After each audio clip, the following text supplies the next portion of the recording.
Come on. Why did you start right now? Good morning. Apparently Pip's got needs.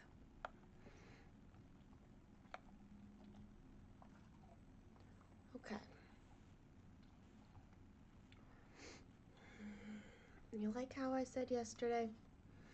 I'm gonna set my alarm for 6 and be ready to go by 7. Yeah, I did not set my alarm because I forgot. Which means I wasn't up at 6.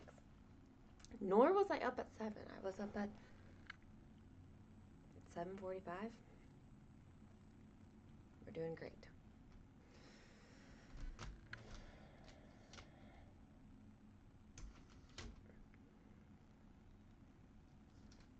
I'm even still waking up, so that's great.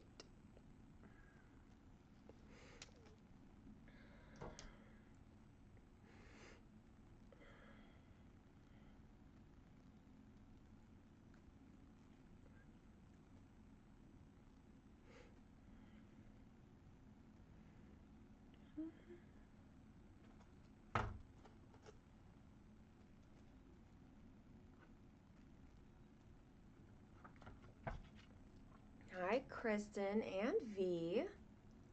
Hello.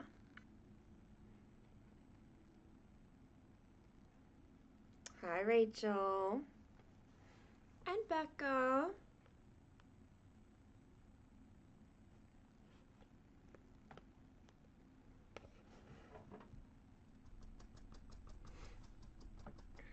Hi, Bex.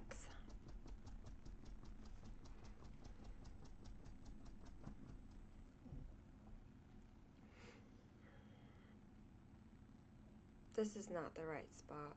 That's not. This is off to a great start. Good job, Ziggy.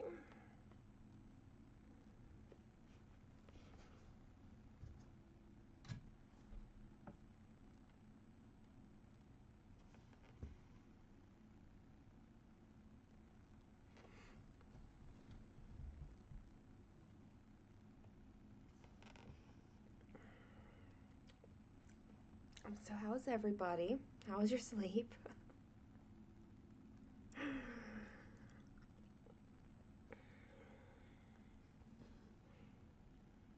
And what are you working on today?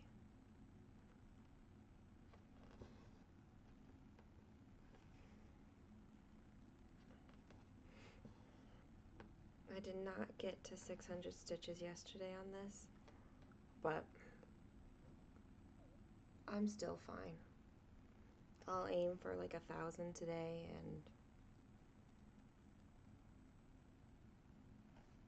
and be fine.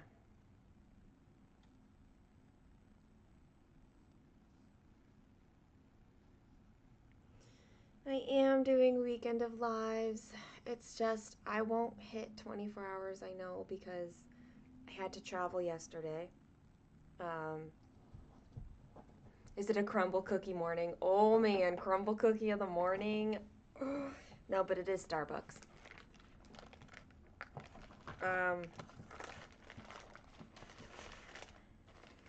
Hello, Woo. Oh, hey, don't do that. Thank you. Bex is also in the UK, and she's here.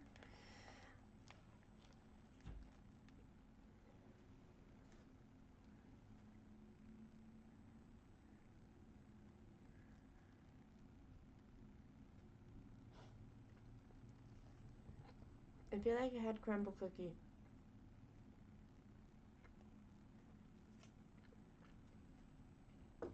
I did. I had a crumble cookie earlier in the week. It was pistachio pie, I think. It's pretty good.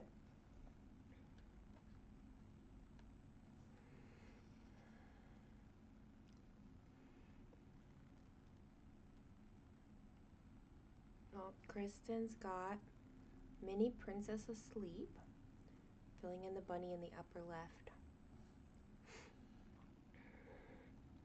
I've seen that bunny part. It's cute.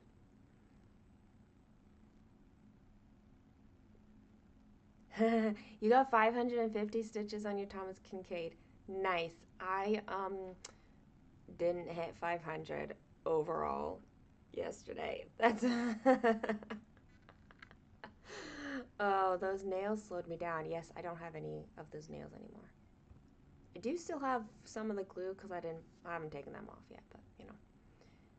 You've been working on the modern folk embroidery Lord of the Rings piece? Do I know about this piece?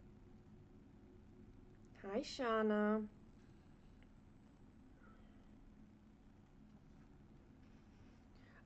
Okay, but you also told us yesterday that your like hemoglobin and iron levels are extremely low, and so how you are doing anything is incredible.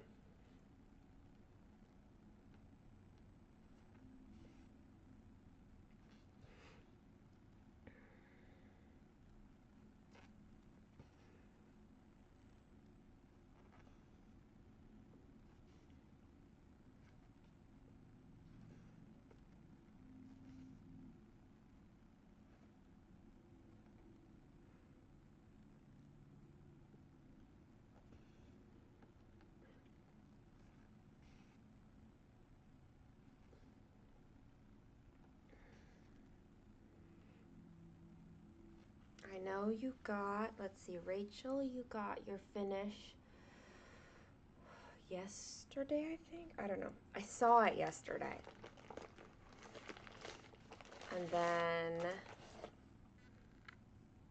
And Becca got her Woodland Enchantress not finished, but like all that stitching is in.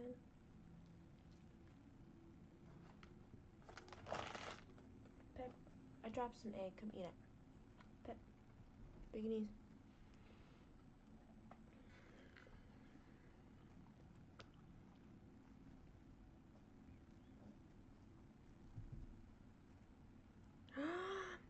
It's in Elvish?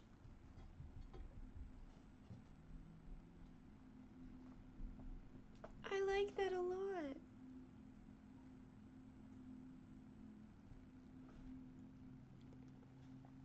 Uh-huh. Yep, I like that.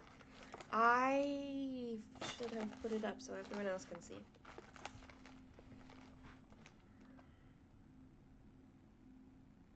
Here we go. Modern folk embroidery in Elvish. It's so cool.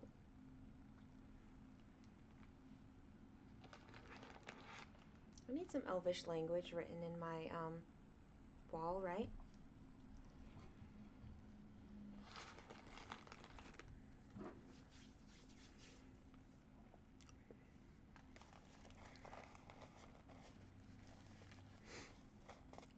I'm absolutely a heathen with touching food and then my stuff because this is going to get washed thoroughly. I don't do it that often, but I am doing it this morning.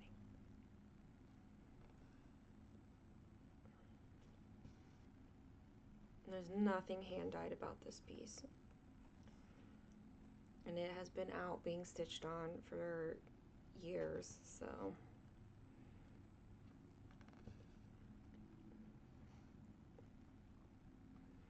it's gonna be fine, right?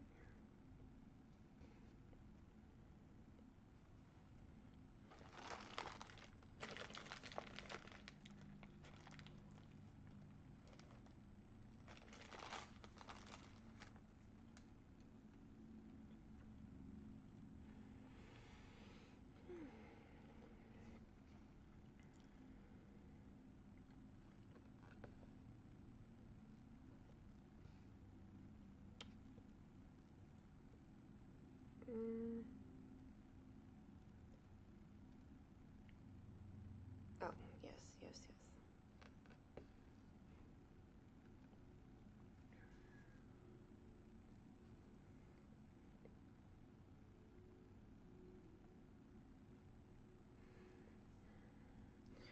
Mini Quiet Reflections. How far are you along on that one now, Bex? You you were wanting to finish that this year, right? Is that still a goal or an aim?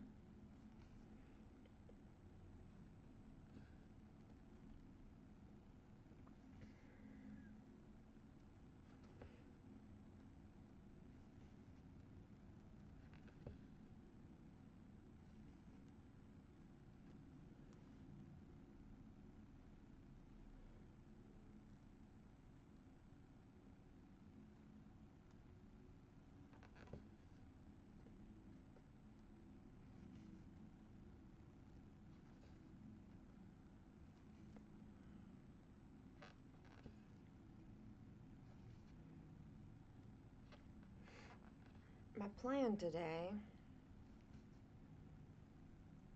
is to reach 1,000 stitches on this piece and then decide if I want to just keep going or switch to another project.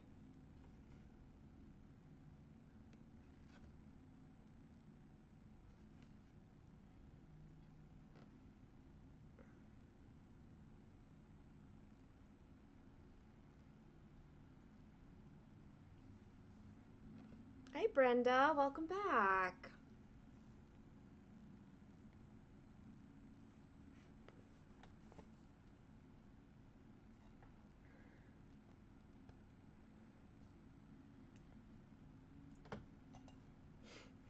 And earlier in the day for you this time.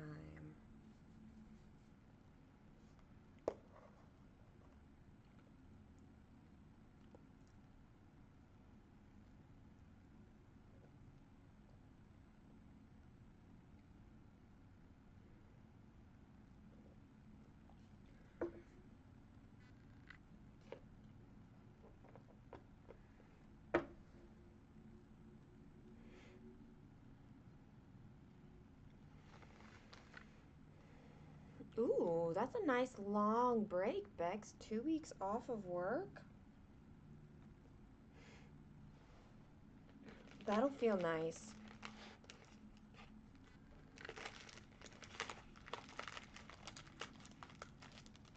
I do try to touch the food as little as possible, so. Queen Mariposa.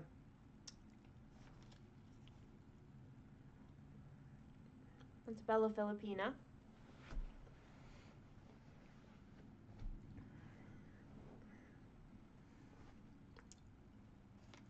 Alicia? Yeah, uh-huh. We're good.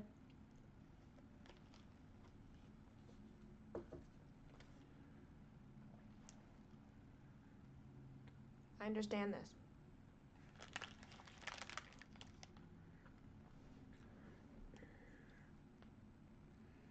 I mean, I only woke up like an hour ago, so got dressed. My animals are fed. And I had to leave my house to go get the Starbucks, so.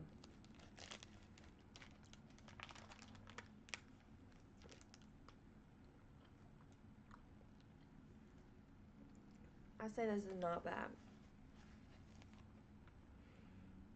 Oh, this is like a super cheesy part. Nummies.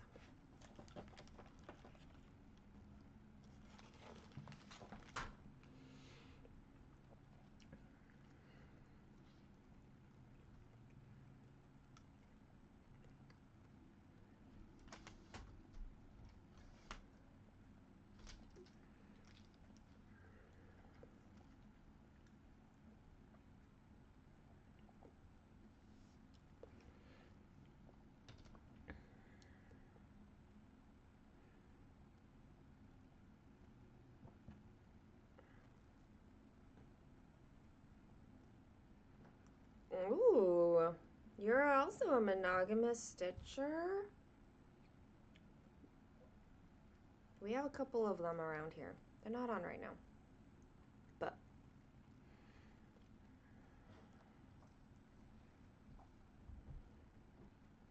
I am definitely I could be monogamous, I think, but I don't want to, so I don't.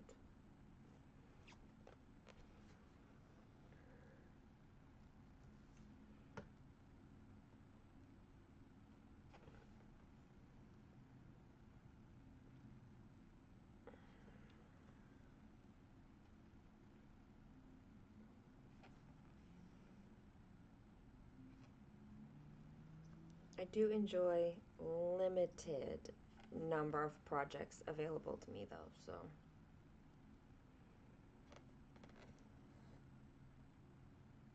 I've kind of, I think maybe I have found kind of my happy place where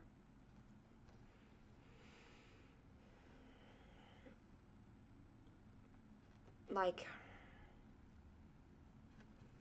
I'll start something if I really, really want to, and then it'll go in my like paused projects. There's opportunities for me to pull out, you know, random projects every here and there, so that helps. But then I just keep like my smaller like 10 or so whips that I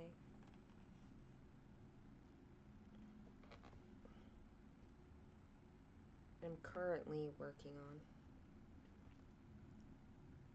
And that feels good to me. Like, it gives me a good amount of variety, but I still am able to see that there's progress happening on them.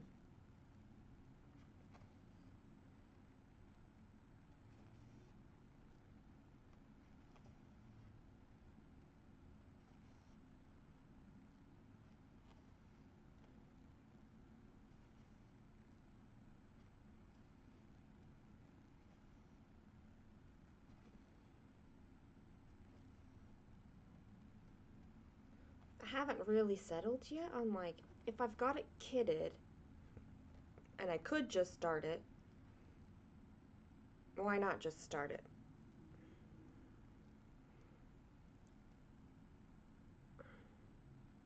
Oh, nice, Rachel.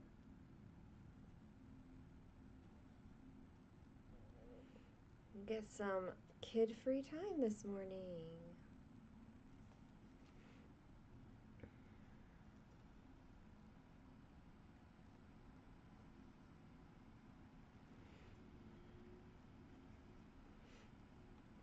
It's so fun that they have something that they do, like, to connect with their dad about.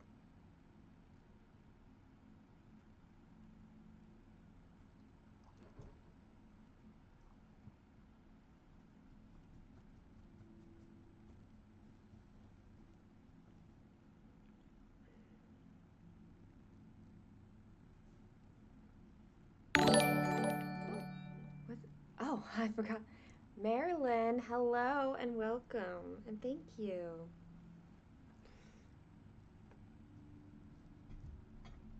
They apparently changed it from the dinosaur. That used to be a little dinosaur that popped up. Sorry if that is showing weird things up, but I'm just curious if,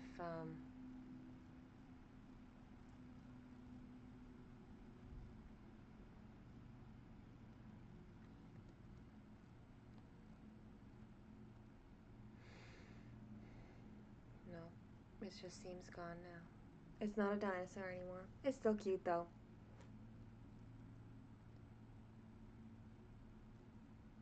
Three to five focus projects. Yeah, which is kind of what I think I want to get further down from like the 10, but for now I'm happy with the 10. Ooh, a 25 count tent? How are you liking that, Melissa?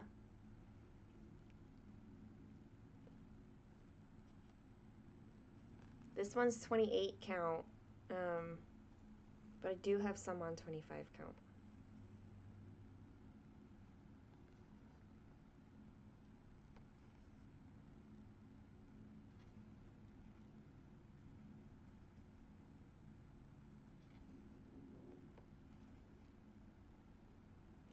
I do think that there's probably a difference in how people like it's harder to stick with a limited projects when they're big projects. Not impossible, as Woo Woo here is working on one project and it is a full coverage.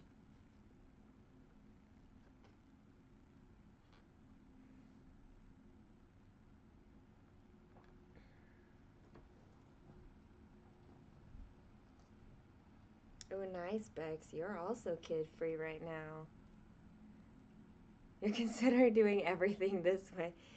It is admittedly very nice, Melissa. All the tent stitching, like it is fast. It's nice coverage.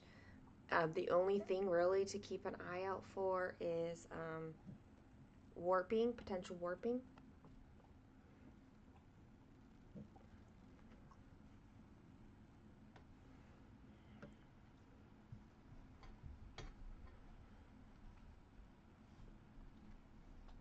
Okay, hold on. I'm gonna let my puppy out real quick. Just out of my room, not like all the way outside.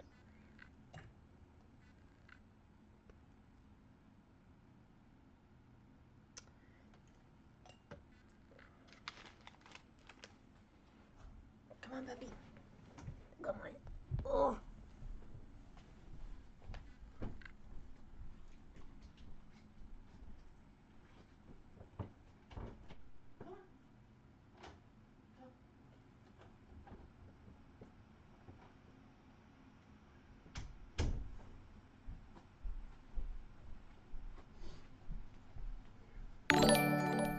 Oh.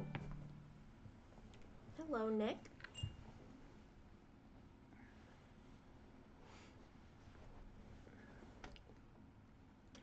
Pip wants me to like go with her. Can't do that. Play PC games as well as alternating cross stitch to keep you busy in the day. No shame in that. Games can be fun. I mean, I guess if they're not fun, why are people playing games, right?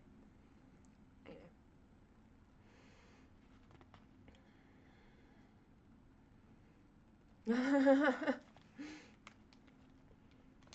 I think it's good to have breaks from your children because it helps us remember that they are not our entire identity.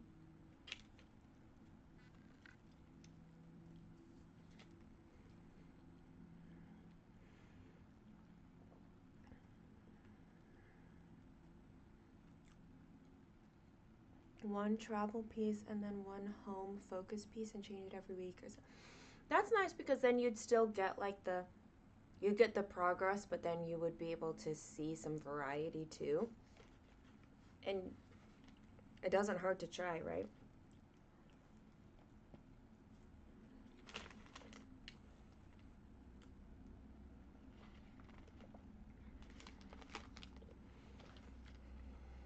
I've got whip go pieces this year. And I'd like to see those finished out. Like I'd like to meet the whip go like blackout board. But I don't think I will do it again next year. Or if I do, it will be a little different in how I do it. But it was fun to try and to see try something new, you know?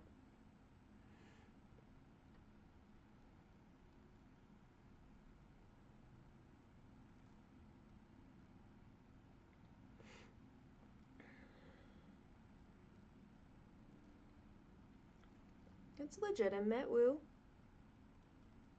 Oh, and please tell me if you prefer like woo or woo woo or something completely different. My mom messaged me saying she's getting her horn. Little Amelia is quite direct. She wants there to be no chances in getting what she wants.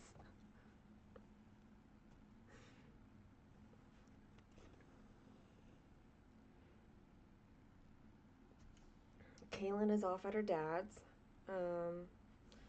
So Kaylin and Ellis are.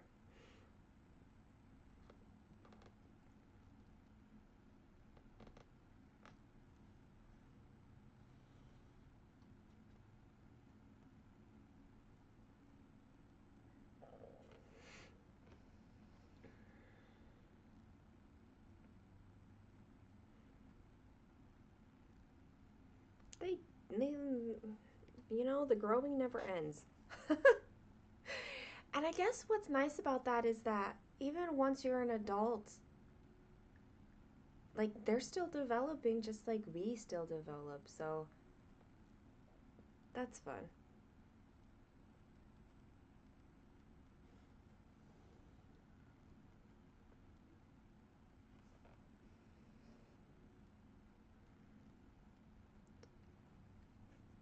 Your real name is Sue. Your grandson calls you Woo Woo. Aw, that's cute.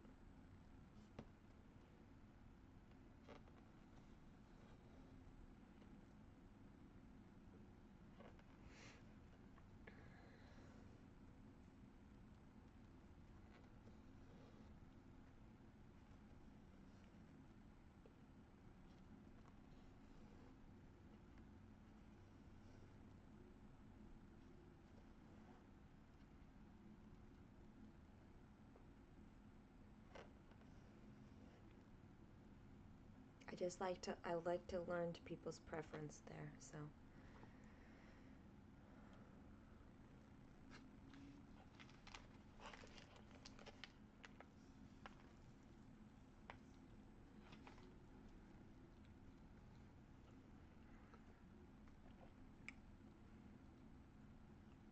Woo Woo. Rachel would like to know if you're in the Stitchy Witch Lives.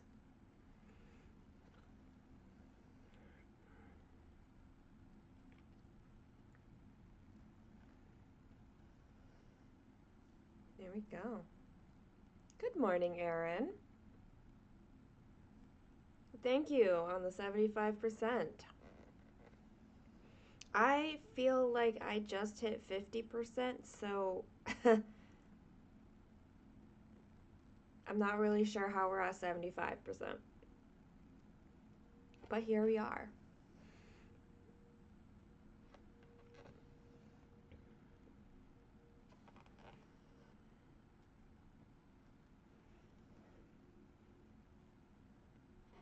What's going to be really weird is moving down to the 4th shelf and realizing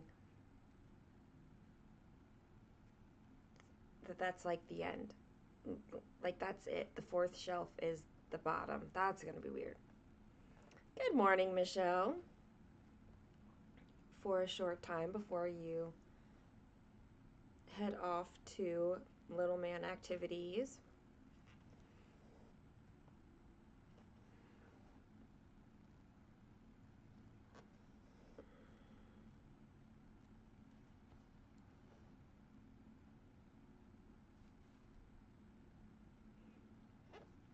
Aw, thank you for the support, Erin. I'm happy to keep you company. No idea what the conversation will be like today. We will find out.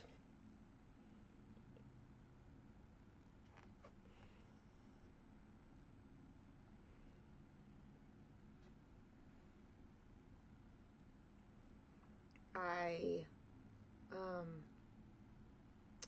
was talking to Steven, my boyfriend, last night, and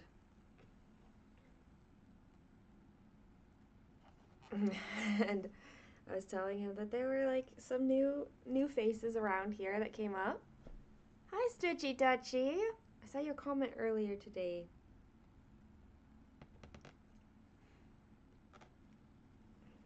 And And so he had some questions about,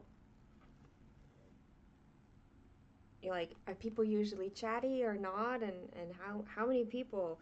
I'm like, well, there's always lurkers, like, which is fine because you never know why somebody needs, I don't know, community, and to just like not be alone, or they're watching from, you know, their TV or something, whatever. All kinds of reasons, and it doesn't bother me at all whether people are feeling like really chatty or whether they are feeling like not at all. It's fine.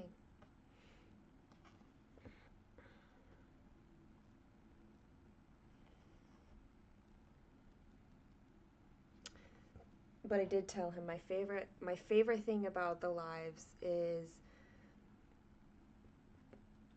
how you guys in the chat, you're not just talking to me, you're talking to each other, and like you know each other, and like it's a real community. It's great. I love it. It really is my favorite thing about this.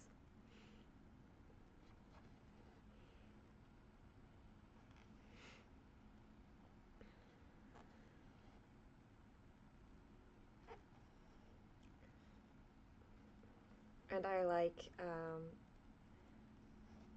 when there are new people coming around and they're just like folded in to that culture that we have going on here.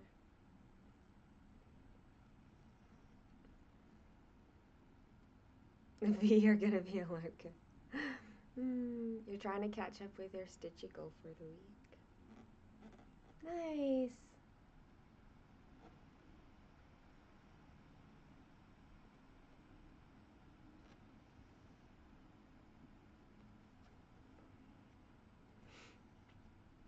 Well, if we ever lack for a topic, I'm sure somebody could suggest something either super random and I can just be really random. Uh huh. And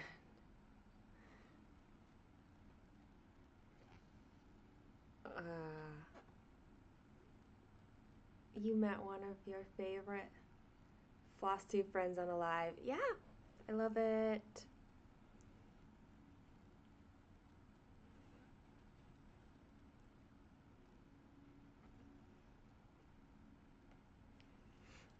I really do love it. I think a lot of people they don't they're afraid of going live because it feels like a lot of pressure, but honestly it's not because um like I don't ever pre-plan topics out or anything like that. I just allow whoever is here, we just chat and things come up. And if for some reason I feel like we need some topic, I've got questions we can pull up. It, we're good. Hello, Coralie, or Coralie, Coralie. You're one of those lurkers. Oh man, I love the lurkers just as much as the chatters. It's totally fine. This space is whatever you need it to be. Anna Karen, hello. Watching on the TV, that means you had to come very special to make a comment. Thank you. Michelle, you need to go make coffee. Yeah, I got Starbucks this morning.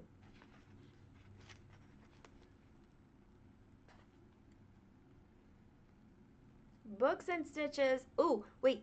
I know your name. But I can't remember, and please remind me.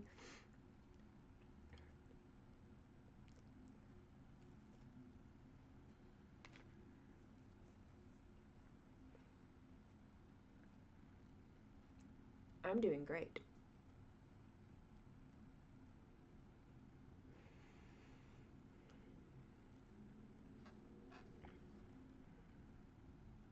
It's just so busy. lately. Oh, yeah. That's why, because we had this conversation with if it was a J sound or a Y sound, like Yannicka. Okay, I remember the conversation. I just don't remember the end result.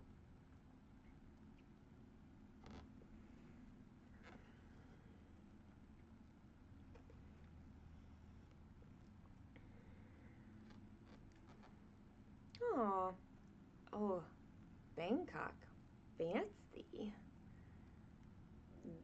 The only thing I know about Bangkok is from a song from a musical. That's it. That's probably real bad, but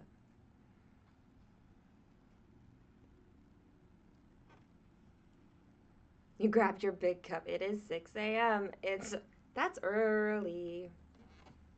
Although I did plan on setting my alarm for 6 and then ended up forgetting to set my alarm and woke up at 7:45. Yes! Yannicka. Yes. Okay.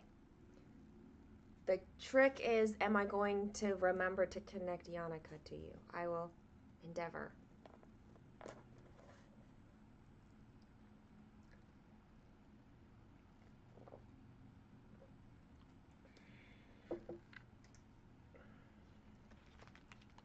Clearly, I'm still having breakfast.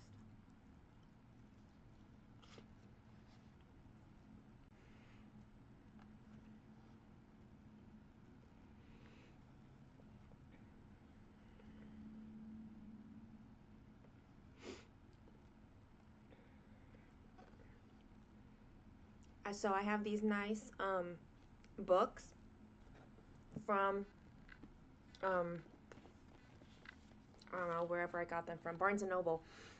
One is 3,001 questions about me, and the other is 3,001 would you rather questions. And now I'm like, this is great. I've got 6,002 questions I can draw upon.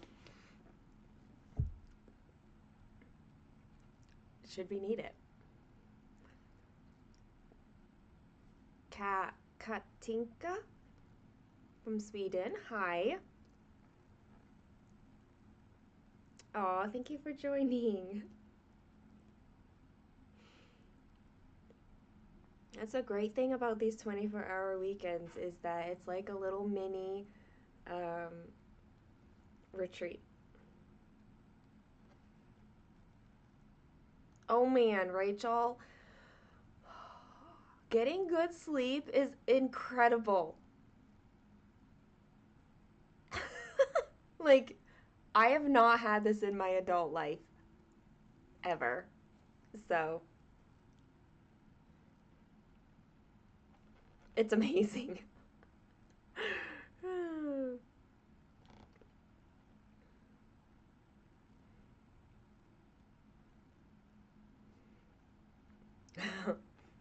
I'm never real afraid about running out of conversation topics.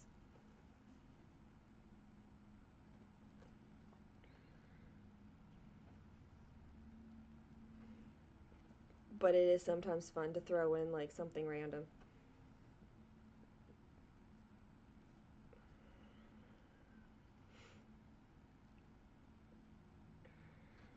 Um, when I was so Steven and I were friends for like 3 years before a relationship developed, and so like we knew each other, but there were definitely like a lot of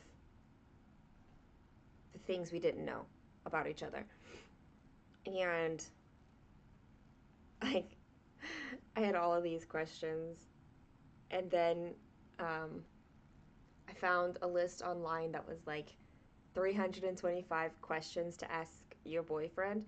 And so, like, I just started asking all of these questions, several of which I had already asked, so I didn't re ask them. But um, it was it was real fun. He loved my questions and he was highly willing to answer them. So when I said I got these books and how many questions, he was like, "Don't you know me well enough now?"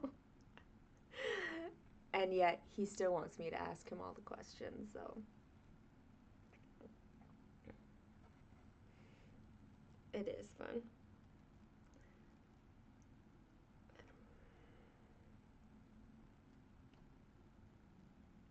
Oh, you need to be marked off. There we go.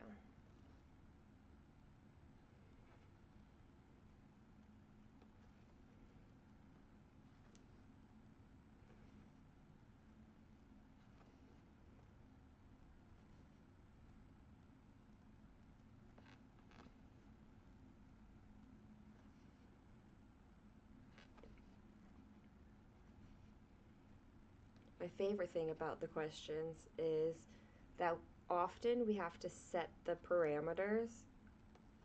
Like the questions aren't always clear, and you have to make a certain number of assumptions and agree before you can really answer them.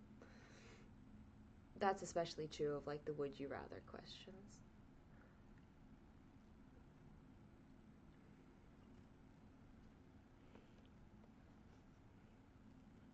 I'm definitely one of those people who I can do small talk, but like why do small talk when you can do big talk, you know? It's not big talk. What do we call it? Deep talk? Deep big talk. We're just going to go with that. Big talk.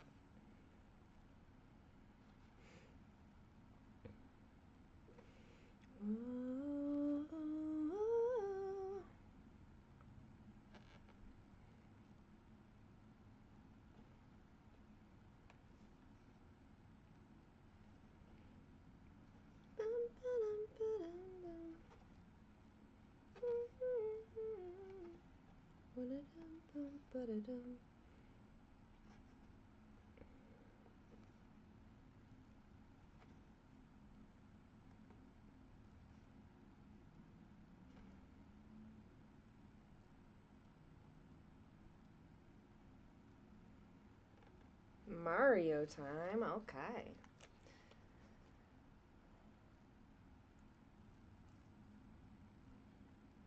Like, how many items did you buy at Stitch West? It's true. See you, Michelle. Um, Rachel, you can ask whatever you want.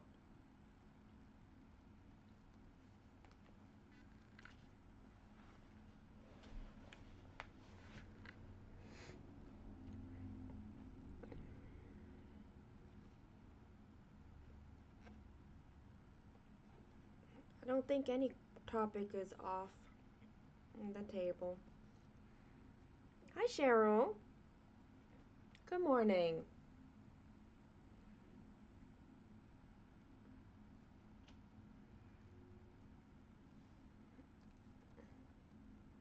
Also, Michelle, you already know the answer. You're not even here anymore. But you already know the answer to how many things I bought at Stitch West.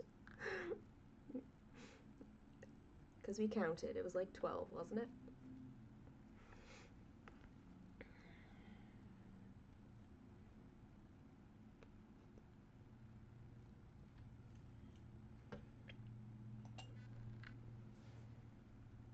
As soon as I find a little bit of time, I have a video on Stitch West to put up. It does just require some editing and things. Okay, what were we before we were alive and born? I said nothing and void. He said we were dead, but I said we weren't because you have to live before you die. Oh, this is a really interesting question because if you have a kind of religious upbringing, then you're going to have one kind of a view.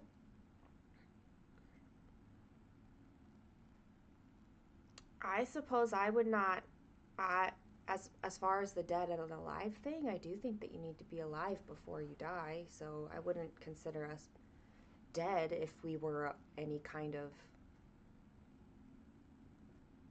existence.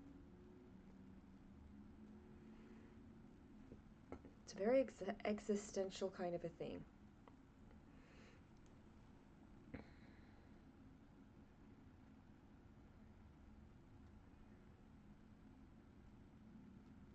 Yeah, like, I mean, and this is even true. No matter what you think with like evolution or how like the universe developed or anything like that, is that, like our current version of ourselves. The wind just started, and this tree is super pretty in front of me. Rabbit trail. Um, like our current version of ourself is different from like yesterday's version of ourselves, and so our current version didn't exist yesterday. It exists now, if you want to go even that far. So,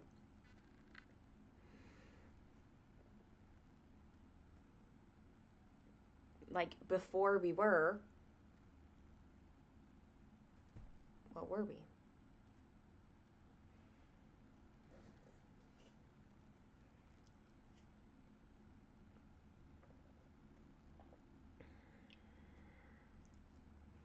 That's very interesting for uh, such a religious concept like heaven to be at school.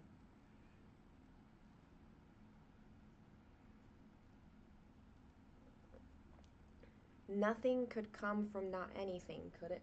See, I mean, before a piece of furniture is made, it's parts, but it's not the furniture. It's not a bookshelf.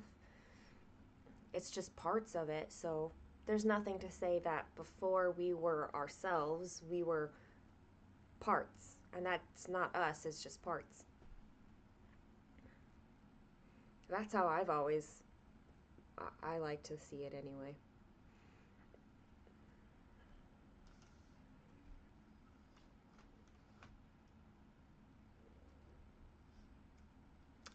They sure do, Alicia. And sometimes it's thought provoking, but under like such weird things.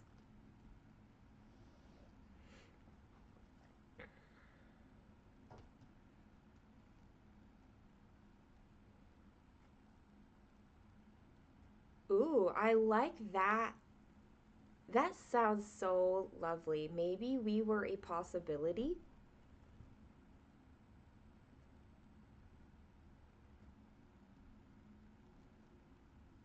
and the possibility developed in different combinations.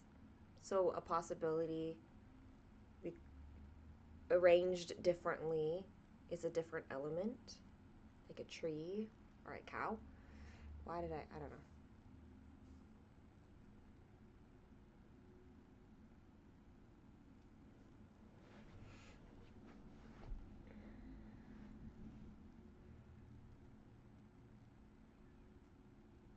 I feel like we would need to have a conscience to really be alive. So some part of what made us may have existed, but we didn't. Yeah. See, that's where I lie. Like where did our consciousness develop and where did it come from? That I'm not sure that I have an answer for. I was raised religious and to believe in a God that created, um, or that we were existences in a different form.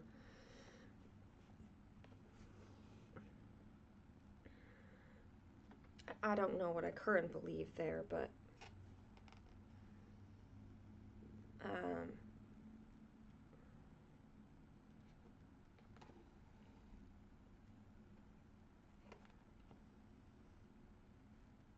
but I don't think that we have a way to know where our consciousness comes from. Good morning, Kate.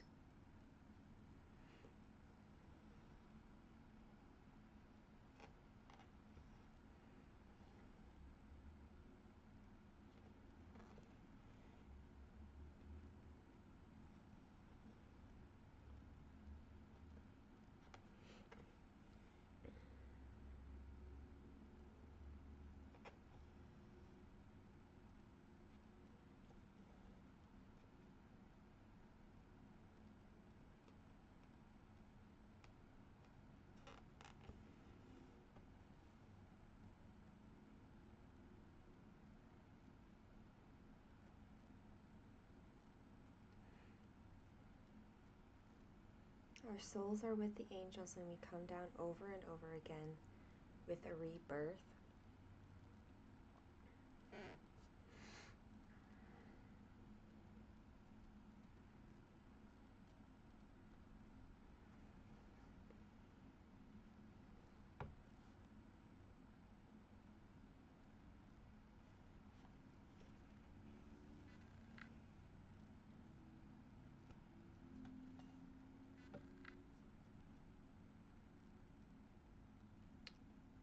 The sun will not decide what it wants to do today.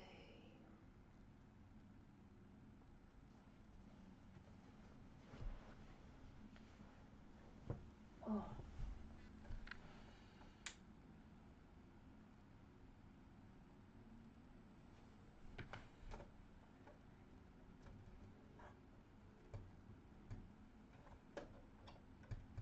Let's just make some light adjustments here. There we go. Hey, Samoya.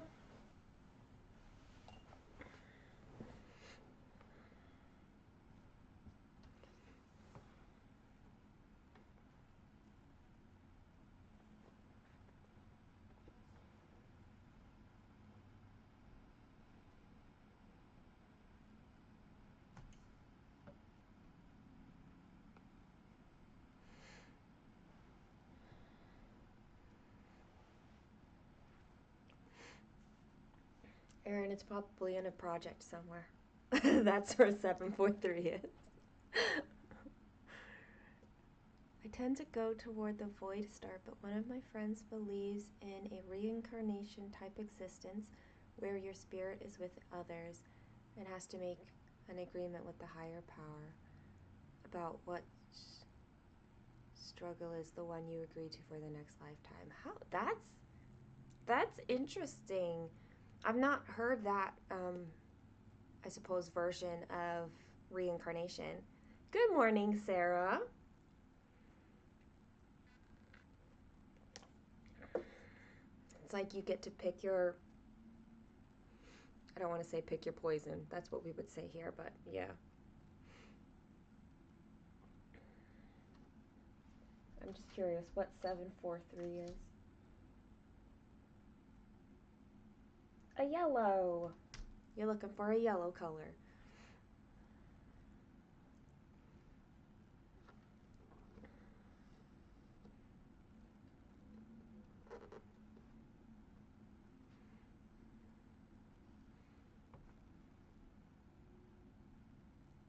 I really wish past me would have picked a different struggle.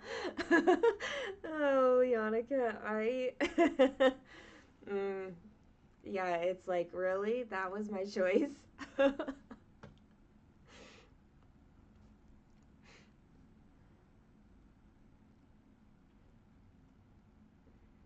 Although I suppose, like, if past Yannicka picked current Yannicka's struggle, then what did past Yannicka go through that made this struggle seem like a good idea? I suppose that gives you a lot of compassion for who you might have been in a previous lifetime. You found it on the top of your kitted floss.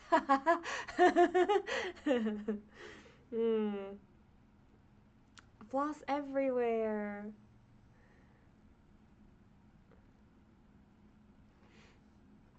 Yeah, I don't like... Are you doing bobbins? Because I do not... That's one of the things that got me about bobbins is I did not like that. Oh, that reminds me. I need to remember... I have a ton of bobbins I need to take to stitching in the springs. But it's not with everything else I need to take to stitching with the springs.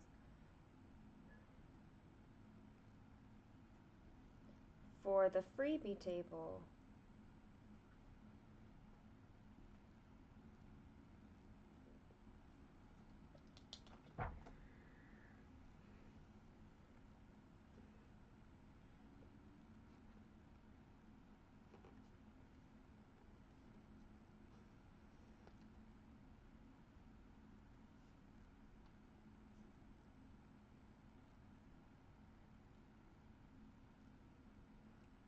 everything on floss cards, but you're also playing my extensive Chris Dunn project.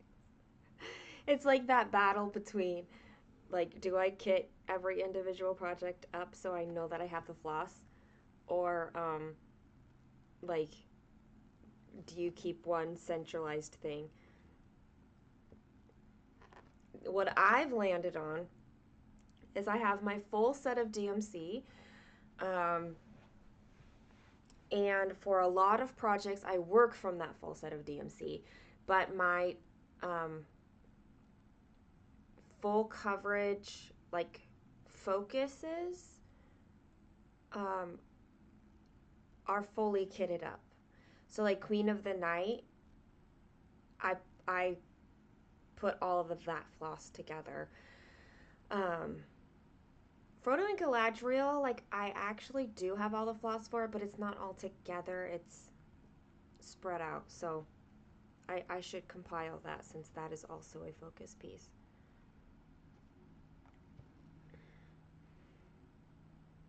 And if it's like I have one piece, one project that is like 11 colors, so I just bought all of that together, so I didn't have any dye lot issues whatsoever.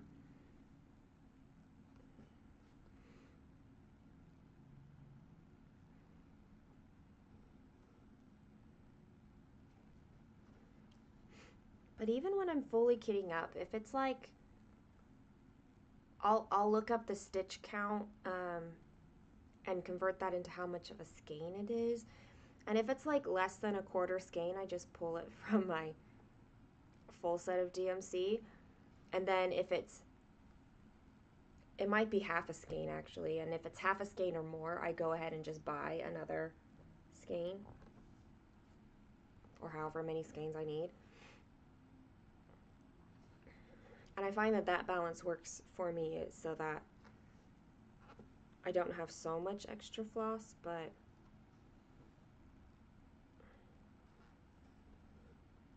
I have what I need for the projects I need them on.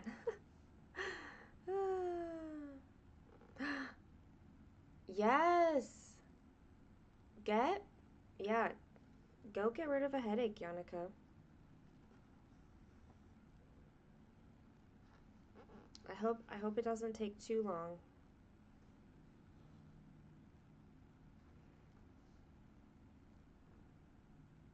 Ooh, Michaels, you have a 40% off everything coupon. Nice.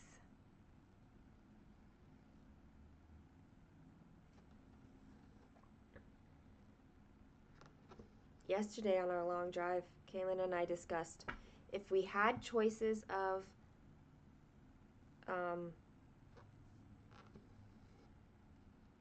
craft store, which we technically do have choices, but some are further away than others, right? Which craft store would we choose as like our craft store? We did decide on Michael's. You have DMC, but just got a full set of CXC threads. They do cost less, that's for certain, from DMC. I've not used CXC. Alicia uses CXC.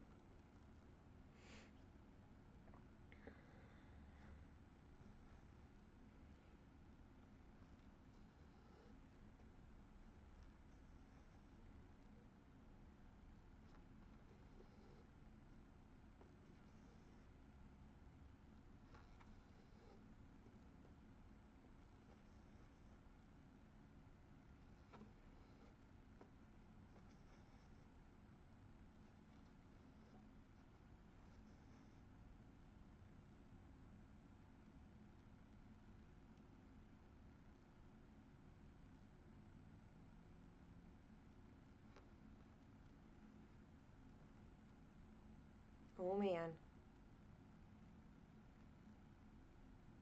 I really want them to have a storefront, and I'm not even close by 123 Stitch.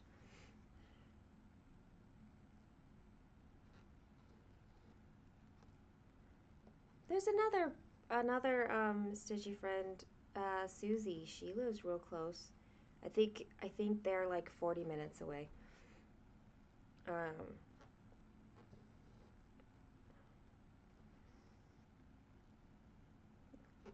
that means you can pick like the pick it up option from them.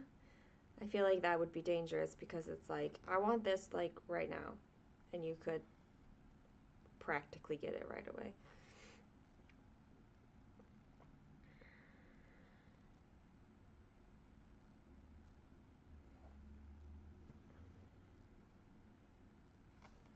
I recently was introduced to Hobby Jobby in the UK. Um, they'll ship anywhere, and I know that UK shipping is free, but they're nice, like 123 Stitch too.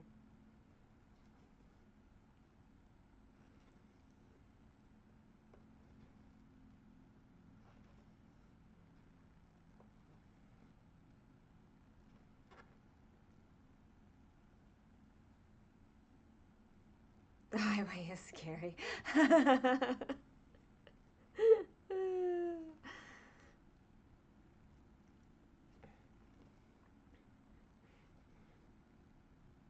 I decided I don't really like New Jersey drivers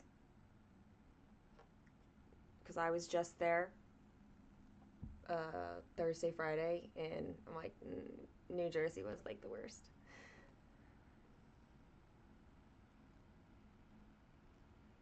AMO, where's AMO, and are they like, what's their? I don't know. Tell me about AMO.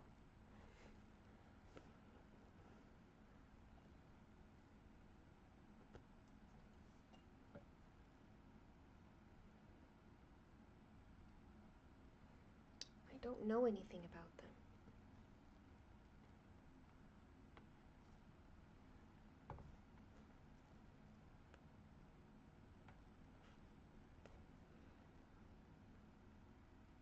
I believe they're only online. I don't think they have stores. Um, and they're rapidly growing what they have. Everything seemed to be, you know how 123 Stitch is like, they have slight discounts all the time on all their projects, and then they've got sales on top of that. Hobby Jobby seems to be like that too.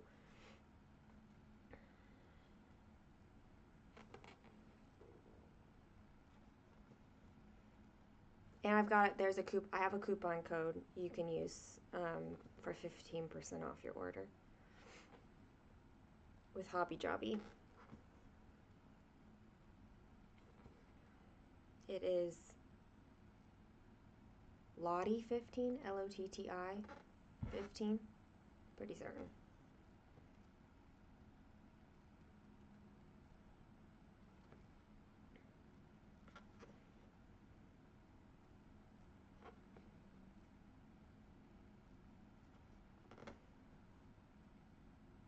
They have a lot of Luca S stuff there. Um,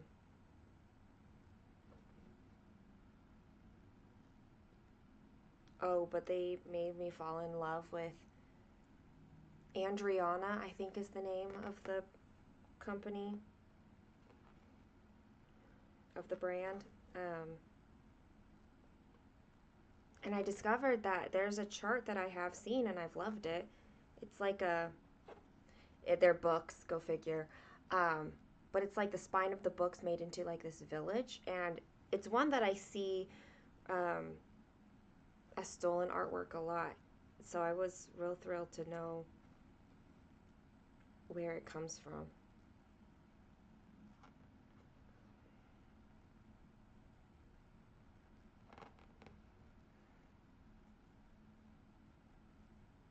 I do know Sullivan's. I've never worked with them, but I've at least heard that brand. That's crazy though that if they're the same as Sullivan's but just so much cheaper, even if they are on AliExpress, like how are they so much cheaper? Usually there's a reason.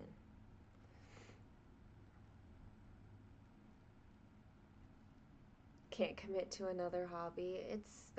I get it, Rachel. My diamond painting doesn't come out often enough.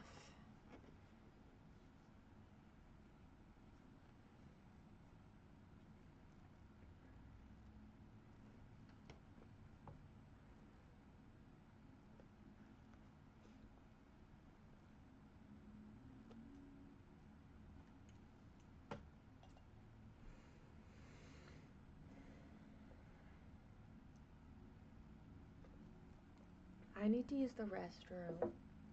I will be right back.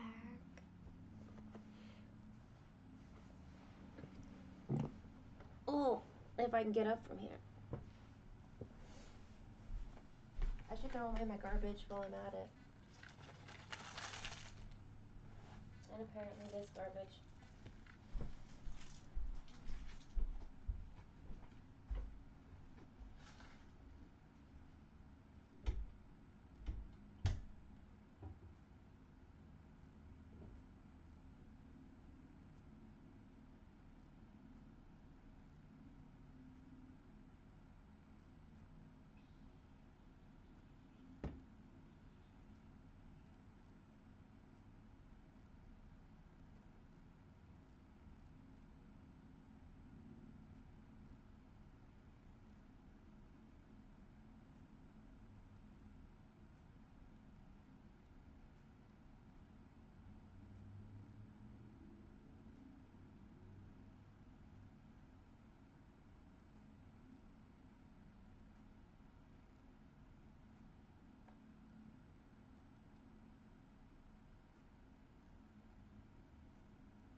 They send Sullivan's when they don't have the code you need. I don't know how they do it unless it's one direct from factory.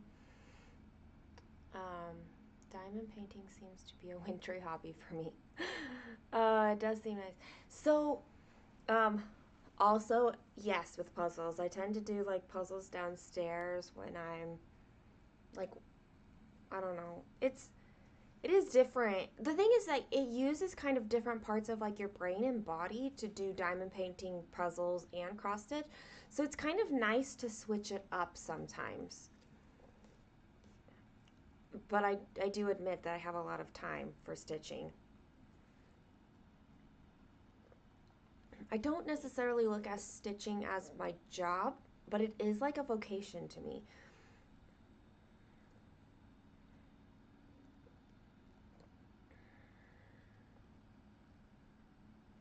Oh, that's funny, Becca. To me, the act of how I, like, the physical movement of diamond painting versus cross stitching is different. And I don't know, diamond painting is also a lot faster than stitching, so there is that too. You get a lot of progress quickly. And I think having space for it can be hard.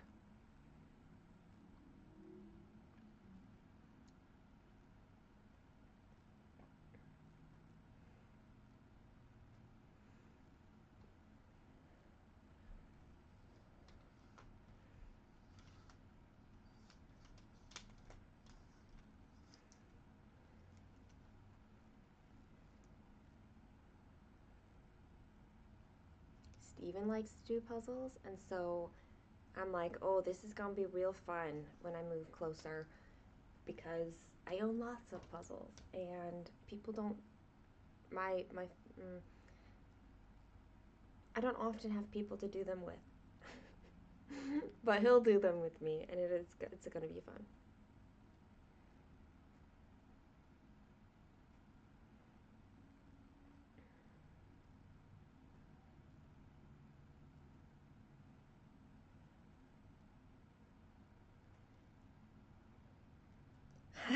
Alicia, that's why I have massive um, diamond painting projects.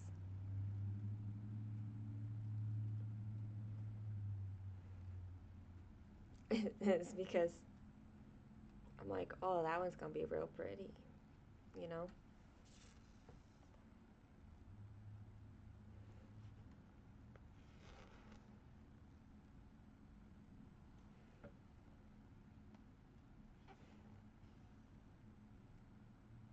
And the other thing is, like, the cross stitching, it's going to be smaller.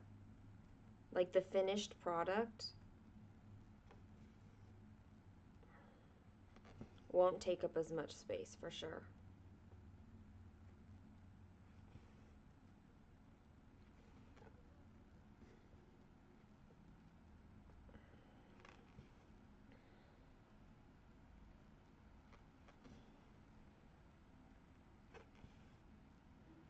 I will. So, here's something I haven't talked about. Um, I do get the big ones. So I have a collaboration right now that is a little bit problematic, and I'm struggling a little bit on what to do with it when I get to actually finishing out the video for it. Um, because everything was great until I needed some additional diamonds. This company, they send like 30% more diamonds than you need, so ending up with less diamonds is not common, I guess. But I ended up doing that. I was short like by 50 diamonds. It was a lot. Um, and I was like, well, great. Now I can get to know this company's process with how they replace diamonds before I post about it. Um, and that's been a huge hangup. Like they sent one out, and then after a while, I'm like, well, I still haven't seen anything, and it took a while for me to get back in contact with them, and finally I heard back, and they were like, it seems like they got lost in the mail somewhere, so we're gonna get another set out for you. Like, great, thank you for looking into this, but I still haven't seen them, and so now I'm like, twice in a row they got lost in the mail. Like, really, is that what happened? I don't know, but the but otherwise, I really like this company. I like that um, they work with artists. They're local to their company. Um, they they do supplies as well as their diamond painting. I like there are a lot of things I liked about them, but this part of it is causing me a bit of a struggle with how to like I'm always going to be honest about my experience with a company, right? Like these collaborations, they're not solely promotions to me. Like they are me being able to just introduce new companies to other people. Um, and so like I want to be honest, but I don't want like this part to detract from like the rest of the experience, right? Like it's causing me a struggle. I just don't know what to do about it when I can. But that one is not a huge diamond painting. It's a fairly decent sized, like smallish one, and it's very lovely. It's like a colorful rose, And because it's just like this one object, you don't need it to be so big in order to get all the details. It's very lovely. I have a spot for it on my wall as soon as I get those replacement diamonds and can put them in.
Stitching is so much faster without fake nails, guys.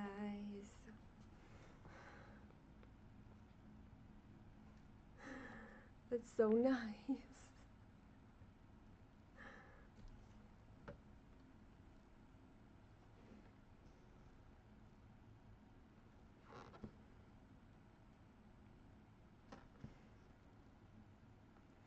Oh, Alicia, I tried out the Owl Forest embroidery economic threads while I was at Stitch West. And they are nice. Like, it's stitched just as nice, I thought. Like, they are slightly rougher than DMC, but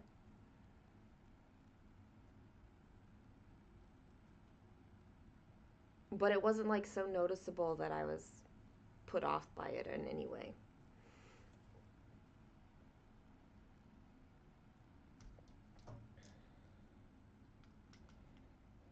Of course, I was only using one strand.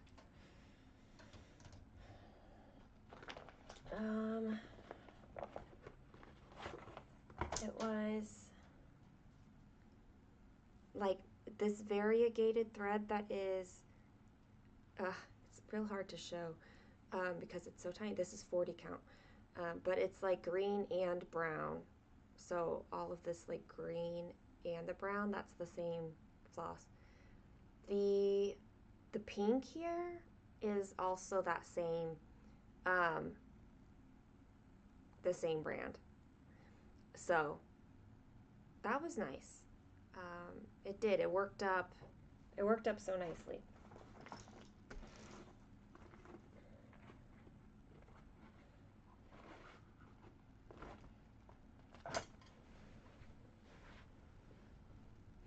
Eventually, I will get back around to like stitching in the springs and like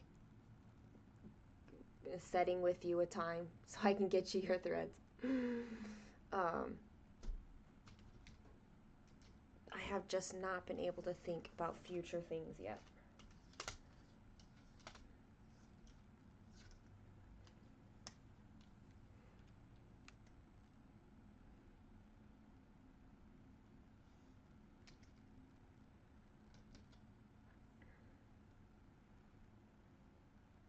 Yeah, I really liked that. I mean, that shipping cost is awful, but you know, I'm glad we could split that.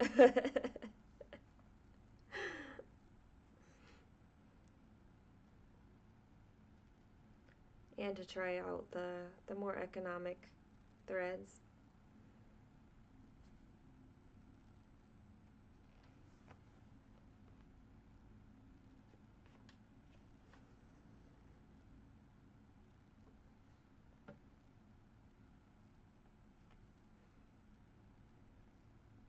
it's like, if you stitch with silks, it's very different. Like, it feels different. It glides differently. Absolutely. Um, and I felt like that between silk and DMC is a greater difference than the DMC to the Owl Forest embroidery, like, economic thread, whatever they call it, because I don't remember.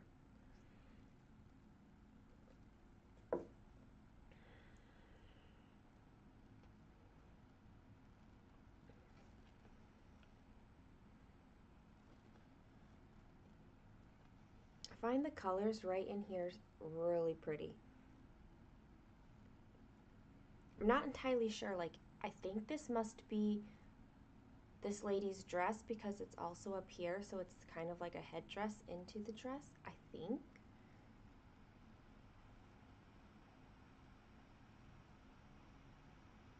But I'm also not referencing the artwork ever in order to find out. Because I like the surprises.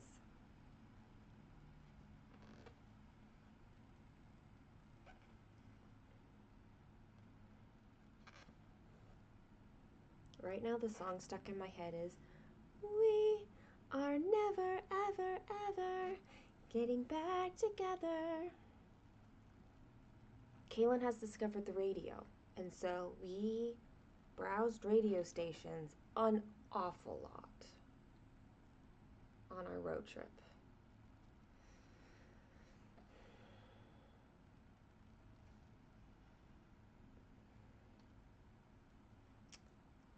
Um, this floss is not their DMC base. It's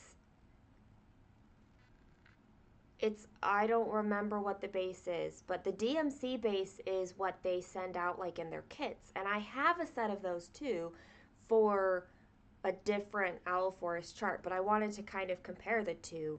And so this is like their trade Kirov or something like that. I can't remember what it is. But it's the non-DMC based one that they will say on their website it's like more economical. It's the same dye, like they dye them the same.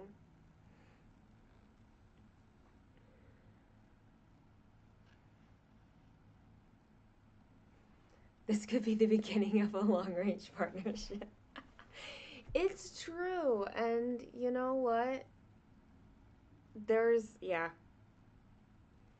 There's there's no reason why we can't just keep doing bulk orders from them. Cut down on that $20 shipping.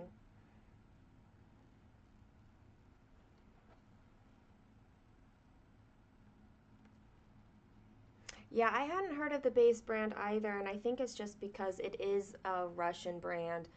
Um, and I'm not Russian. I don't live in that part of the world. So,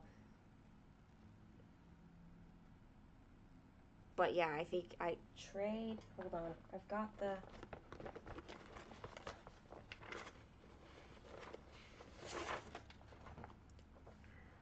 Trade N.A.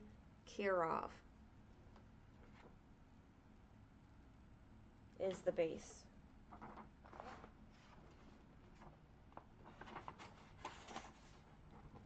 And they're real pretty. Like, here's 3 of them.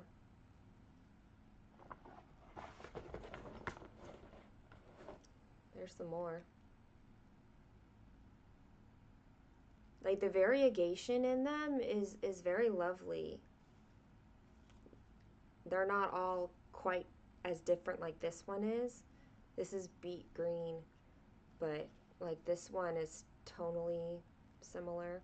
It looks way more orange than it actually is on the screen, but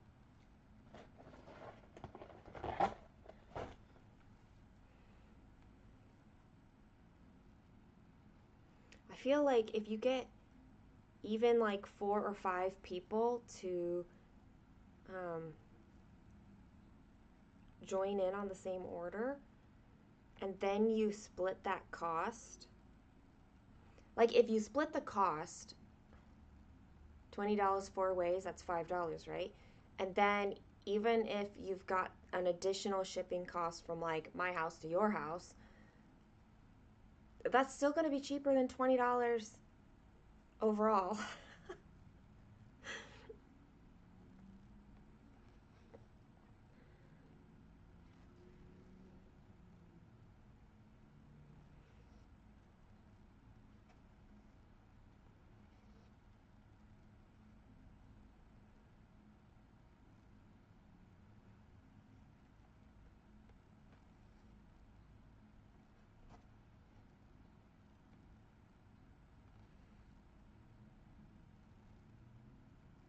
Ooh, 22 count Sulta Hardanger weave.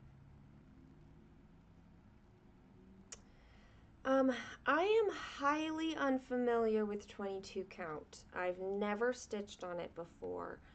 Um, so I don't know if there is a pre-gridded version. Um, let's see here.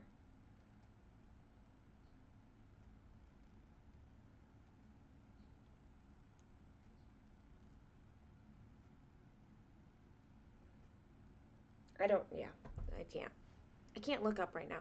But 22 count Hardanger is just one that I'm not very familiar with. I'm trying to think of who I know that uses 22, but I don't think I've ever seen it gridded. But that doesn't mean it's not.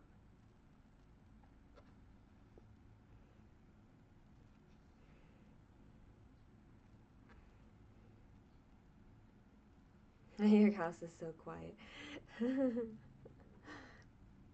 Just enjoy it because it won't be much longer and then they will be back.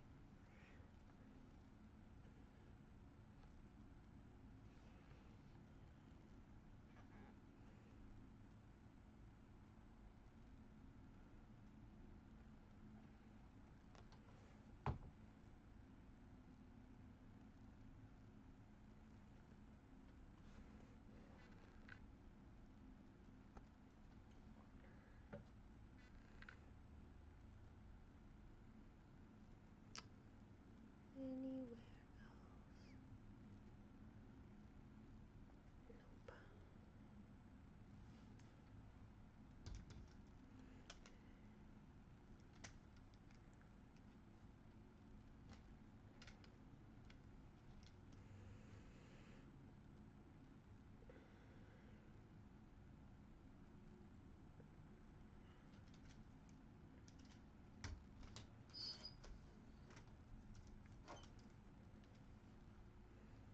I can join in the quietness here.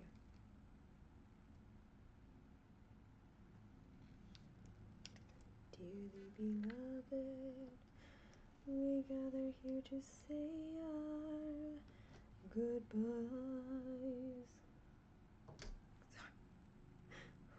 It's like, I'll join in the quietness. What else is quiet? Funerals. Oh my gosh. Here she lies, no one knows her worth, the late great daughter of Mother Earth.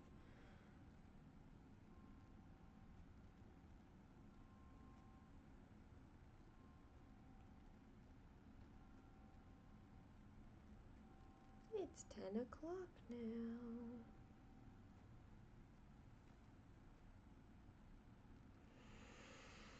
Alright, where does this thread go? It is fairly long.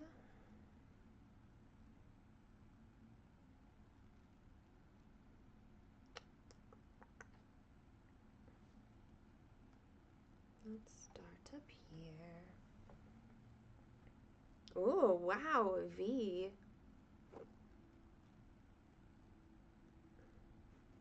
1100 stitches, and it's 10 p.m. Is it bedtime?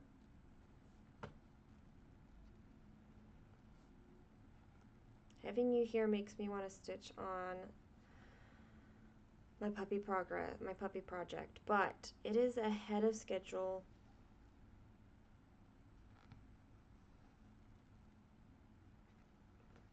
so I don't, yeah. It doesn't need the stitching, and my bookshelf needs the stitching.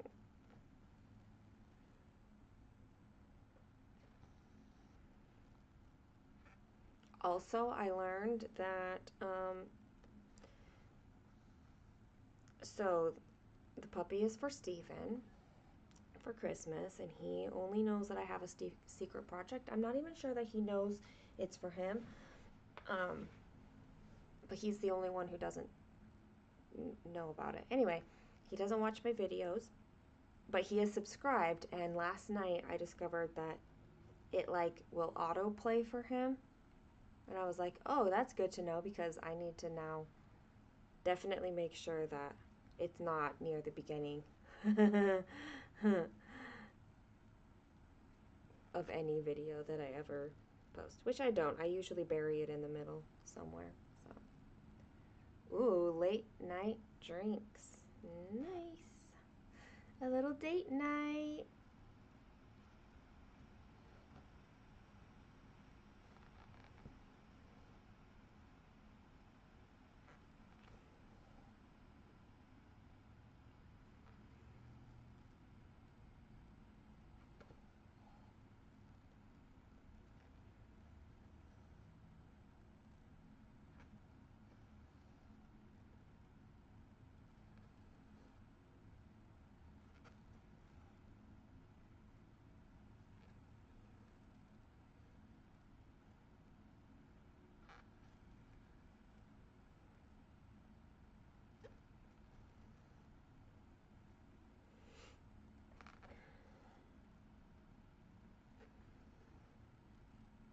It's one thing I'm really looking forward to moving, is to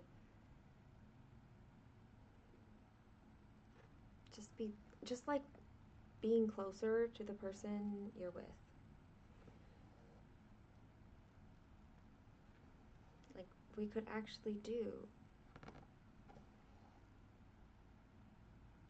like date night for real.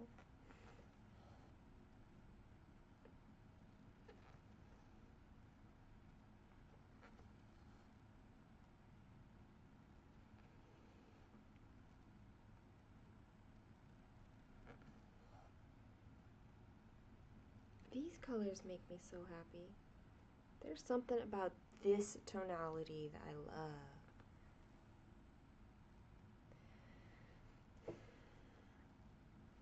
Well, the lucky thing is that it's just auto playing like the beginning, and yeah.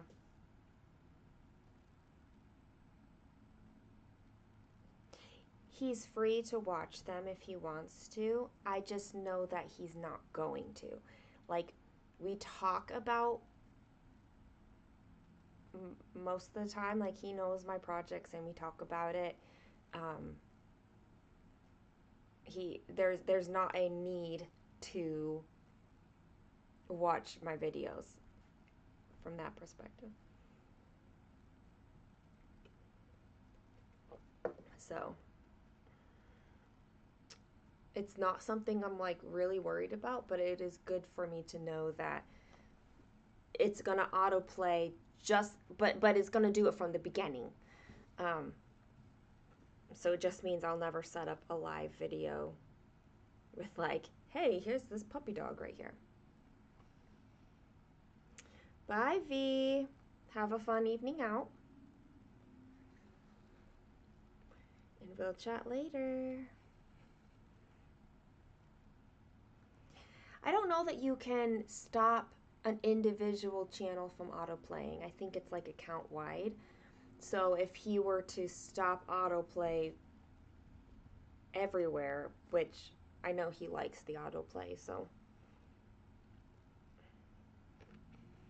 it's fine. We'll make it work.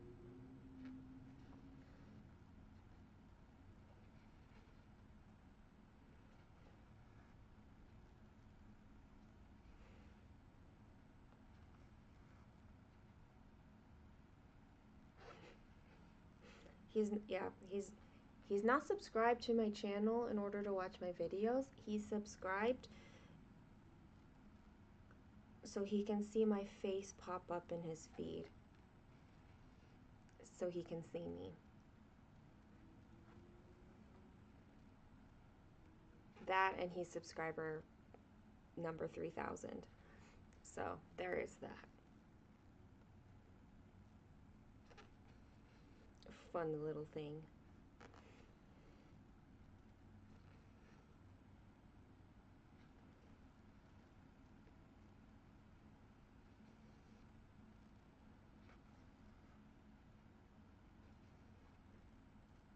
The last video I posted was like 24 minutes, and he was like, that's almost reasonable. I'm like, in the FlossTube community, long videos are normal. It's okay.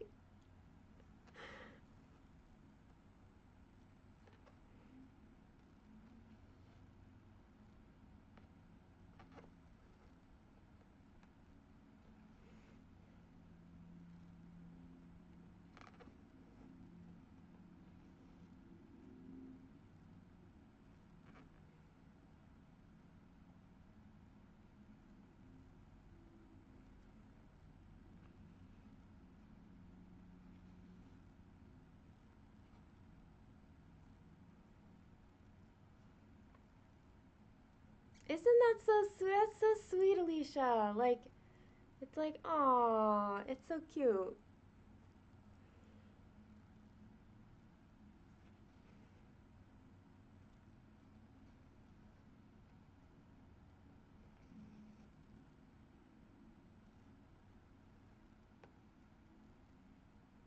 It's like such a sweet way for them to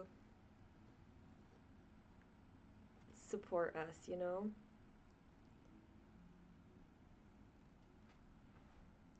Okay, got all caught up.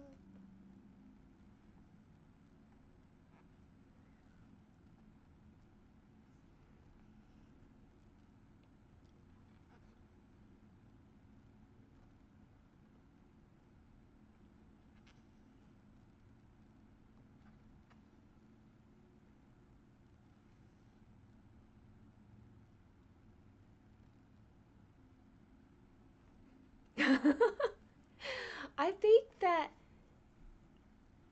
you know, it doesn't bother me that he wouldn't watch my videos. Like, most people in, like, outside of the stitching community don't know that I have this channel, right? Like, why would I tell them? Like, they're not interested. Like, they might think it's cool and everything, but that's not who I'm presenting to, right?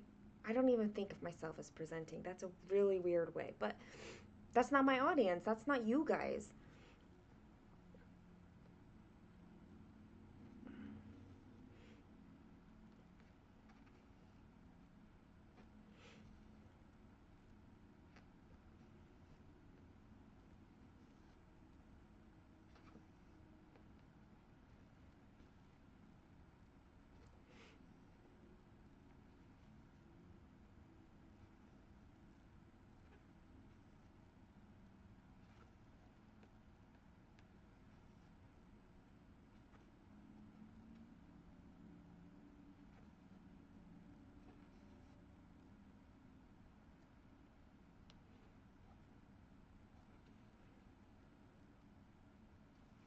And like, when you have a significant other, if they want to know about something that's going in your life, then you ought to be able to have that conversation without needing this medium, right?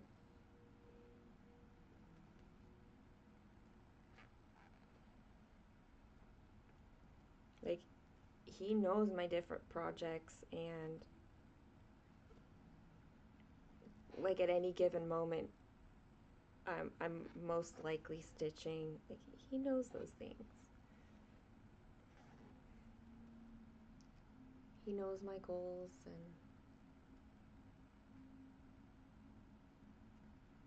it's just so sweetly supportive.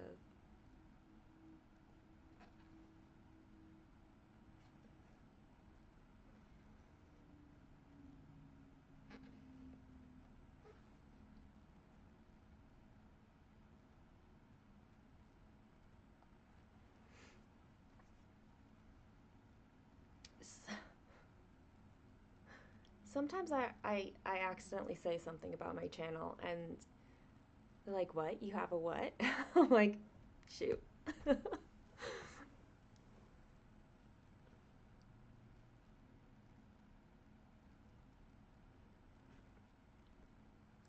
Or it's also strange when people find my Instagram, but I just have to remember that because Instagram is tied like to Facebook, and so it'll suggest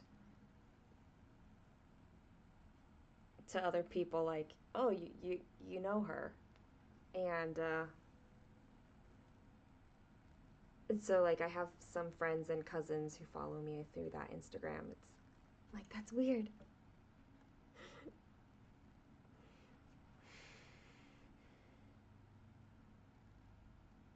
Exactly, Becca. It's like I would want to like support you in many ways, right? And we would like to receive that, but I'm not going to dictate how that support is shown. Oops.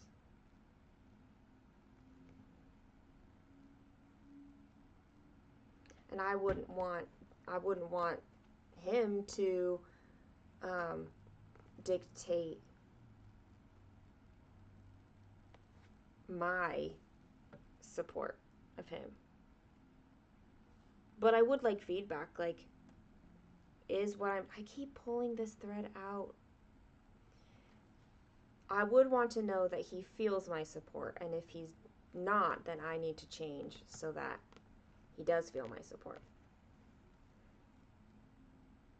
And I do expect the same from him, but it's just that I definitely feel what he does, I feel supported.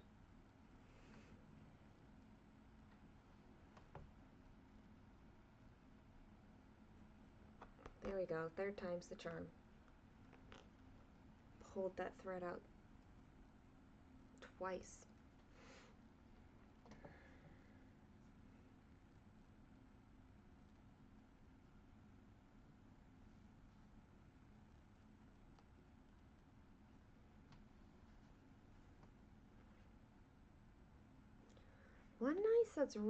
One thing that's really nice about stitching in this way is that I can take care of some ninja stitches while the color is already on my needle. And so I don't have to take that time later on to re-find that thread, rethread the needle, all the things.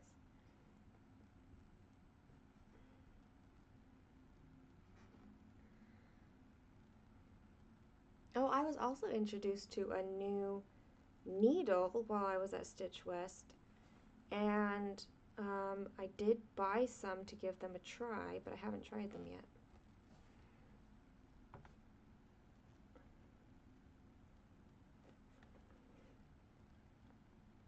They are smaller than, this is a a bohin 28. Where are they?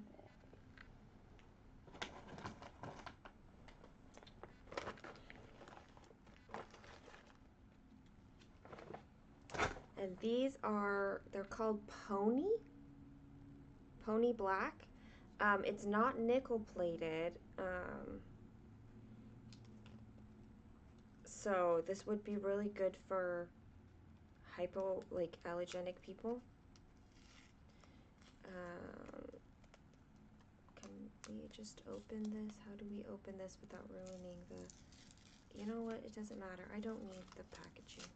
It's fine. It says that pony sewing needles are made from 18 wire diameters following 200 years old traditional needle sizing specifications, now a rarely followed manufacturing practice worldwide. Anyway, but look, they're tiny. So tiny.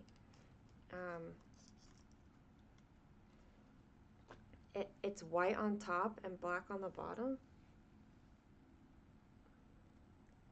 Wow, that eye is so small. it's shorter. It's hard to see. I'm not like super zoomed in or anything. Um,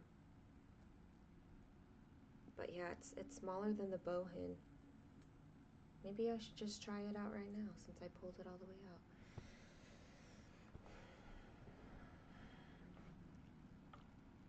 Husband likes that you have a hobby that makes you happy. He likes to see the things in our house. We are just okay with not discussing each other's hobbies or going into too much. Yeah, I'm glad. I think that's the best. Like, engage in some way, but it doesn't have to be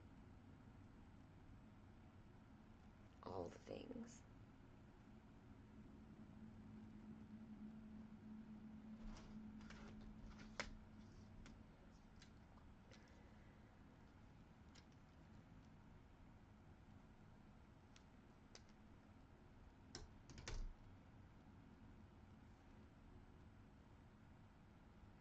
Question is, are these going to be harder to thread? Let's find out. Because the eye is small. Well, that was not difficult at all.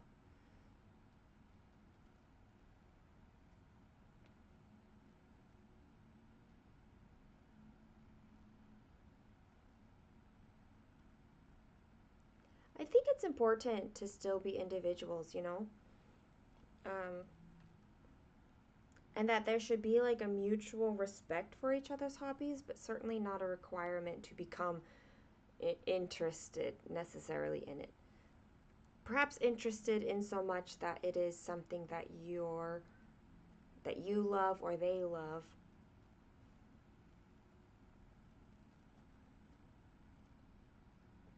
But it doesn't need to be more than that.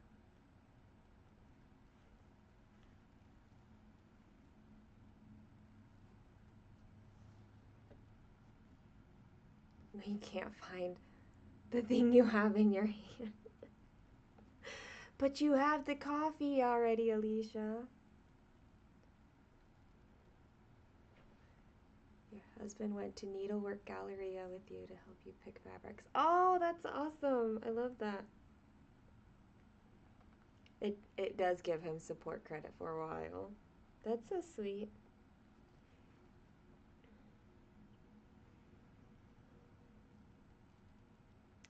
When I was at when I was in New Jersey, um, for the K-pop concert,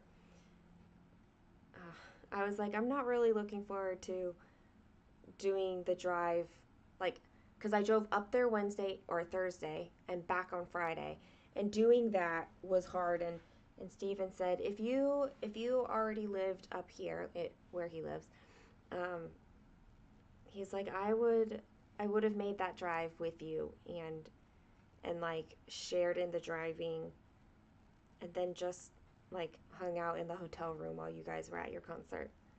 I was like, you would do that? He was like, well, of course I would. It was nice to hear.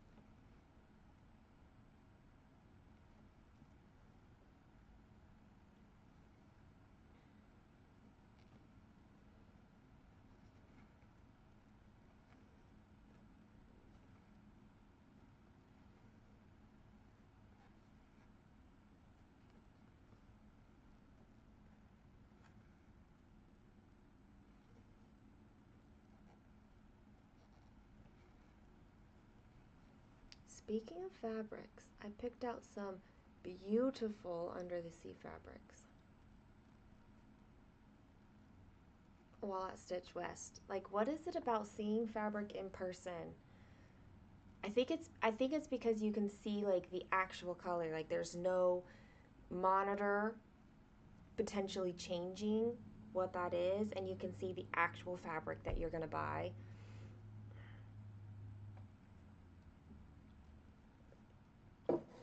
But there's one I want to show you. The question is, where did I put it?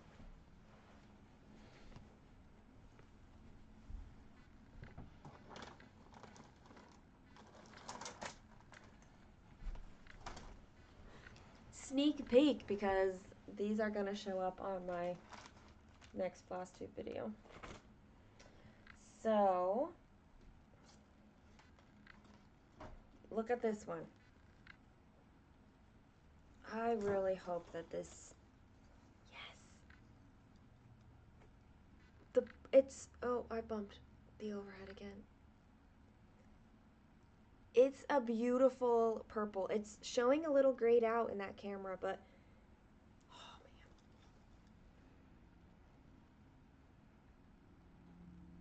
man. Not much I can do about the webcam thing, but it's like a purple gorgeousness. And I got the entire half, the fat half. I did not share with anybody. And one of my table mates was like, I need to go get that fabric, but there was no more of this fabric. So she got something similar. Mike, if you just wait, I'm sure that she'll... It's weird, it's actually showing like some blue. This is not blue, it is definitely purple. But these cameras do not show purple real well, as we all know, because my hair is not blue, it's purple. But this is gorgeous.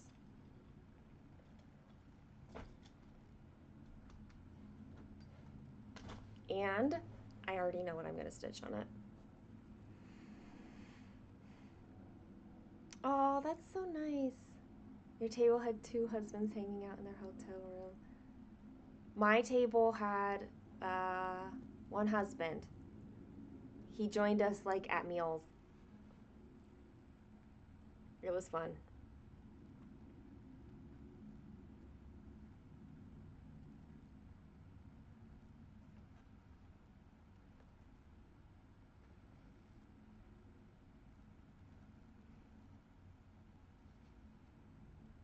And another person at my table, she got a Mirabilia framed at Rensel, which was gorgeous, of course. And so she flew in for the retreat, and then he flew in at the end so they could drive back together, because once you have a you know, a framed piece, you're not taking that on an airplane.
Ooh, that's magical. All the ones. 1, 1, 1, 1, 1. That's 11,000. 111 remaining stitches on Childhood Sweethearts. Aw, so sweet. Congratulations.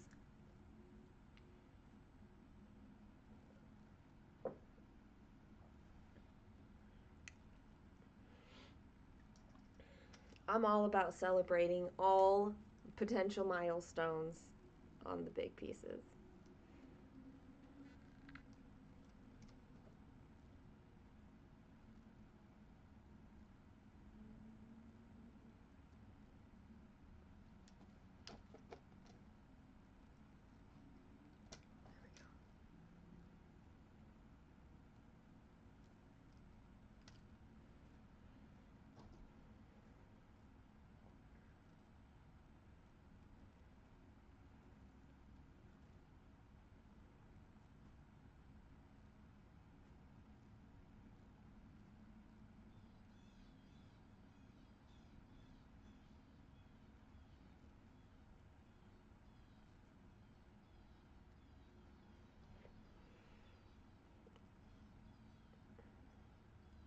Childhood Sweethearts is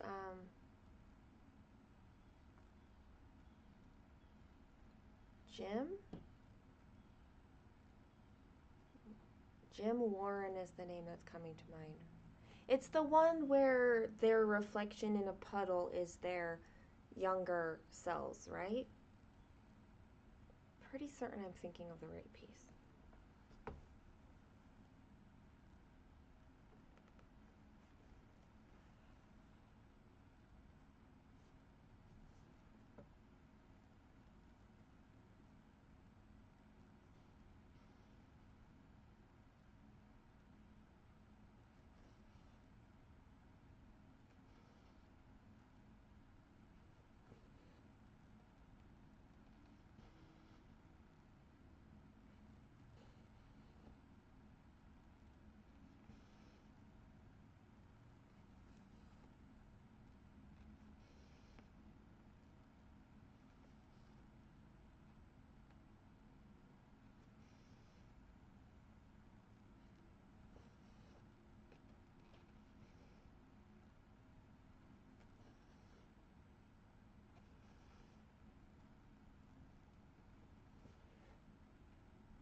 Are you trying to make it to, like, finish it?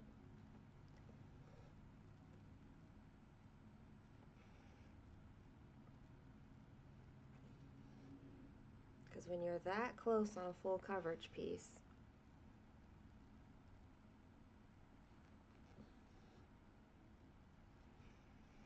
she's awake but not happy about it. Oh.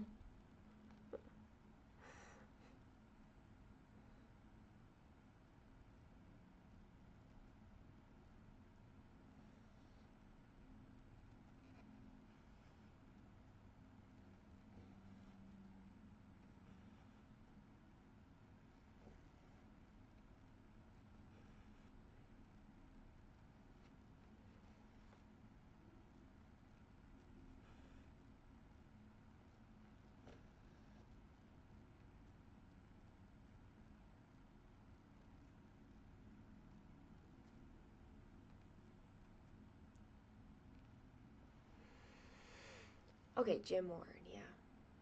The reflection is the old couple as they were kids. Oh. I want to finish for our next anniversary. That's so sweet.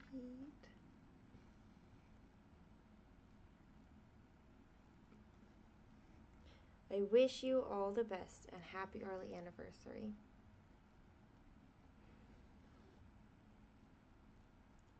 11,000 stitches is still deceptively a lot, but it's gotta feel that excitement of getting close to that finish.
One thing I'm excited about in my current plans, stitching plans, is that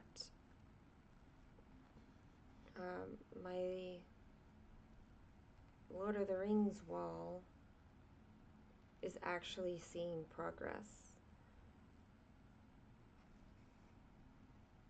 Starting with Frodo and Galadriel,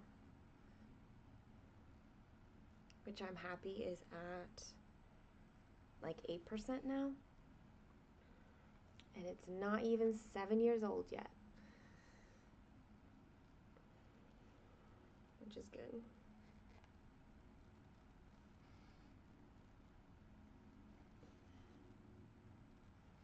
It's definitely my oldest project, and I would quite like to see that with good progress.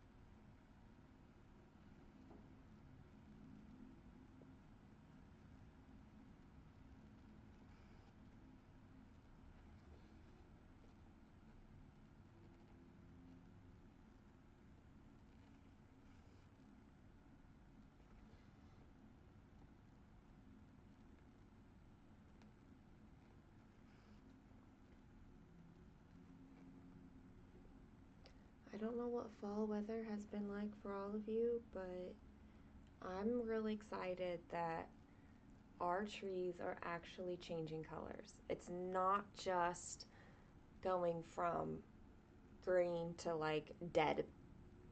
It actually has some gorgeous reds and oranges happening. I like it a lot.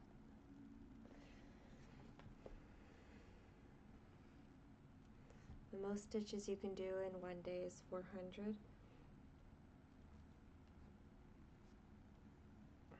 We all have our different things to compare against.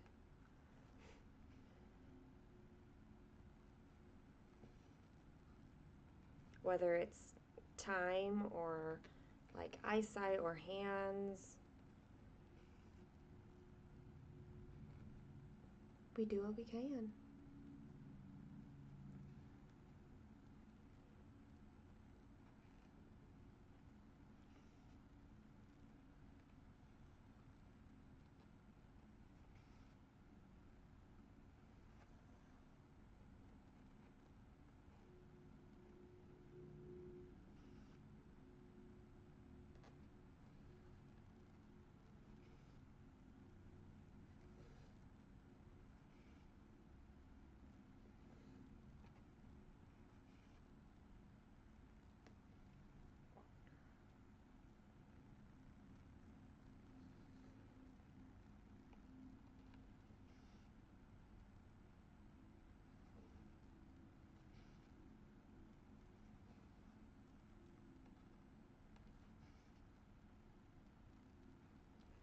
One, two, three.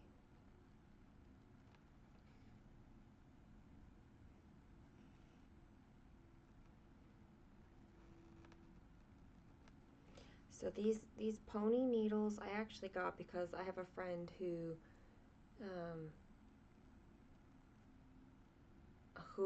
has a nickel allergy, and it's hard for her to find needles that she can use, and I don't think she's tried these ones yet. So I want to send them to her.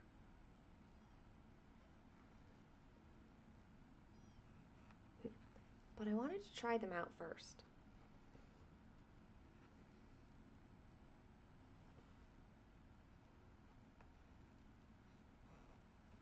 It squeaks, and it's very hard for me to handle the squeaky through the fabric. But I know that doesn't, other people like that, so, or it doesn't, they don't notice it, or it doesn't bother them, so.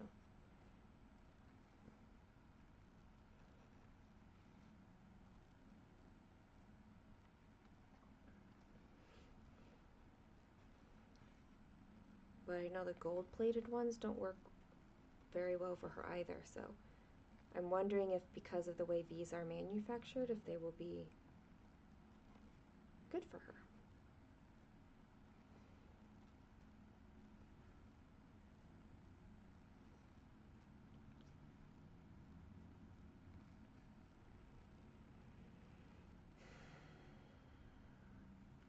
I did those.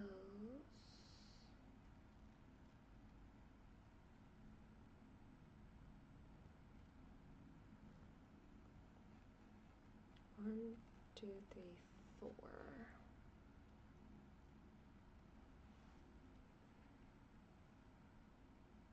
They did. That was V, I think. Or she did 11:35 or something. I don't remember. But she did definitely hit over the 1,000. I can't remember how many.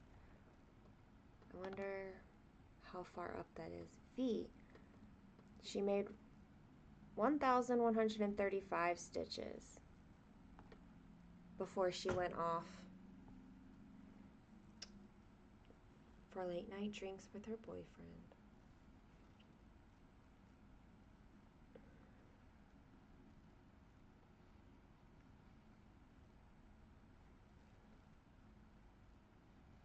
I also can't remember if these are full cross or tent stitch. I don't remember that.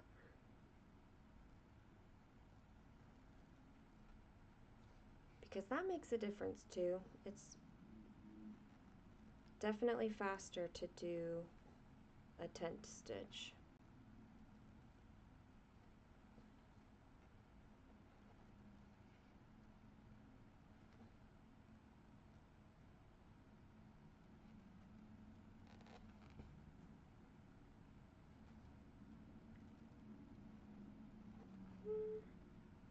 Are never ever ever getting back together. That's the only line of that song that I know. But that's the line that's stuck in my head.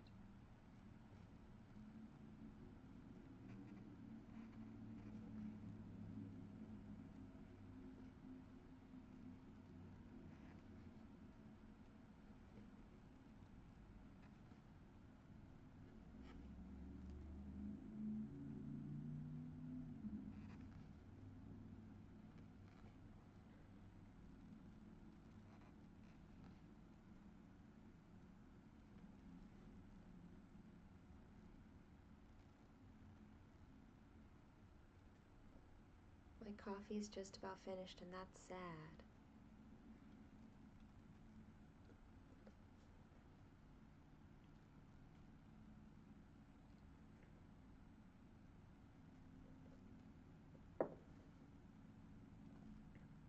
It's done now.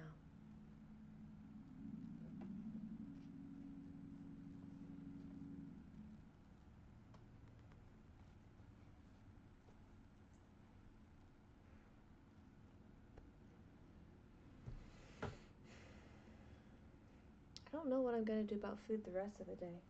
I haven't been to the grocery store for a week and a half. And even then, actually it was probably longer than a week and a half. It's probably been 2 weeks.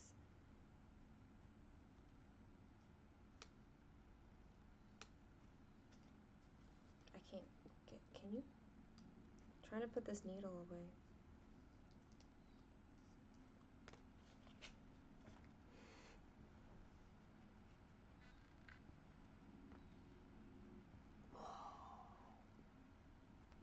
There we go.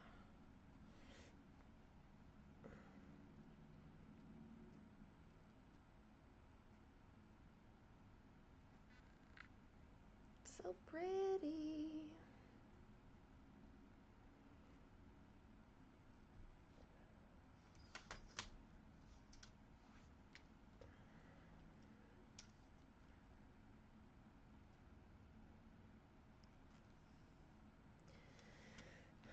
I'm just under halfway for my goal on this today.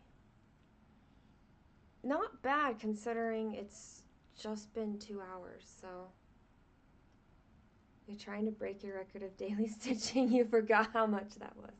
That poses a problem. I don't know what the most I've stitched in one day is.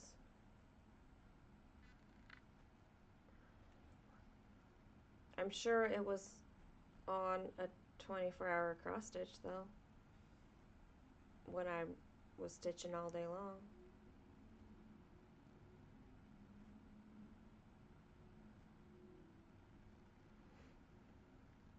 I just started counting like paper pattern stitches to see if it's something that I like doing.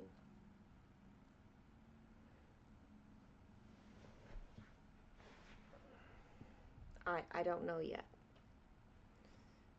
How do I want to stitch this?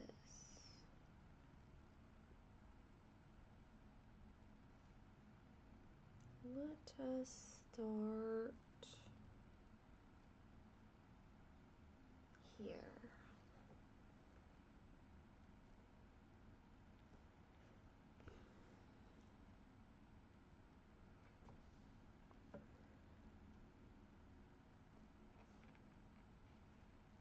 Good morning, other Suki.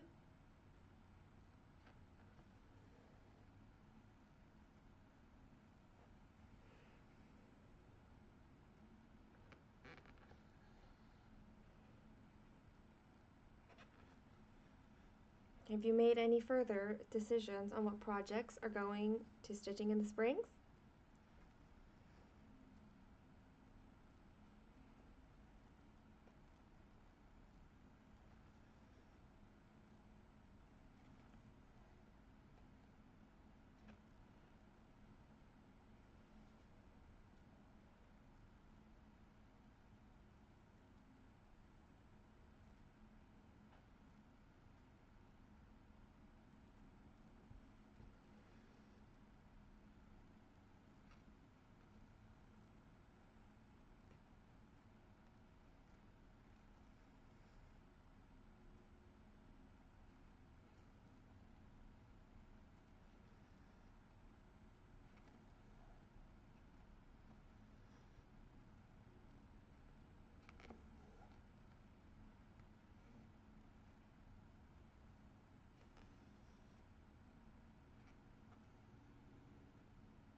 My nose is cold though. That's how I know that we're approaching winter. The ridiculous thing is that it's really not that cold here. I live in Virginia. Like, it's mild.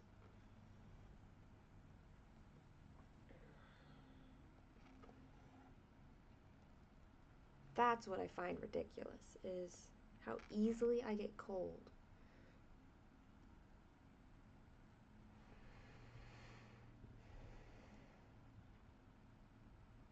Ooh, that's good thinking. That's always good retreat stitching, is having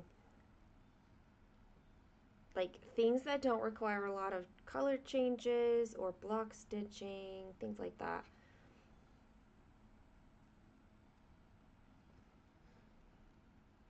If you have something close to a finish that you might be able to finish at retreat, that's always fun because then you get to ring the bell and everyone cheers for you. Like, it's real fun.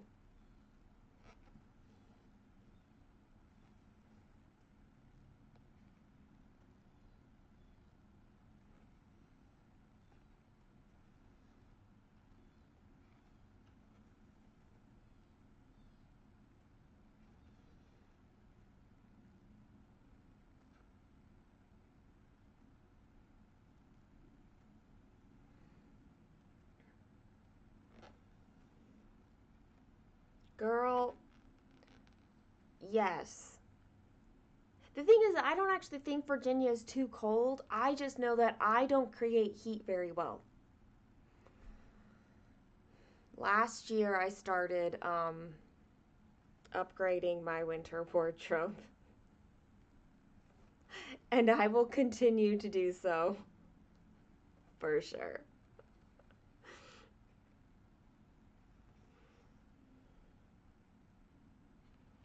Uh, Steven, like, he generates a lot of heat. He is, uh, it's real nice. It feels so nice. Because I'm like, I'm cold and he's like so warm. But he's definitely getting used to the fact that I just get cold much sooner than he ever will.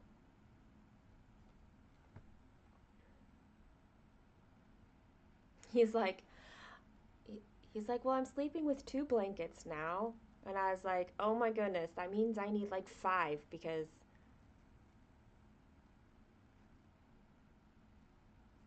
when he, yeah. I could pick up knitting garments as a hobby for my new move too. It's true. And I do have yarn. I've never knitted, well, that's not true. I have knitted like a cowl, but I've never knitted like a sweater or a cardigan kind of a garment. I've also knitted socks, but I've not got that sizing dialed in. I gotta work on that better. They work well as like a second pair of socks when I'm that cold. I've also been investing in some wool clothing, and that's been nice. That helps a lot too.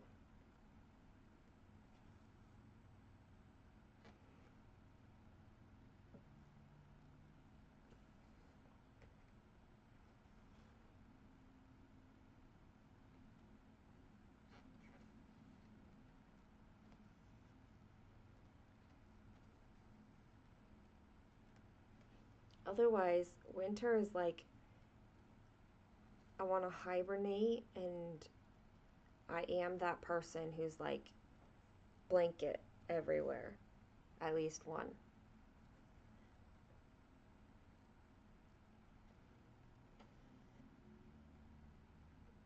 But like I still want to feel put together in the winter as well, and so I don't want to just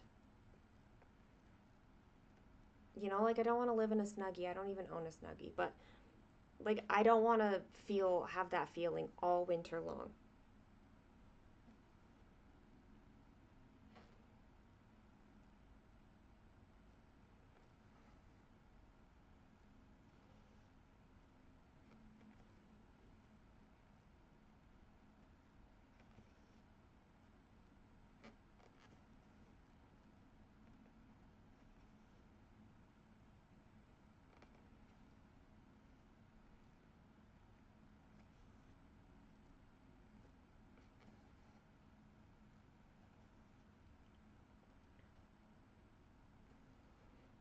I need to look up maybe just spend some time on Ravelry and look up various. I'm thinking more like cardigan type things than shawls. Th- right? Like things that are going to have arms. They can be loose, but like the problem with shawls is they tend to end up like scarves, and then I'm going to be cold.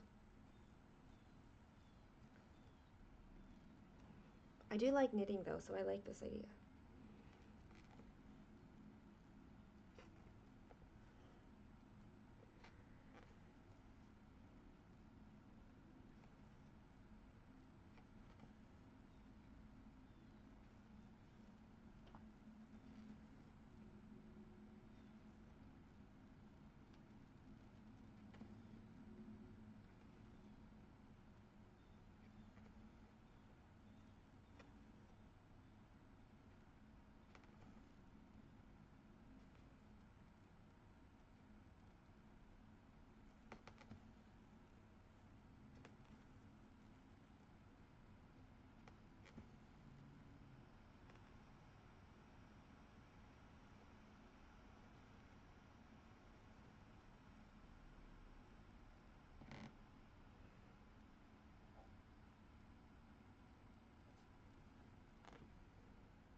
right now I've been like slowly working through my house and decluttering with an eye to move. Um,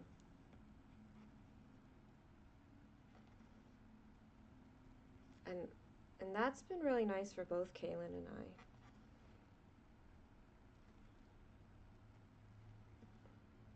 There's a YouTuber who she said if you have the capacity to, you know, find the right home for an item, like offer things to your friends or sell them on, you know, Facebook Marketplace or something like that, or even you know, find a secondhand store that will accept used crafting items, or like, she's like, that's great if you can do that, but sometimes you just need to get them out of your house because that's your capacity. And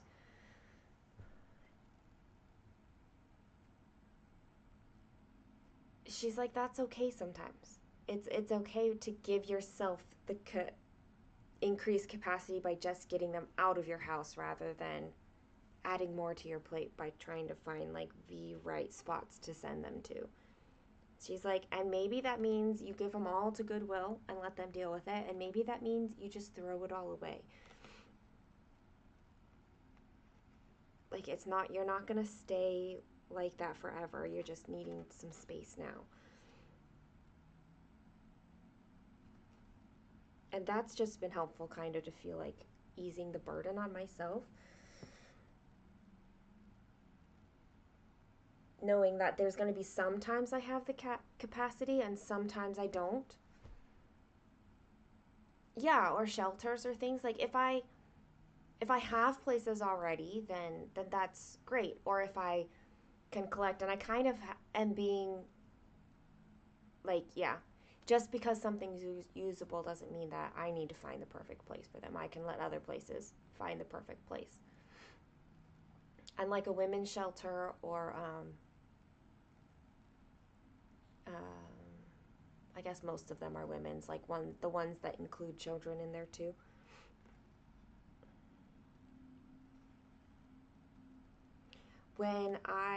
I used to sell LuLaRoe clothes, and when I got out of that, I donated everything to a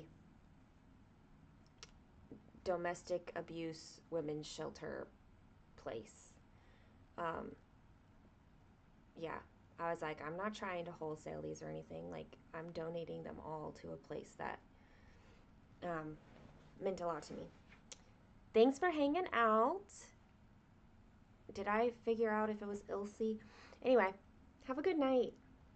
Thanks for hanging out and saying hi.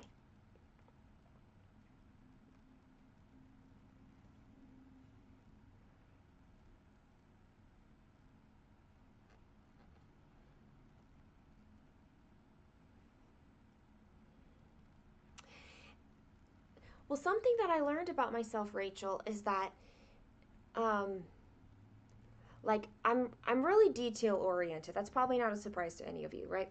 I'm really detail oriented, and so even getting rid of things, um, like I get caught up in the details of it so much, where um, I start thinking of, I may not need it right now, and maybe I haven't used it, but now I'm seeing the logical side of keeping or getting rid of something. Like if I get rid of this and I have to replace it, now I'm just seeing that the money that I've now spent twice, um, or or that mentality, almost like that.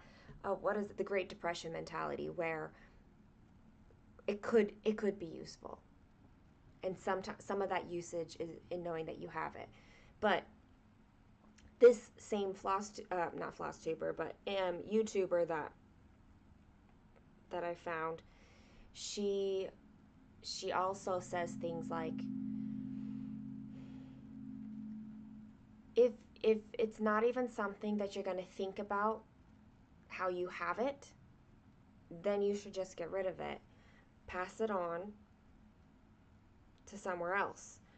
If it's something where you think, oh, I need this, and your mind is, I got to go to the store and get it, rather than let me go see if I have one of these things, then that stuff should no longer take up like rent-free space. You know, it's not really rent-free. They're just not the ones paying rent. And that's been helpful mentality for like me to practice, um, and to kind of ease into. So I'm looking forward to, over the next several months, as I keep working through this, and like just practicing those muscles and allowing them to just strengthen, and yeah, to feel really good about getting rid of things and putting them, and deciding what are the things that are most important to my life, and having those things and letting other things go. It so far it's felt really good.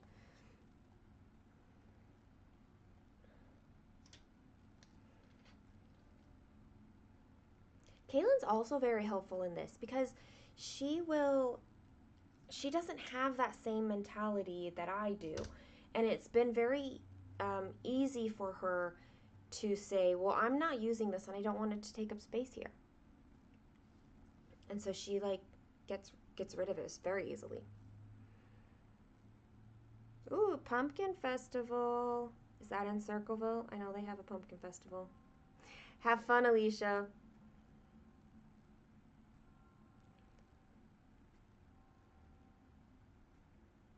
So she's been really helpful, like, and she'll catch when sometimes I'm just logicking myself into keeping something that I otherwise don't really want.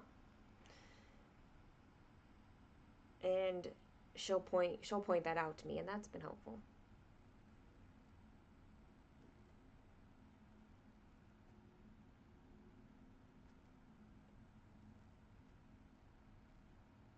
It's been really good for Kaylin to know that it doesn't matter your age, there's something that you can offer, and there are adults in this world who will accept that they don't know everything, and sometimes the children and the teenagers know things that they don't.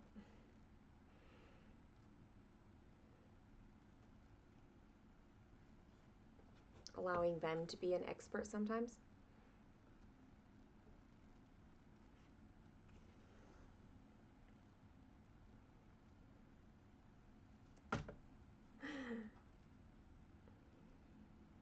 I've been to that festival once in my lifetime, so that's that's how I do about it. Have fun, Alicia.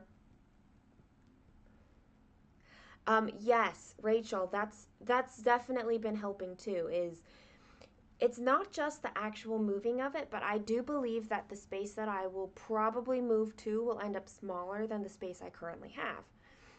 It's kind of all part of this very long term plan thing. Um,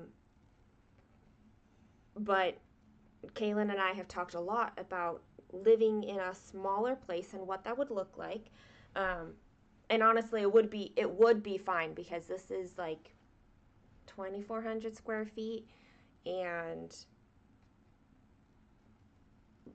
my brother is currently living with me, and he will not be when I move. I will, however, still have 4 animals. Um, but when you go to a smaller place and you start saying, well, these are the things that are most important to me in this space, then you start seeing like what's nice to have, but I can do without. And I have plenty of time to start working through, um, I don't know, like the emotions surrounding it, like any guilt or just difficulty, and things like that.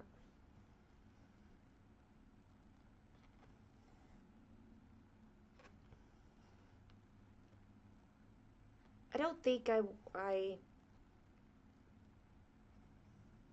don't think I would ever be considered a minimalism. I don't have that, but I like the idea of only having things that I do find truly valuable to me. Like ultimate value, not just like a fear-based value. Like, oh, I might need this one day. What if there's an emergency and I need this? I'm not going to need leftover screws and nails from projects like kits. I don't need those things. It's time tested. I've so rarely reached for them because I end up needing something that's longer or more sturdy or whatever.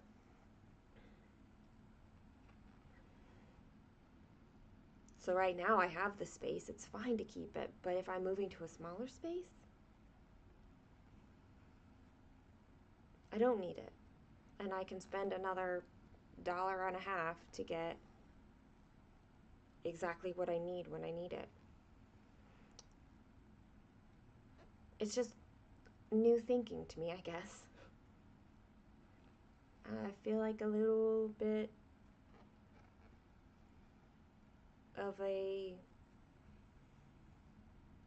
I don't even know that I could say amateur, like definitely newbie status.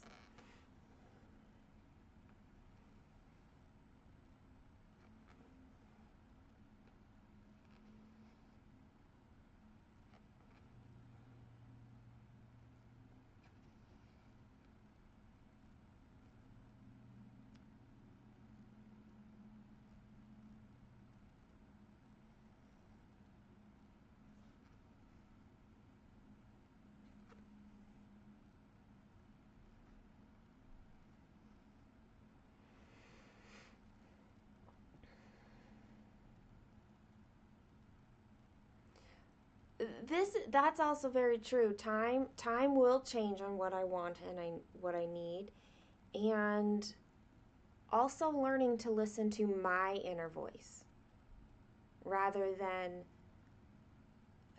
external voices. Like what I value most in my life isn't going to be what other people value most, right? I mean, maybe here because we love our stitching. So obviously, cross stitching is a thing that's going to always come with me. Um, and I love having my home library with physical copies of books like that. I read best with that. I and so those things are always going to be important to me to just keep.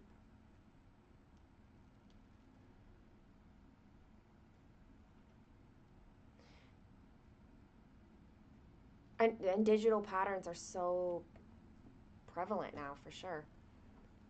Your in-laws are basically hoarders but semi-organized. My husband grew up with that lifestyle. He wants nothing to do with clutter or junk. Well, that's cool. Like you've got like support in that way too. A 5-bedroom house to a 2-bedroom apartment. You thought you got rid of everything I could when the movers were finished. Yeah, see that's like I feel like that's gonna be me.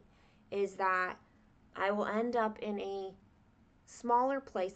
I'm not looking to be in an apartment because of my animals, but and I won't need to be, but anyway. Um but like that idea of having like a storage unit, I don't want that. So I want to just keep on purging and until I get down to a manageable inventory. Like this is inventory I can maintain.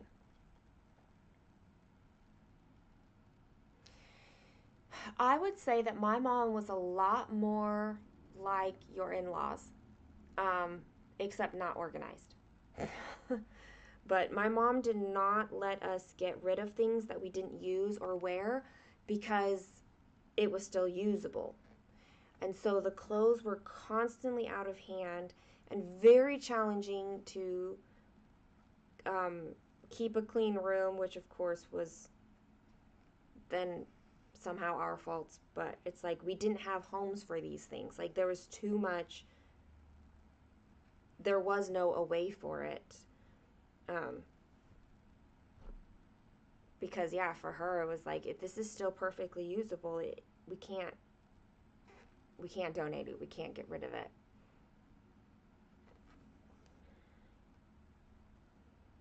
So it took you almost 2 years to go through everything and get down to fitting in the apartment.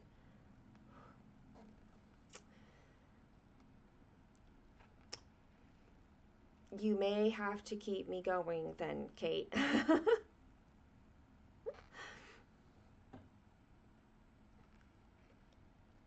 I don't, yeah. I don't know what kind of space, obviously, I'm going to end up in. Um, but I just know that it's going to be less than what I've got now. And I do see it kind of as layer. Oops, oops, oops. Wrong button. Um, you peel off like the most obvious ones and then you start to see, oh, here's more and here's more. I see that Great Depression mentality in my Chinese aunts actually. Um, I'm glad you could hang out, Rachel. Have fun with your family.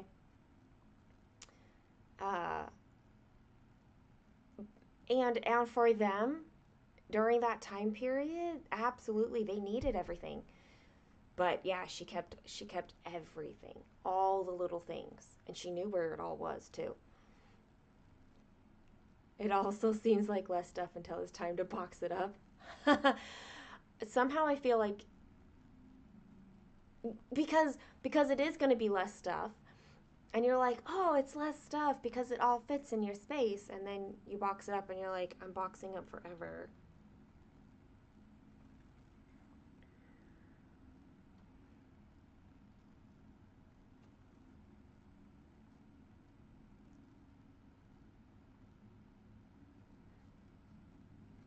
I'm I think there's a lot of benefit to being able to reuse, but yeah, when it means that you end up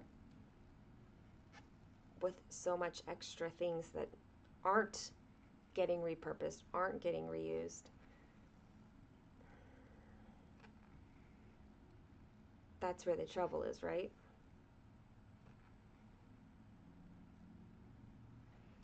This conversation is very helpful. It's helping my mentality of like just keep going.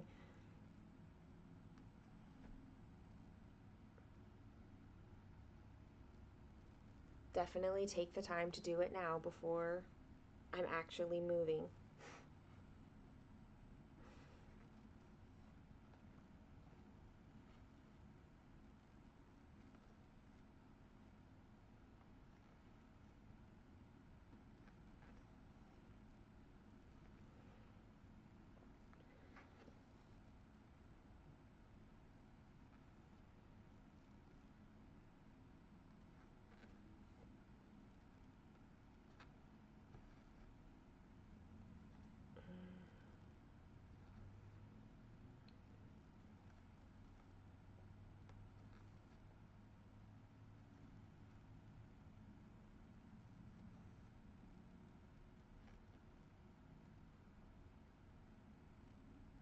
It's also helpful for not spending money um, now.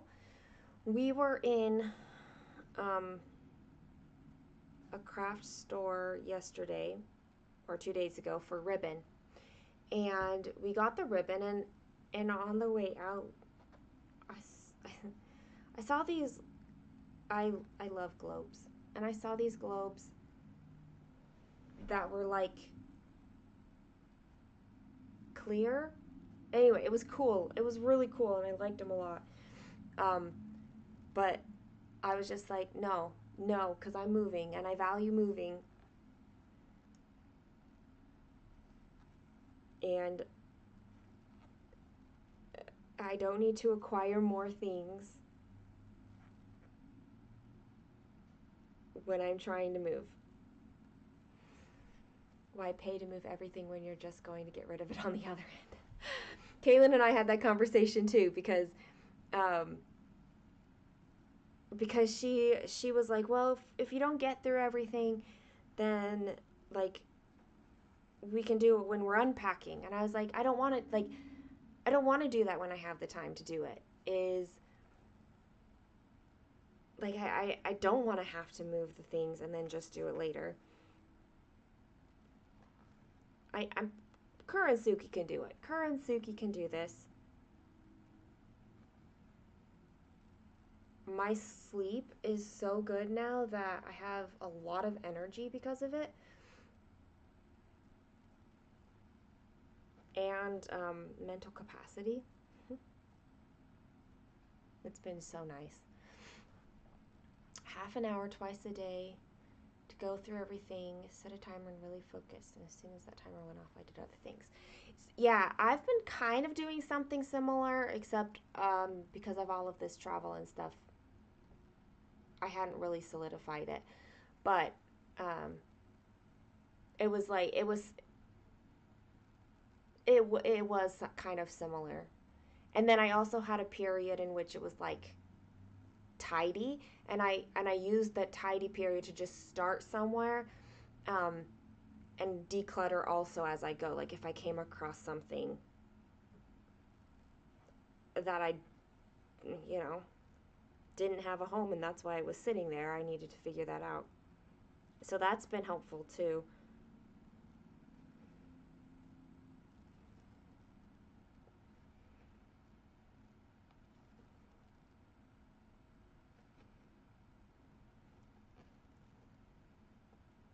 Like don't cause problems for future Suki.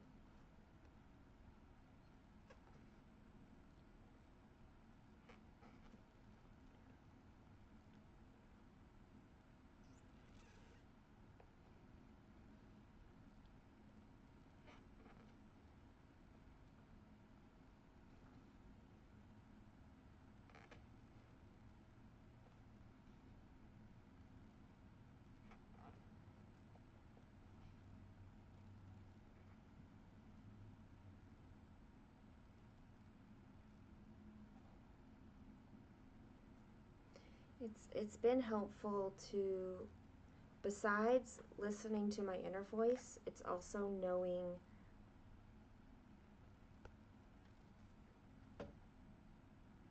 my preferences and making choices, based off of that. What am I doing here? This one.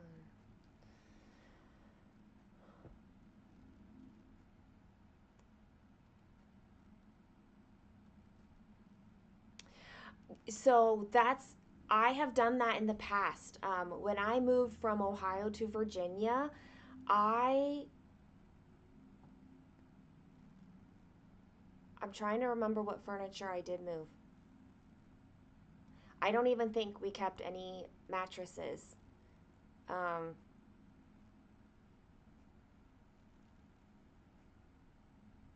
like I didn't keep any couch, any tables, nothing when I went from Ohio to Virginia.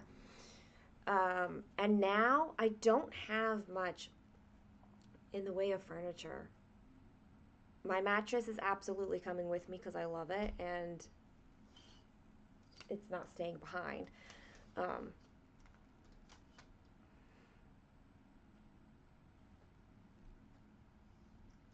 but there is definitely going to be furniture that I end up not moving for sure.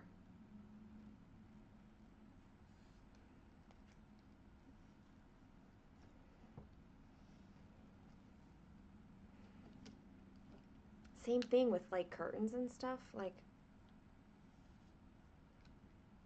They don't need to go with me. There's way too much finicky backstitching on the Christmas stocking.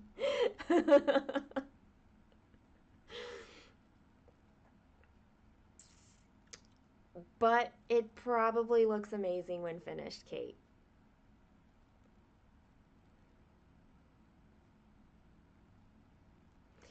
One thing that I am struggling with, and I know that I will continue, is that I love my piano. It's a petite baby grand, and I love it. I don't want to replace my piano. But that means I have to move a petite baby grand. Like, those aren't easy to move.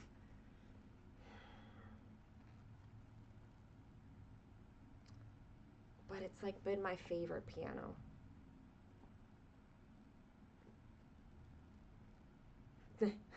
Also, like, I do not know how to fit. I want to move to a smaller place, but I also want to keep a 5-foot piano. Actually, I think it's only 4.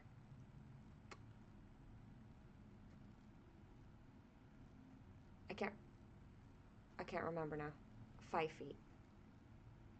At its long side, it's probably 5 feet.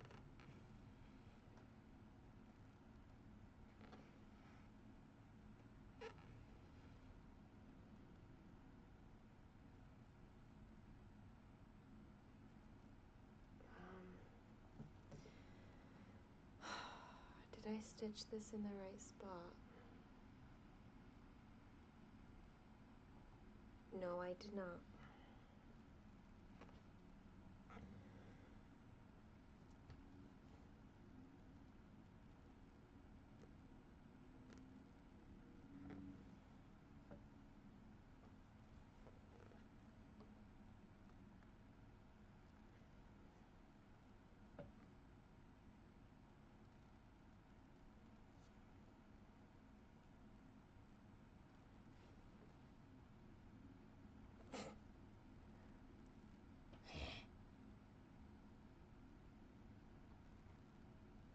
I don't even know what stitch it is that needs to come out right now.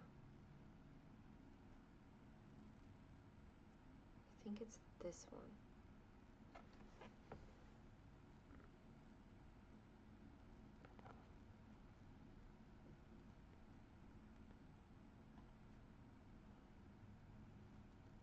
You know what? That stitch is staying in now.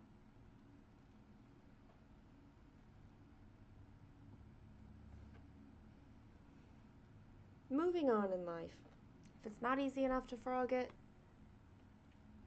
I will stitch over it or leave it.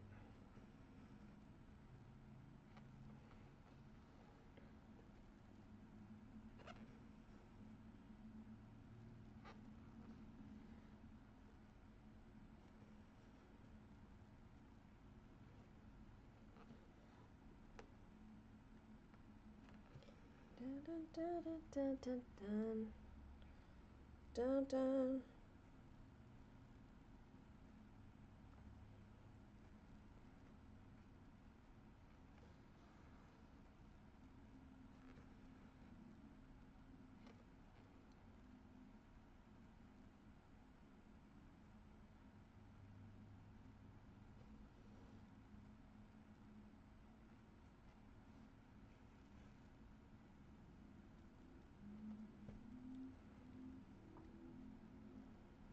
I'm not even sure.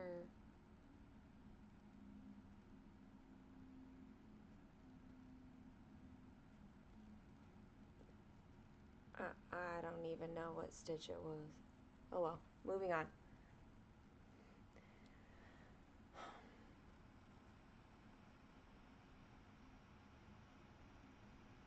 Yes. So I used to do a loop start, but now I'm threading my needle differently, and so I just run it under in order to do that.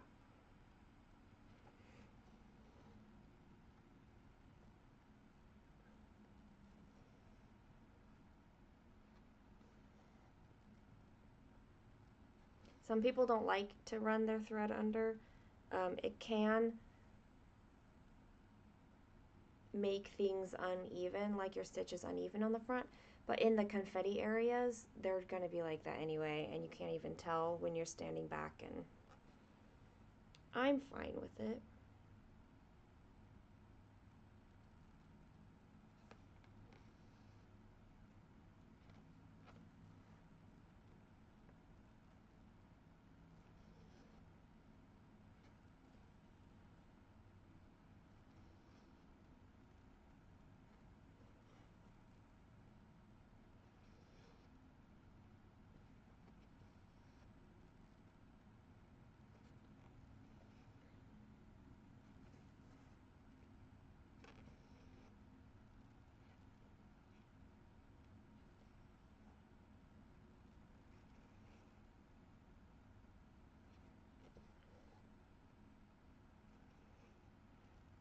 Just, I find that waist threads don't work for me as a cross-country stitcher, and it always looks very disorderly to me.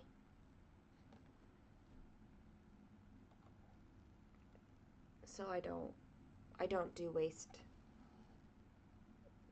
threads for that reason. I guess that's multiple reasons for those reasons.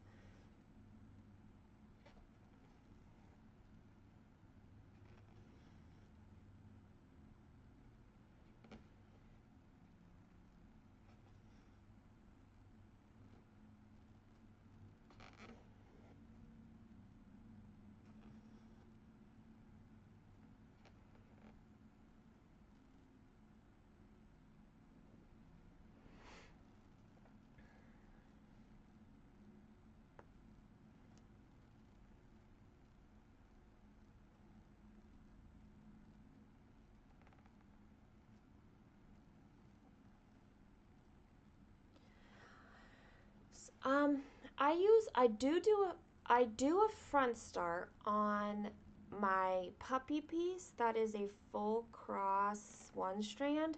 I don't know if it's the same kind of a front start that you're doing, um, but I do like it on that.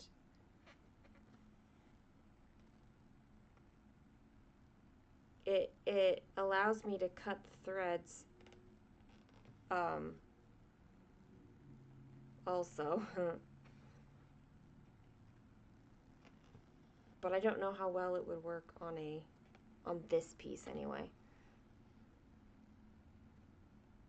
I have tried. I like to keep trying different things to see. And there's like front start single strand loop methods. And like loop end methods from the front. It's pretty much the same as when you're starting it, but you're ending it. Those don't work for me. Those come out every single time. And I do not like it. So I stay away from those. Ooh, a successful Michael's Crafty trip with your 40% coupon. Welcome back, Erin. What did you end up getting? Do tell.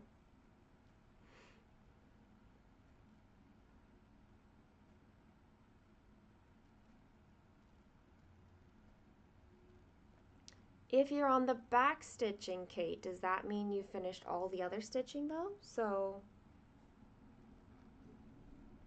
you've made a lot of progress, if that's the case.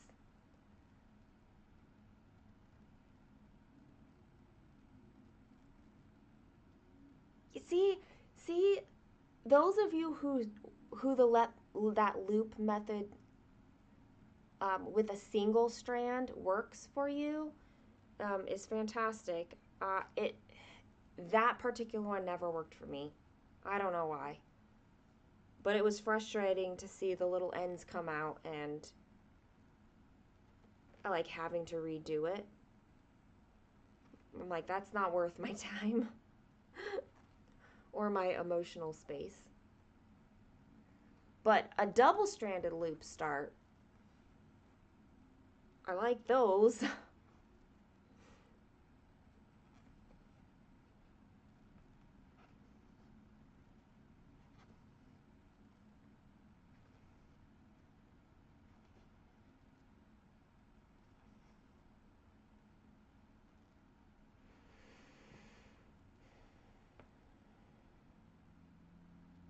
There's so much backstitching left. You've already been working on it for several working days and you're not even half finished. Is it multiple colors of backstitching on that one?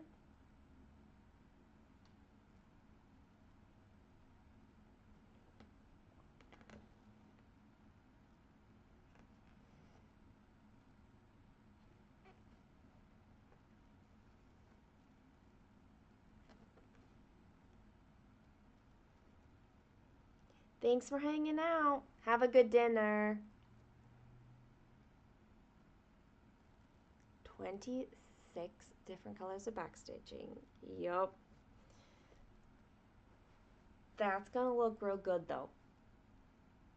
Not gonna lie.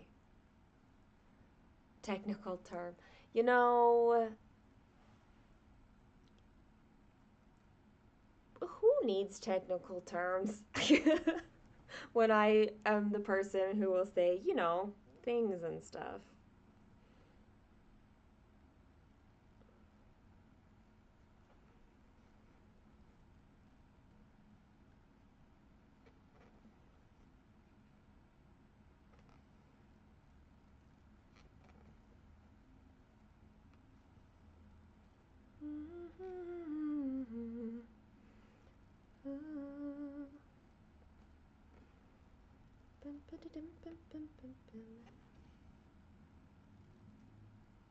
Uh, I totally get that with the older Janlin kits. My Victorian Christmas bell pull is an older Janlin kit, and that first little scene had 8 different colors of backstitching in it.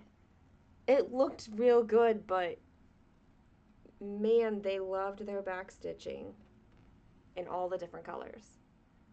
I feel like there's a reason why they are no longer in this. You gonna blame that solely on the backstitching?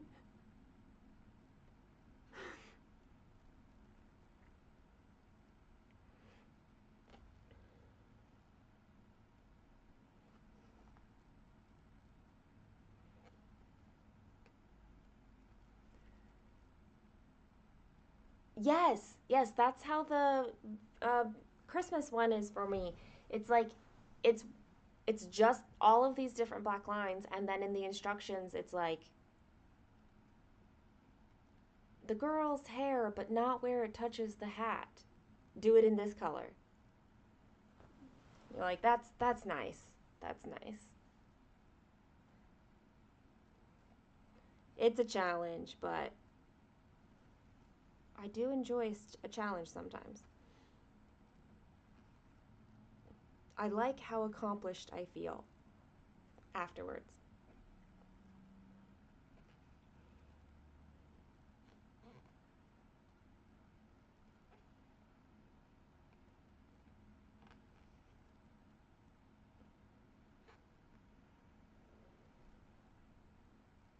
Oh, thank you for hanging out, Katinka.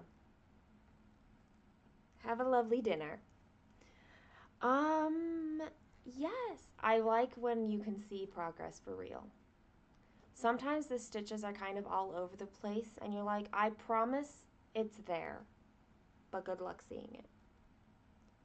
But this has actually had some like decent um, concentrated stitching. So that is nice.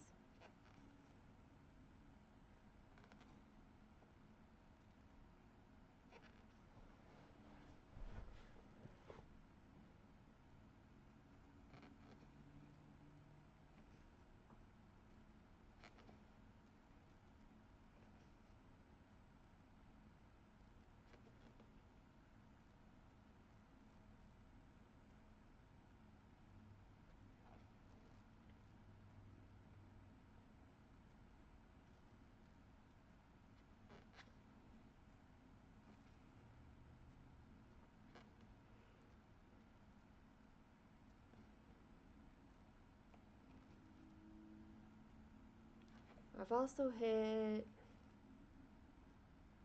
where am I at? 668 stitches, so, and they have been largely concentrated in here. A little bit in some other places, but not very many.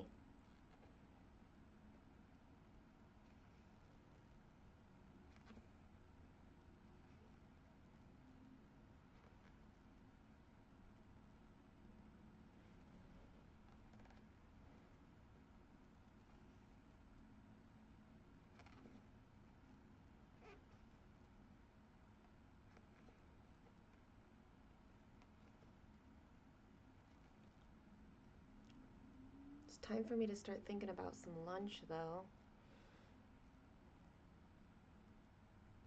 Everybody's starting to cook dinner and everything, and has me thinking about what I should do for lunch.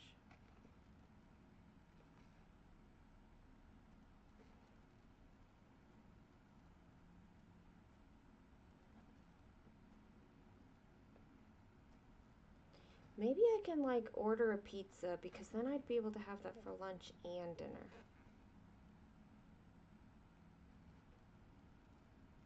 Which leaves me with a lot of stitching time.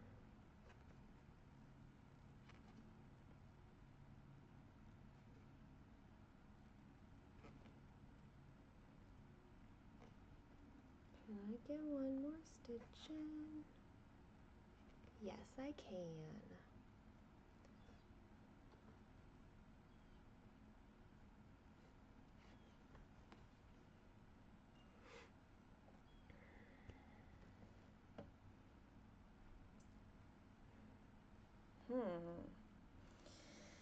Let's see here.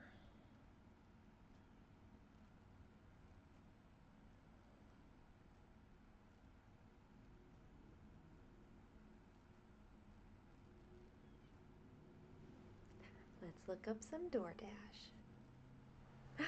Hi, Jennifer.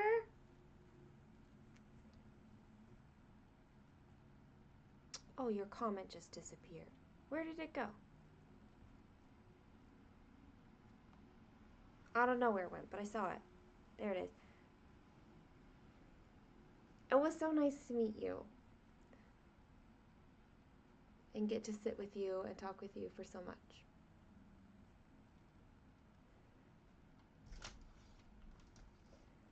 What am I looking for? 989.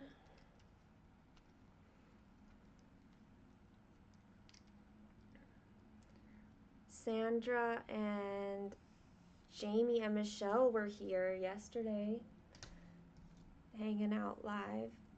It was so nice.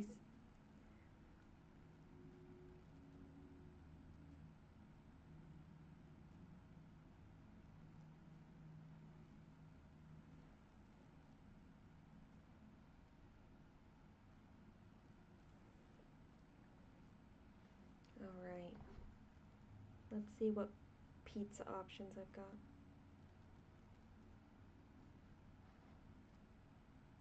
Ooh, a 10% off?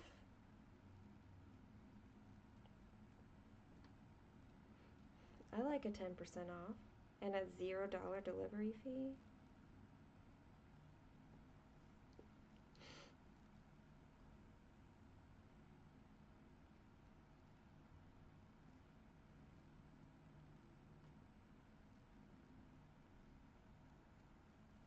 Why, yes. Let me just get the same exact thing over again.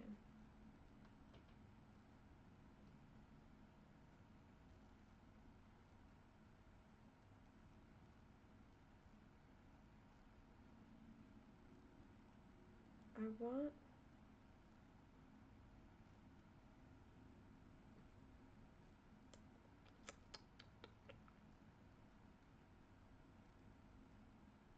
Okay, I kind of wanted a, like...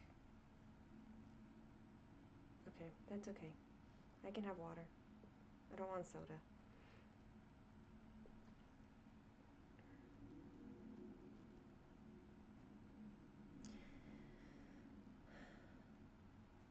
last time I got something delivered to me with DoorDash, they delivered it to my neighbor's house. Thank goodness for pictures.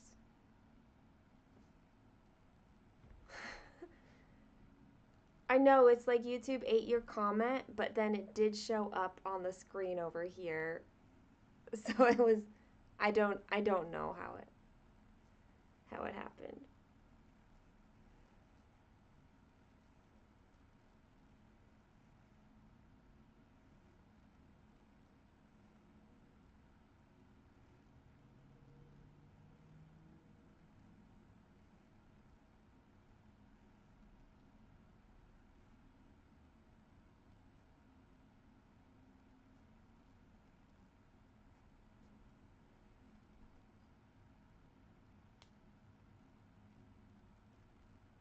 Oh, I do see the notification for it.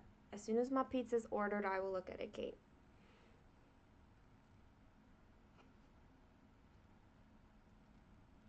Good. My pizza is ordered.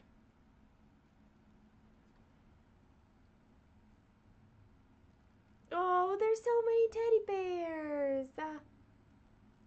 But yeah, because they definitely use their back stitching to with every single different color. Are you doing it the back stitching like color by color?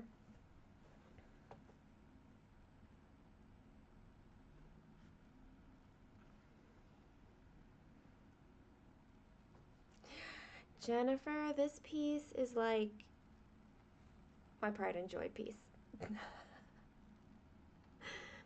And if I come back to Stitch West next year, it will be coming with me, even though it's not going to be completely finished at that point. It'll be close enough.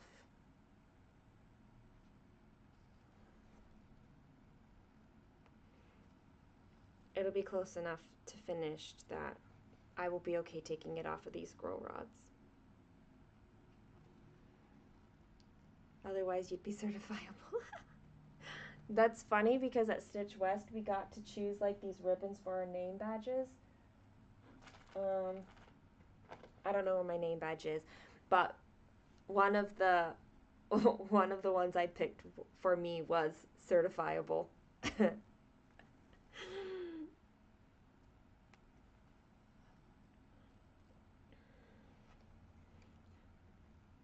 I say just own up to it.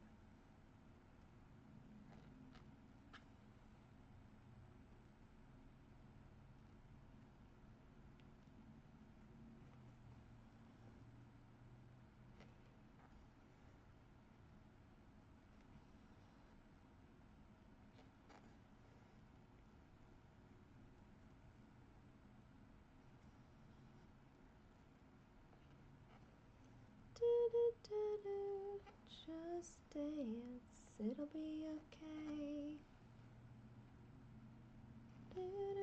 Just dance. Keep it cool, what's the name of the song? Don't remember, but it's alright, alright, just dance.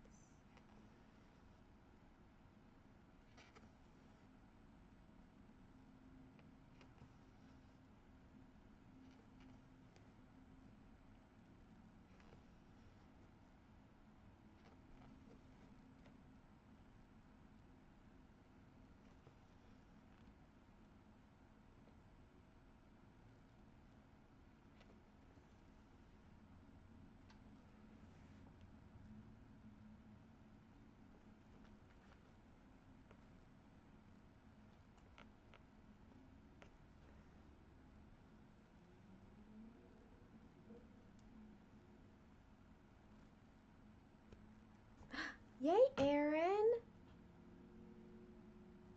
I do still feel like I'm kind of in that testing out phase. But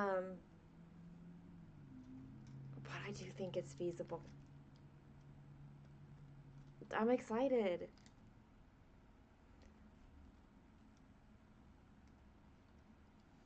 You work on 35 different projects every month seasonally. Oh, yes.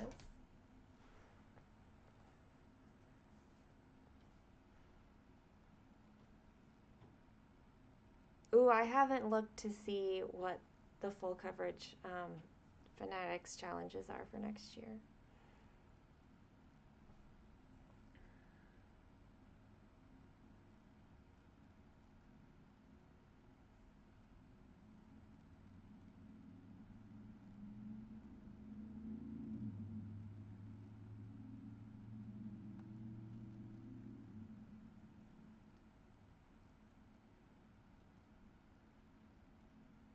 And the thing is that you may have to just adjust as you do figure out, like, oh, this isn't quite feasible, or I actually think about things maybe in a slightly different way.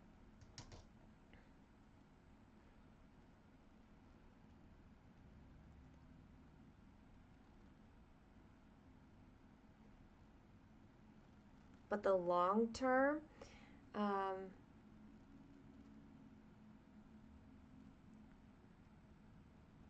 200,000 half stitches in what time span? Because obviously that's going to be doable, but like, what time span are we looking at? I decided not to kind of add up what stitches, like the total number. I just am fairly positive that what I have is feasible. A year. I, it's definitely doable, but yeah, WhipGo, that's what I'm thinking. Like, it's hard to do it with WhipGo. Um, but this year I was just testing out WhipGo, like seeing if it was something that I liked. And it is something that I like, but I don't need it in order to work on projects. So, we also recently decided to start a quilt, which will have 18 different patches of 18 count cross stitch. Okay, that's a fun chart. Like, whoa, quilt.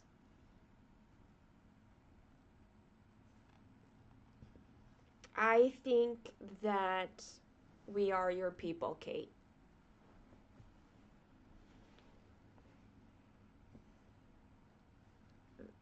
For certain.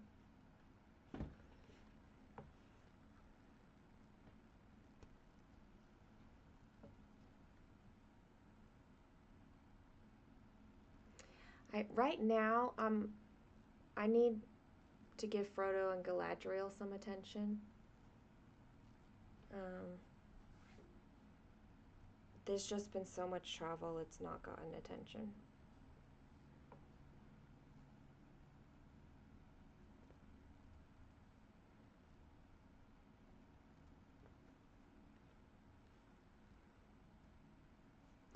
That's what I wanted WhipGo for this year, was to make sure that I was going to be touching like all my non-full coverage.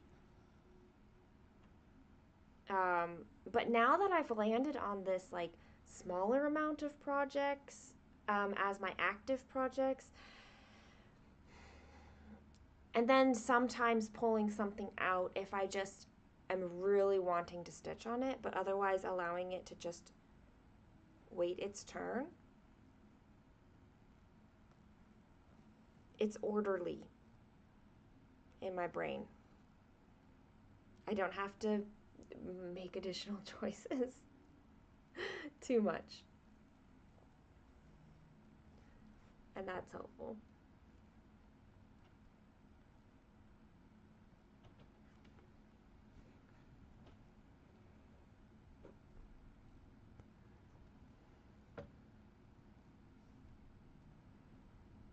I might do something with WhipGo where I use my categories and I put those on the WhipGo board, and then whatever project I stitch on is whatever my active project is in those categories. Um,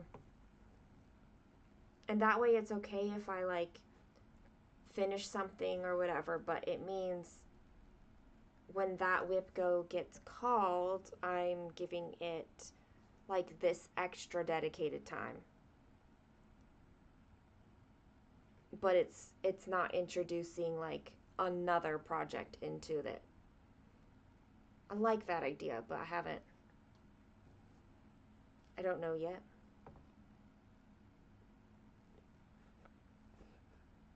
Plus, I'm moving next year. Like,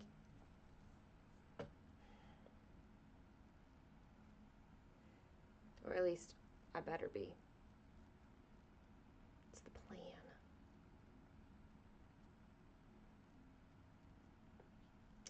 I do not see this color in this space anymore. Not even a ninja stitch. Okay.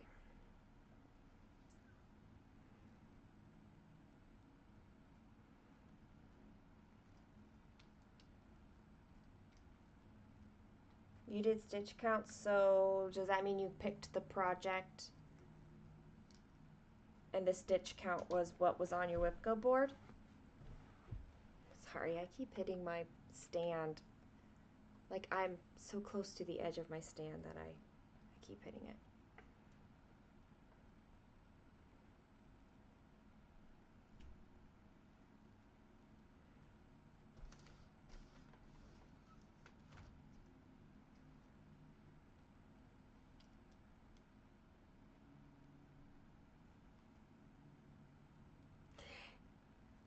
Having some like smaller things to work on, I like having that too.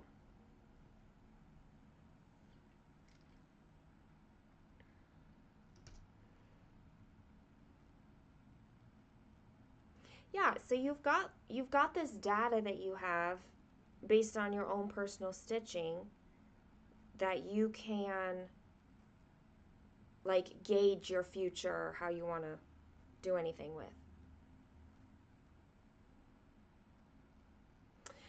Uh, no, I feel like you don't really get any other emails. You'll probably get an email coming up. If you'd like, I can reach out to Kat, the organizer, and see when that email will, but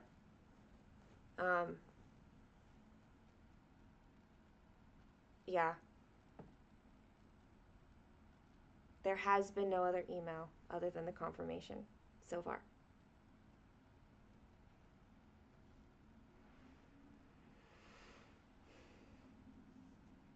Full coverage is a faster stitch for you typically.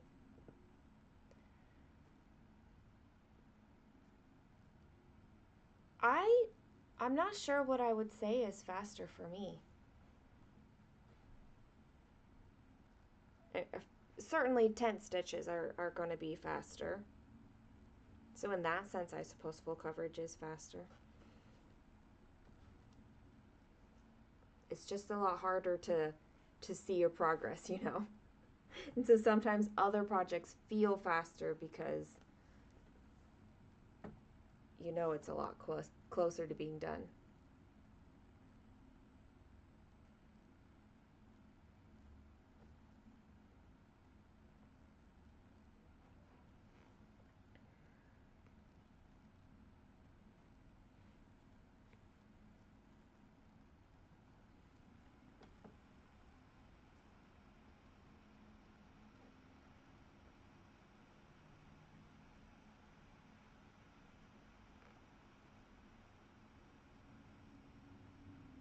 Well, I'm glad, Erin. I I like sharing my ideas because I gather ideas from other people too. And we don't all think about our stitching in the same way either because our brains all work differently. Like, yes, I want to stitch on all the things, but I want to stitch on them and see them done. And so my stitching plan needs to account for all of that.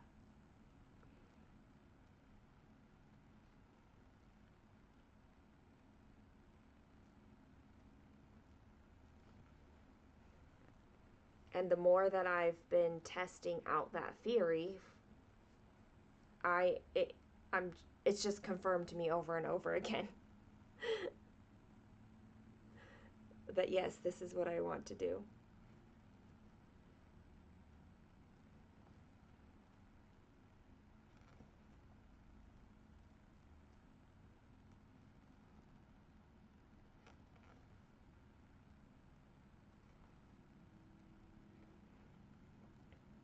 I've even decided I don't really care how many projects I have. Like, I'm not even going to keep track of counting them, except probably every 6 months when I do my whip parades.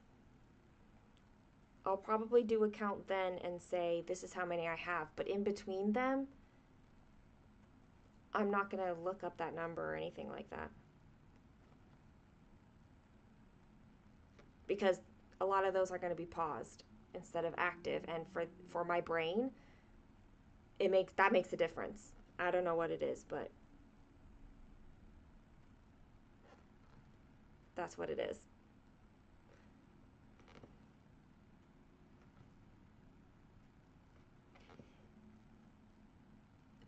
There's a YouTuber, her channel name is Clutterbug, and she talks about like these 4 kinds of like organizational styles, and it's helpful to know which one you are,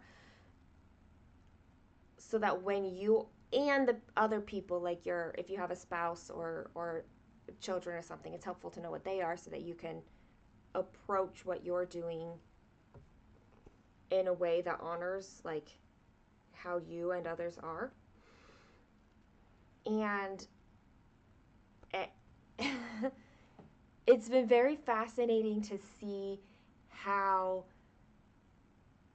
I am that in like all of these different areas. How I see organization everywhere. I love detailed categories, detailed plans, um, like, yeah, but I like them visual. So I like to see what I have, but in detailed categories. I love it. That, yes, Erin, for full coverage, it's like 1,000 stitches. I feel like is like, well, how did it? What is that even? Um, I need to see something bigger. You and I seem very much alike in this way.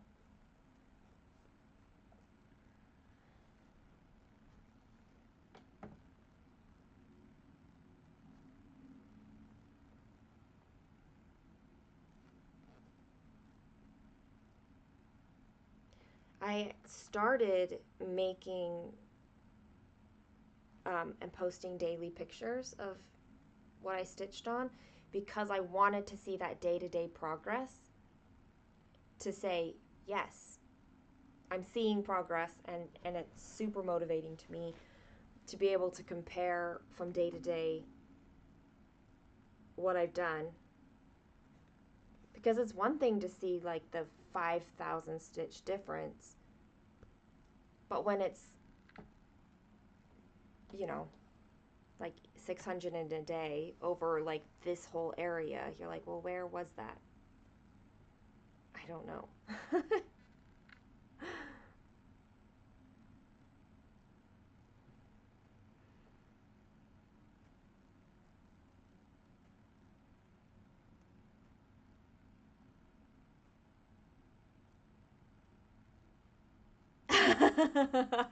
Yes. When I had that idea at first, you know, I almost dismissed it. Like, that's crazy. Every 6 months, could I really do that? But but most of my full coverage projects are significantly smaller than my bookshelf, and I know what I can stitch with my bookshelf. So I don't see why I can't do it. I just, my thread's too short. But there is a ninja stitch right here, and I can do that. And and those numbers were very much like every 6 months was chosen because that's how often I do my whip parades. Um, so that's how I ended up with that number. And then I chose to break them down into 2 week periods because that's how often I like to film floss tube videos.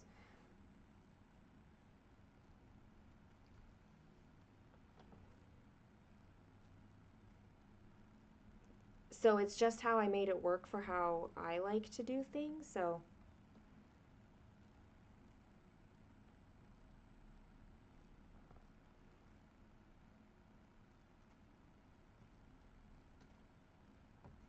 I'm glad you're excited. I can't wait to see how it goes for you.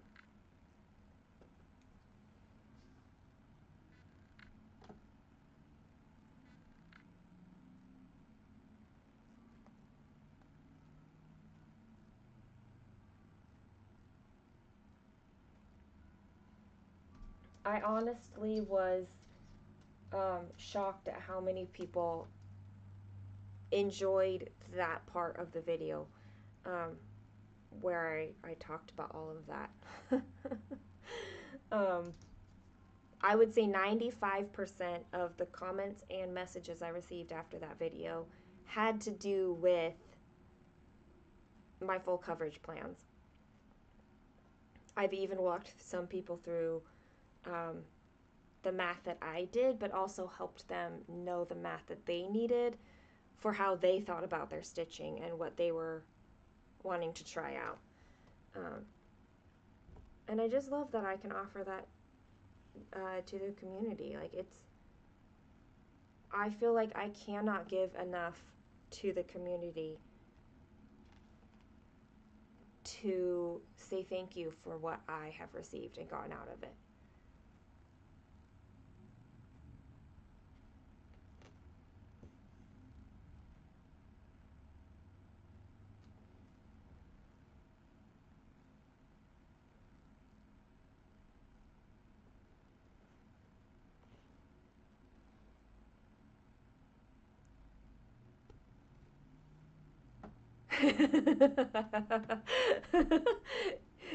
Yeah. Having the spreadsheet do like some of that grunt work is nice, especially when you build in formulas and let it do some of that work, for sure.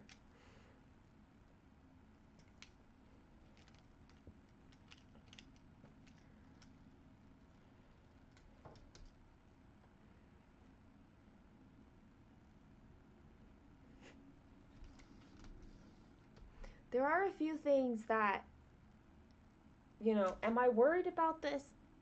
Probably not. But doing 50% of a project in 6 months,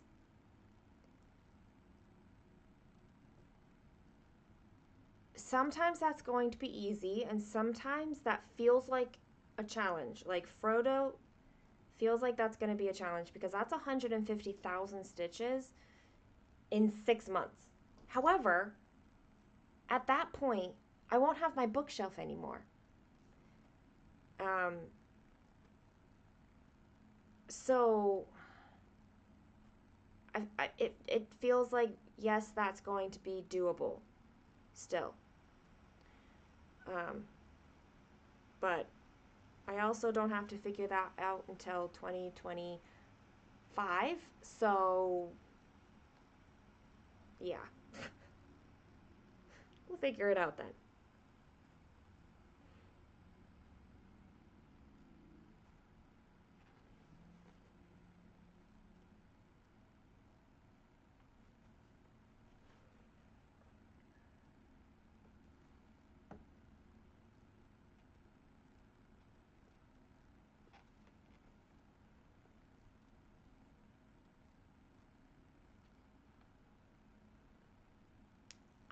I'm so excited for you, Erin. It's like somebody geeked out over that just as hard as I did.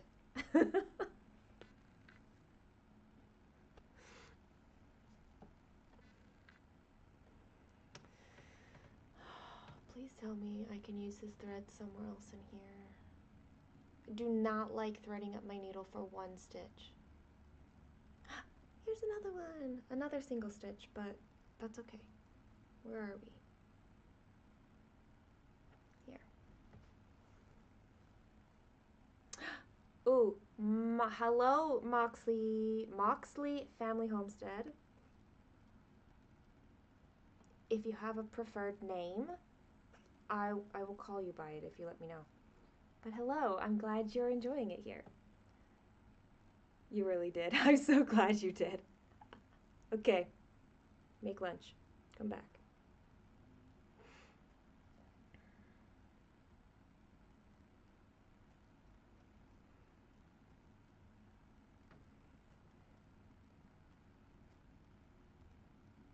I don't think I had another ninja stitch on here.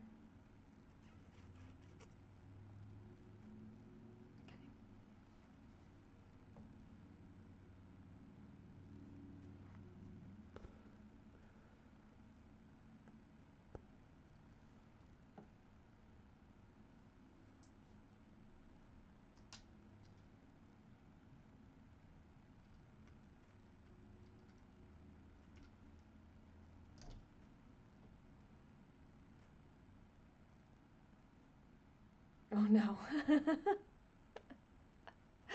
Oh. Most games aren't working. Must take care of it.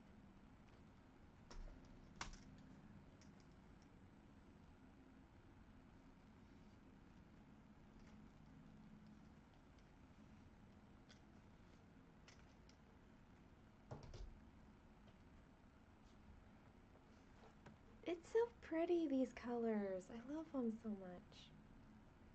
There is like some green here that these are much closer to these greens, but it's still part of this fabric. It's not something additional.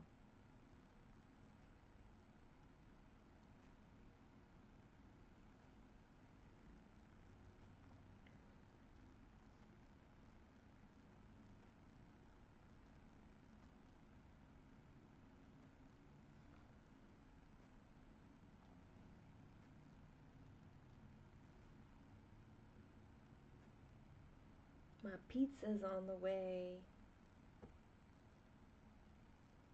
Uh-oh, Diamond Painting Art.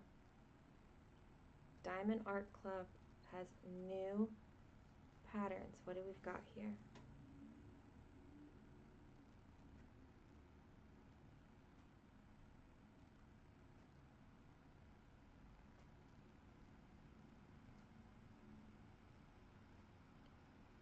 I'm not actually going to be tempted by any of these, but look at this one. She's knitting, and her hair is like yarn, and the planets all have a yarn. Can I make you bigger? No, you're not going to let me bigger. There's the mock-up, but that is so fun. It's called Threads of the Universe.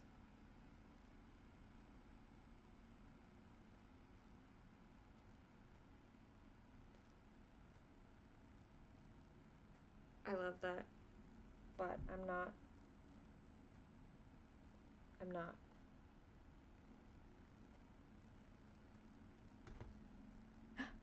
My pizza's here. They're not delivering it to the wrong house. Yay!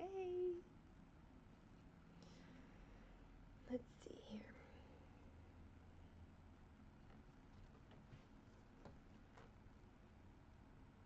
And I will not eat pizza and touch my fabric. Y'all, don't worry about this. A Starbucks wrap is one thing, but pizza, no.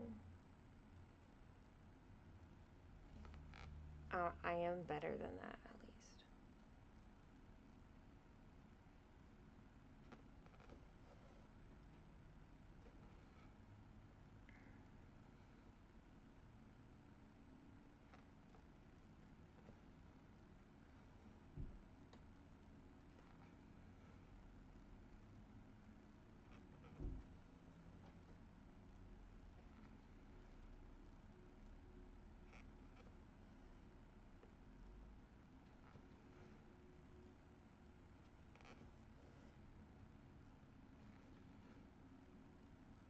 Maybe I should have timed my pizza for when I actually hit 1,000 stitches instead of 700 stitches. That would have been smart of me, but Pasuki was not smart. I just got pepperoni, but I got less 16-inch, so it's a big pizza. And it's just pepperoni. My favorite pizza is controversial, I know. I love pineapple on my pizza.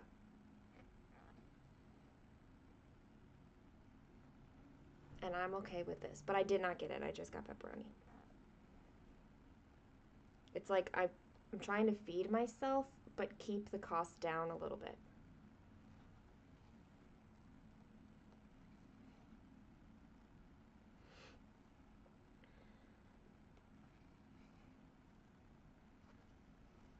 But it's also not like a super greasy pizza like Little Caesars. It is a decent quality. Oh yay. I grew up with Hawaiian pizza and I did not understand the controversy for a very long time. I like pineapple. I actually really like pineapple and olives and pepperoni. I like that combo a lot.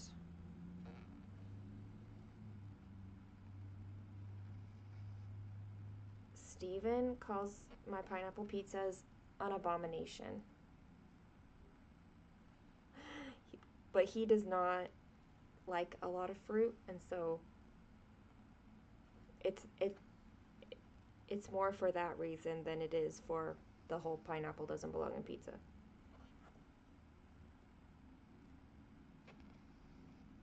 But he likes buffalo flavored things, so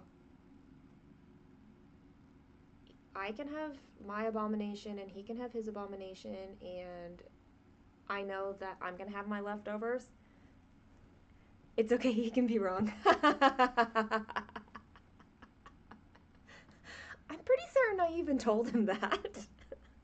I was like, it's okay, you can have an opinion even if it's wrong.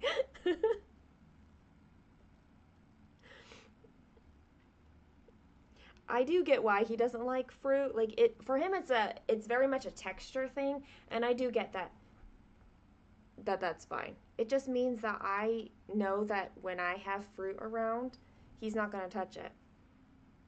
I don't have to worry about something not being there when I expect it to be there.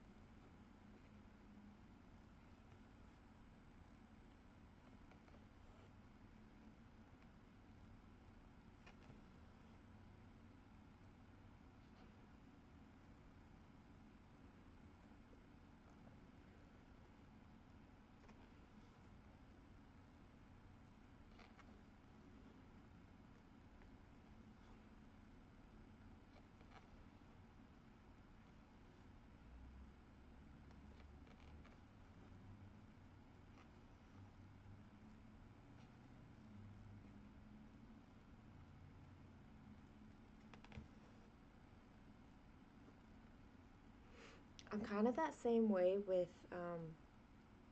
chocolate.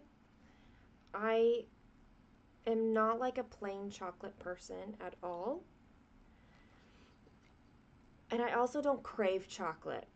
Um, it's interesting because Kaylin has definitely developed like that love of chocolate. She doesn't really get that from me at all. Um, I am that person who like I have chocolate and then it just like sits there for months until I'm like I want some chocolate. And then I finally have some, but I only have like a little bit. And then like it gets put away again for another couple months before I'm like, I guess I'll have a little bit more chocolate.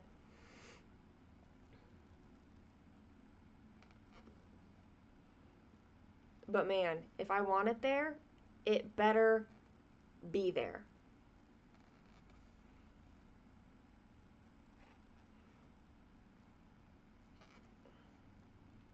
Like, if other people want chocolate, they can go get their own chocolate and not have mine. Because it's there for when I'm ready for it. Sierra! That's a pretty name. You're working on the FFOs while watching. Nice. I'm terrible at fully finishing. You like Twix or Reese's, but you're not a plain chocolate person either. Yes. My favorite is when there's a sweet and salty mix together.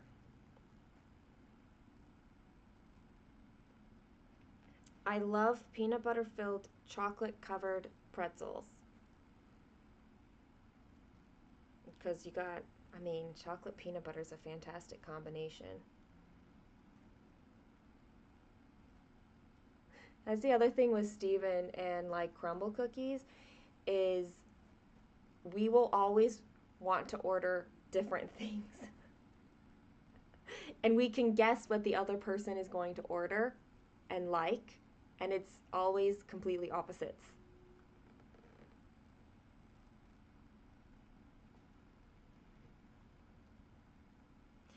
Luckily, the good pretzels aren't um, easily accessible to me, so I don't buy them all that often. Hi, Jessie. If I want chocolate, it better be available. Exactly.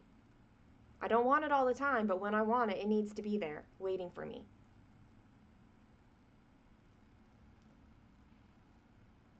Ooh, I haven't had a Take 5 in a long time.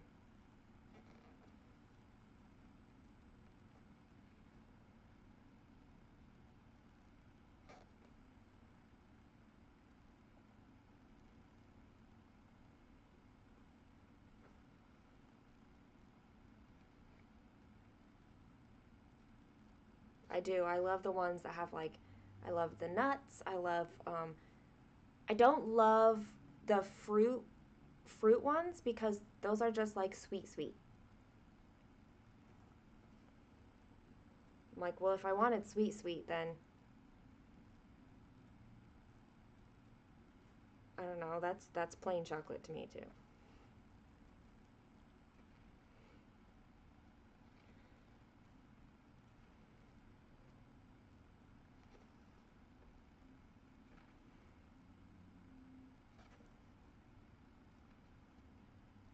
Oh, I forgot about my pizza, y'all. I should probably collect that from the porch. We started the haunted house because of you, but I want to be mad, but I'm not. There's no use in being mad.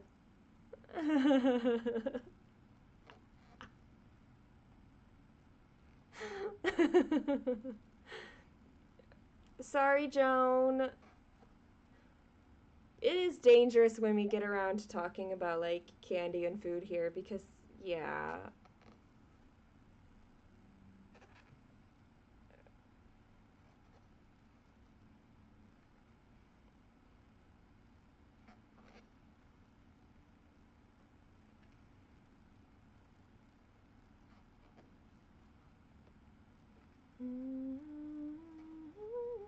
I think I want to finish this thread and then I will collect my pizza.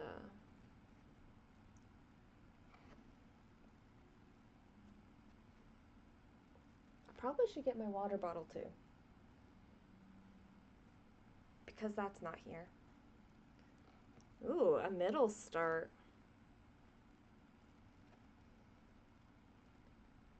I struggle with middle starts. They always seem like fun. But then I'm like, that's too many options with what direction to go in.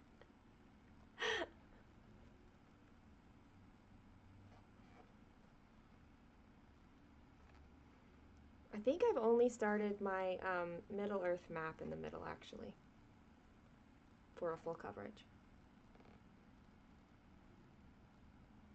Yeah. Most of them I start in the upper left, and I have one that I started in the upper right.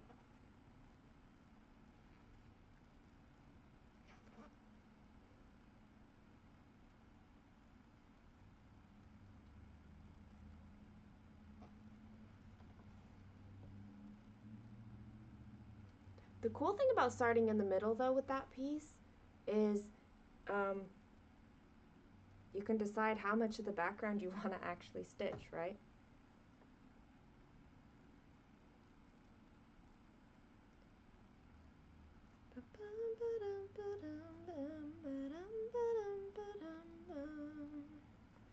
Whoa, whoa, whoa.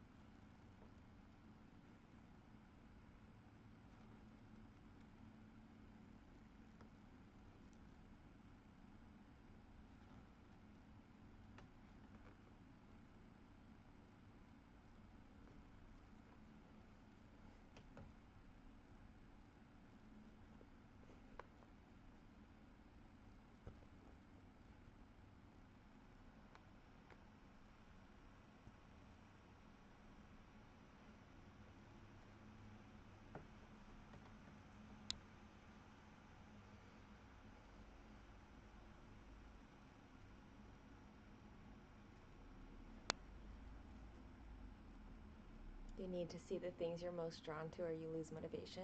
That's one thing that's nice about like the Aimee Stewart bookshelves is that you always have um, it, there's always something new to see and something like the mini finishes along the way. But yeah, the bigger projects are hard. Well, can be, I suppose. As long as I'm seeing progress, I'm fine.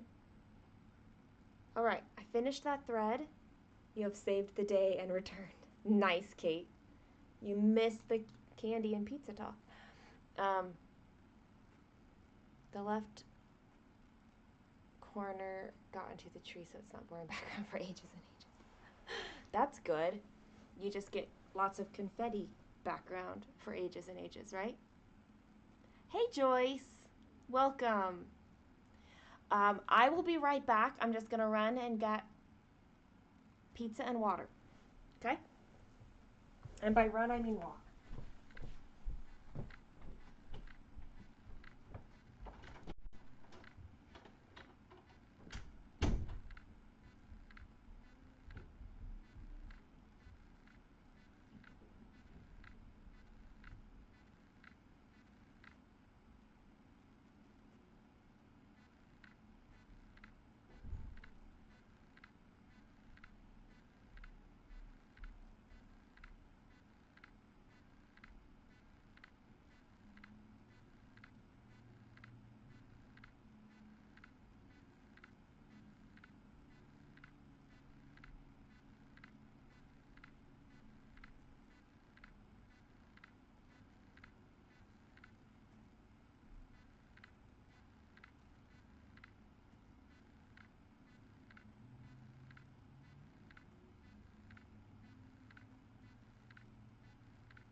I'm back.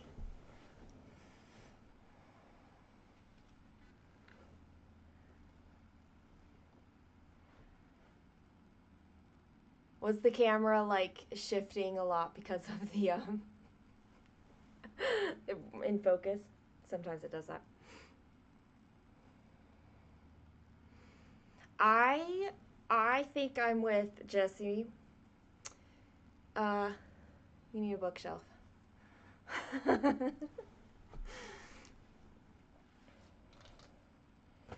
I always encourage a bookshelf, but I also say you need to love your bookshelf. Someday when you finish Farewell to Lothlorien, you think you may have to do the fantasy bookshelf. Oh, Once Upon a Fairy Tale, that one? Or the Grand Library fantasy one? I have decided Hate is always having a sale. Y'all hush. Nah, I'm sorry, can't do that.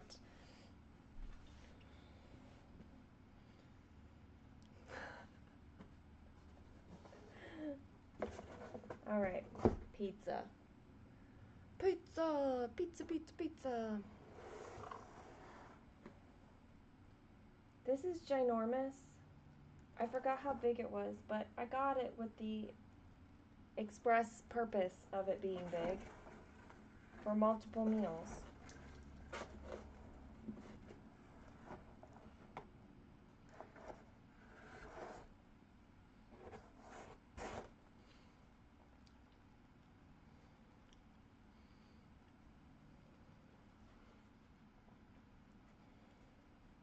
I have that one, that Becca, I have that one.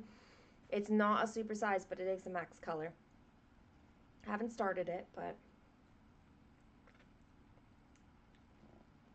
pretty certain I will at some point.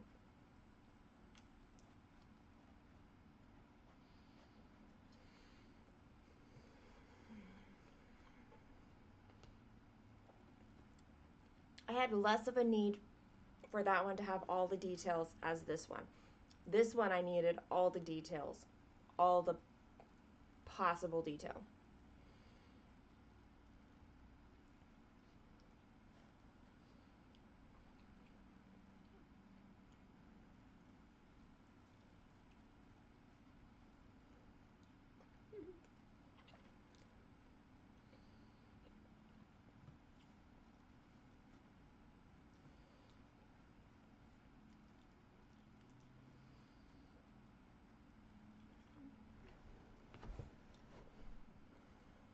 I've never been drawn to the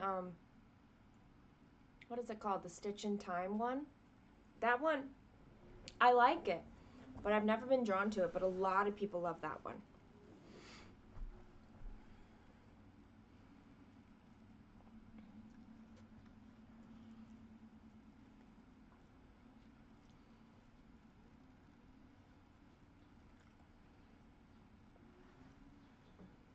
Just over 5% finished, Kate. Congratulations.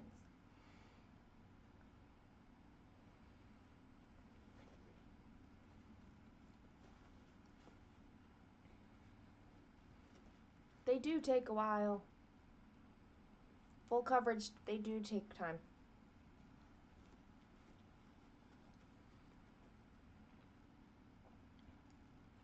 But they're so beautiful. Also working on a Christmas Carol mini, and you're getting up Gryffindor Mouse.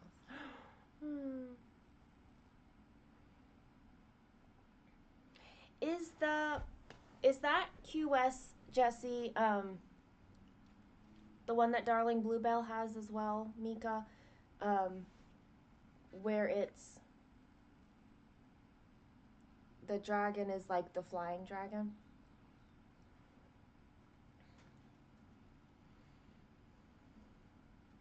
If I could choose a portion of that one, I think that's the way to go too. But I couldn't. Also, I was gifted that chart too. Alara gifted it to me.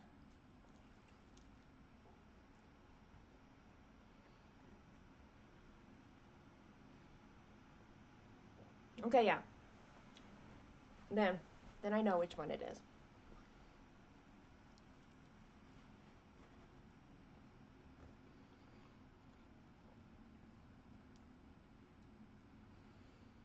One thing I like, um, Once Upon an Understatement. Ah, yes, that is the name. It is true. QS, I really wish that Haid would change it from a QS because it's not really accurate, is it? Amazing Animals, that one's a lovely one too. I like that one.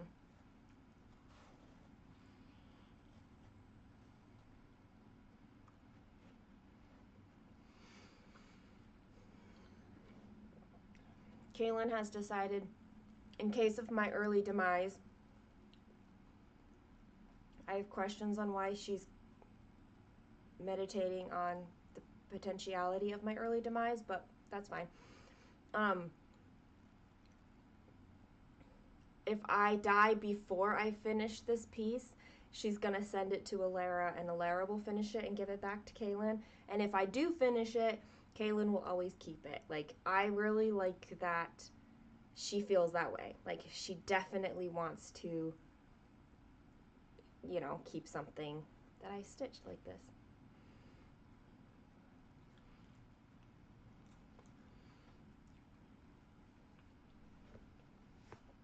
Until you start a haunted house, the QS was my biggest one. I like Kate's idea that QS should be detailed stitch instead.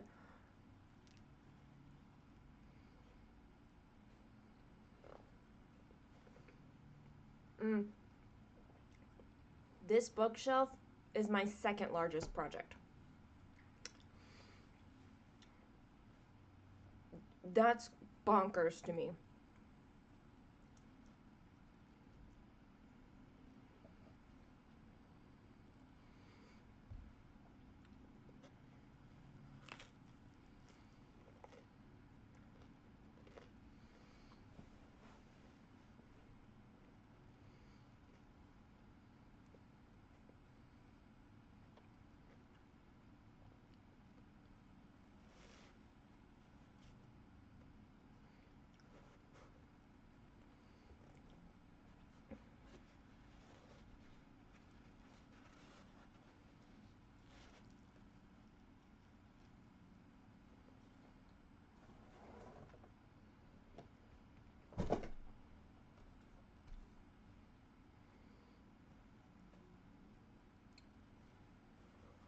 We all belong in a nut house, to be honest. Okay, but does that nut house allow us to bring our stitching with us? Because that's the only way that we belong there.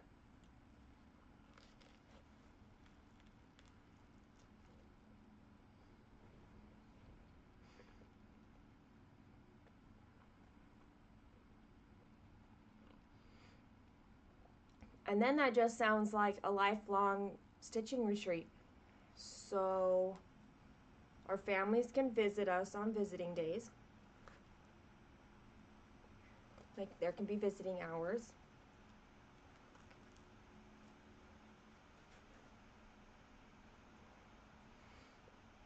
Obviously.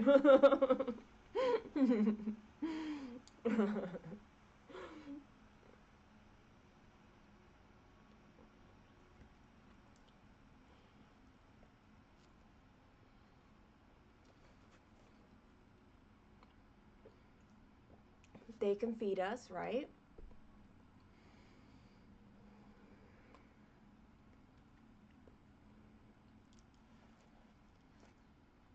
In-house doctors.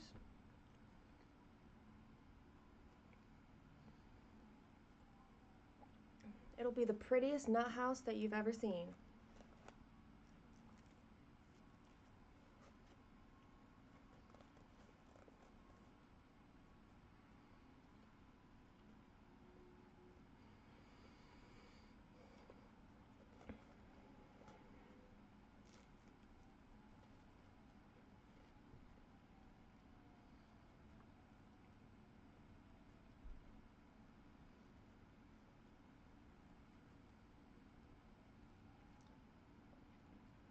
imagine me without them. I think there's a reason that we like to say like stitching is our therapy.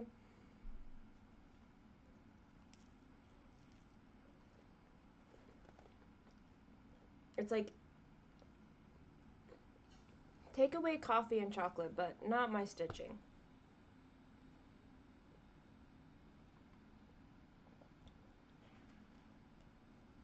Would they let us have scissors though?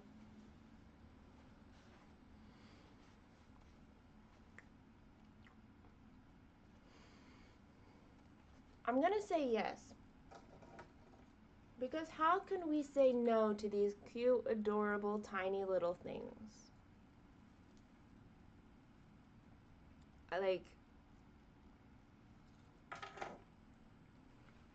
We're not on the suicide watch or like homicide or anything like that. It's a special nut house.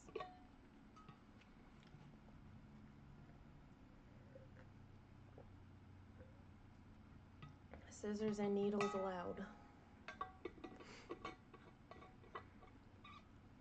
Okay, that one slice of pizza was satisfactory to me. And I let my dog outside. So, now I need to let my dog inside, and then I need 205 more stitches on this thing today.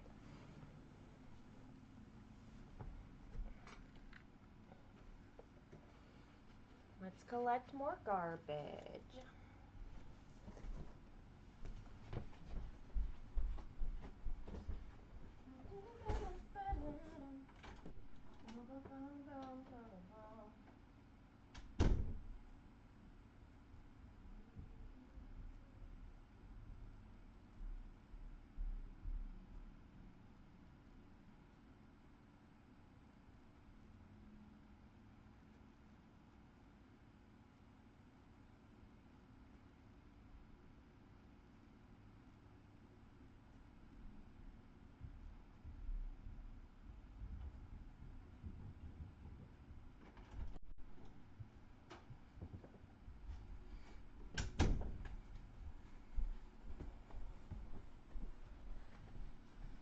All right.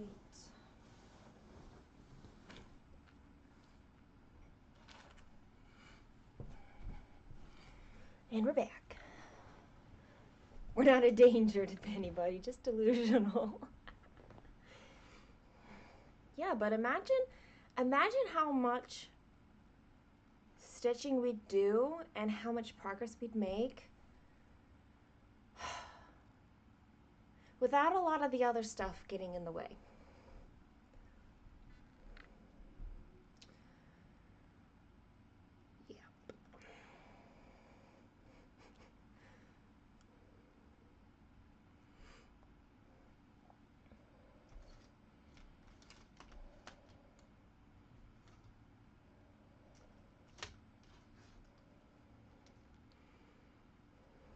There is not an end of stitching, so I think that being immortal or going to the end of stitching is basically the same thing.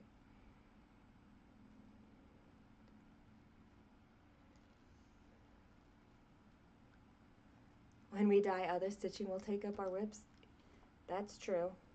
That's when we might become dangerous, though.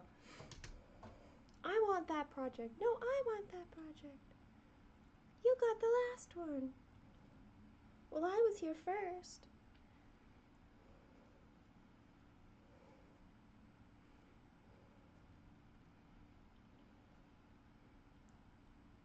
Actually, we might not argue about it. We'll just do it giveaway style.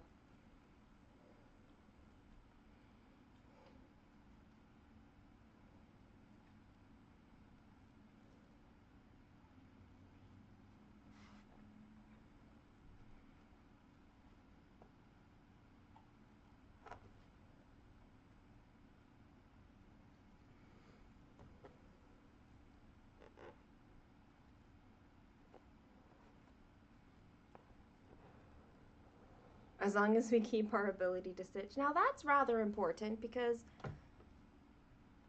I suppose if we are immortal, our body should stop decaying or be much slower to decay, right? Already making guidelines for our incarceration in the needle workers loony bin. You know, it's not been done yet, so somebody needs to set it up, right?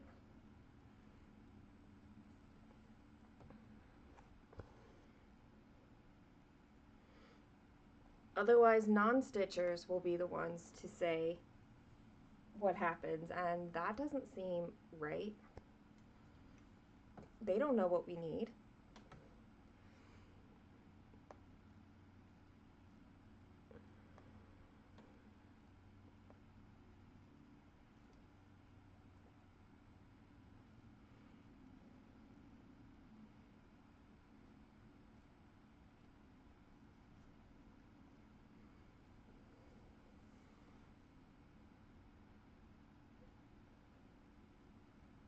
Do you vote for me to be in charge? I, that's pressure, Kate. Will being in charge take away from my own stitching? Wait, can I be a part of the nut house and be in charge of the nut house, or is that a conflict of interest?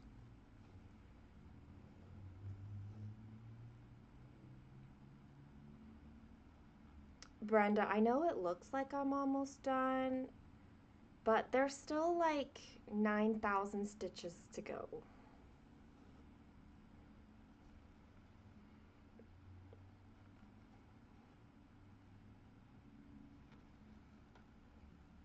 Maybe closer to 8,000 by now, but I can multitask.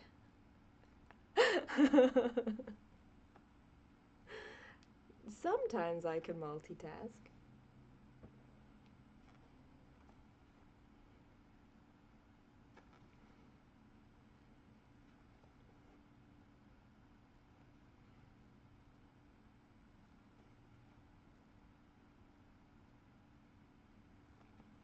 We can spin it positively by calling it a permanent retreat house. Arbitrating disagreements between stitchers. Oh man. I do like to keep peace, but I'd rather peace just reign without me having to be involved.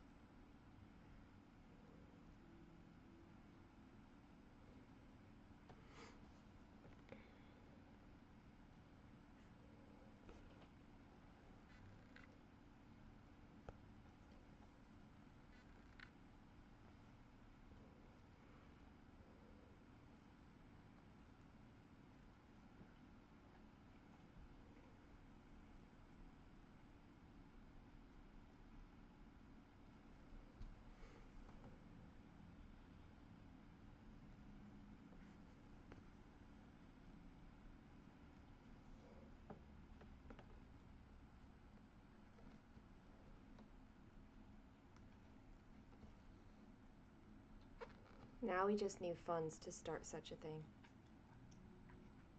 We need a private investor so that we don't have government laws in the mix.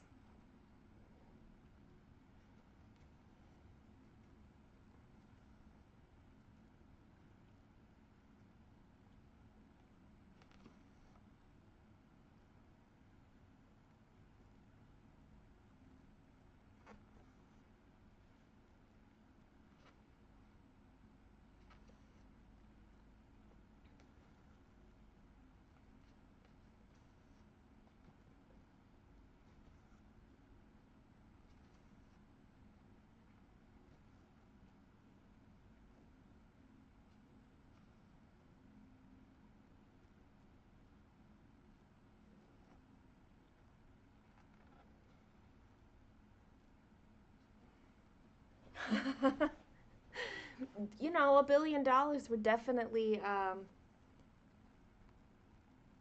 get a good start. You know, get it up and running, but then also like invest a portion so that that can also still be growing for future,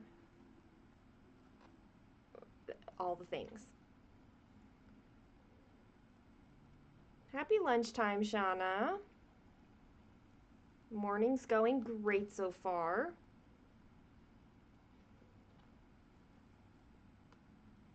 We are currently making plans for a, what did you call it, Kate? Needleworkers loony bin.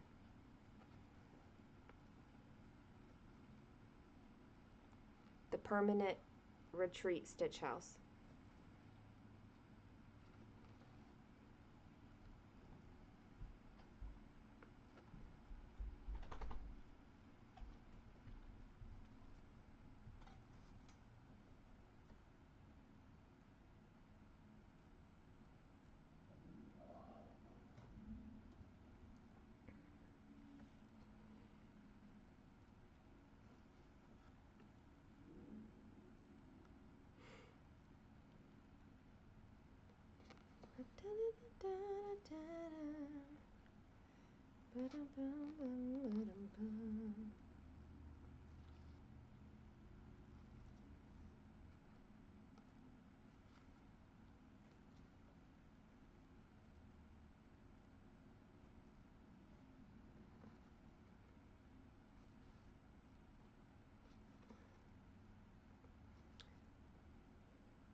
Although, to be fair, this is starting to sound much more like a stitching compound than, I mean, like, you know, our families can live there and we all pitch in, right? Like, that's what this is sounding like.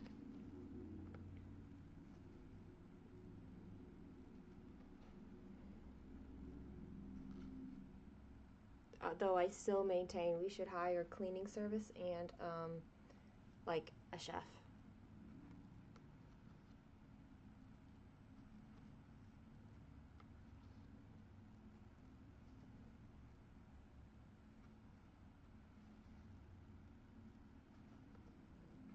At least for the common areas.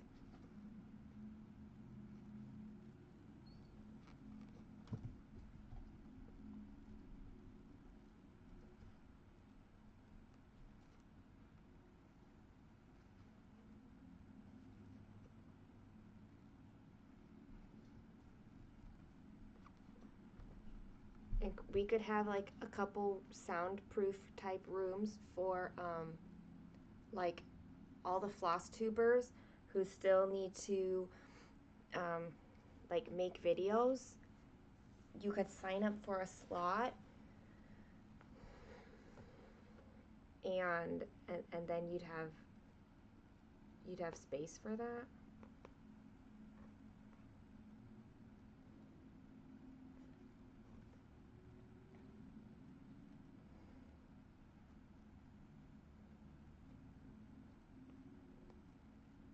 Why is that so true, Jessie? It's like you start with like a vacation and then end up with like permanent living situations. And a gardener, so we always have a pretty place to stitch in the summer, and a laundress. There you go. See?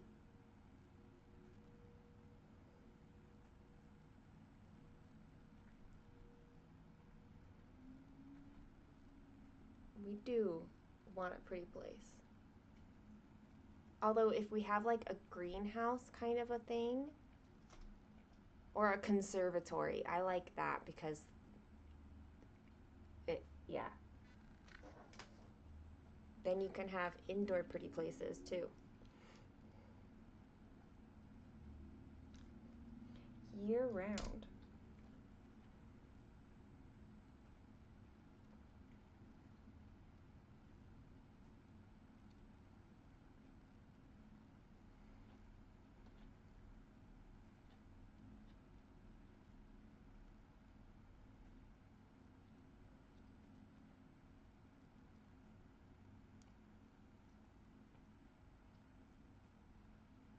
Pip, Pip, hey.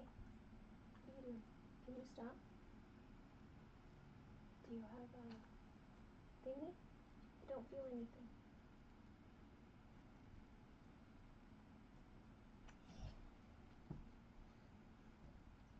Hello.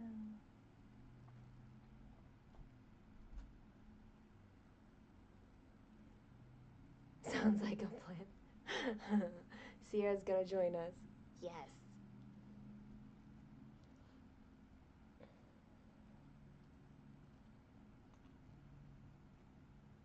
Hi.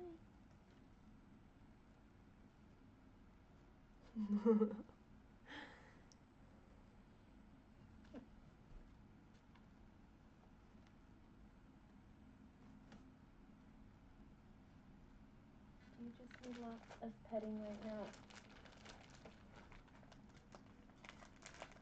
Let me put my fabric up, okay?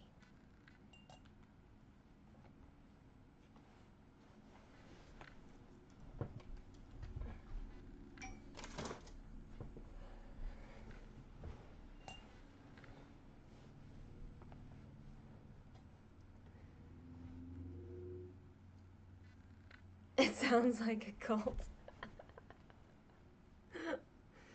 You know, most cults start with good intentions, right? Or maybe that's absolutely false, and I'm just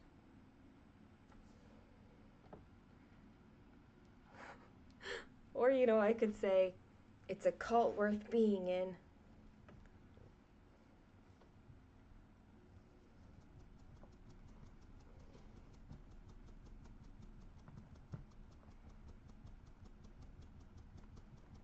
I feel like you'd have full autonomy. Not trying to change the way you think. We can be the first good cult.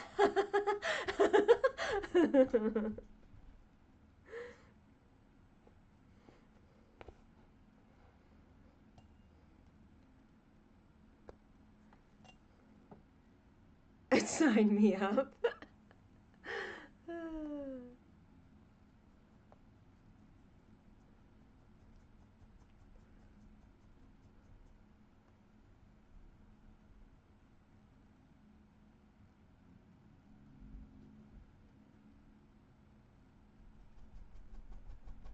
There won't be any Kool-Aid. Citrus and Kool-Aid is a bad. Nothing that could spill on fabric and stain. Absolutely.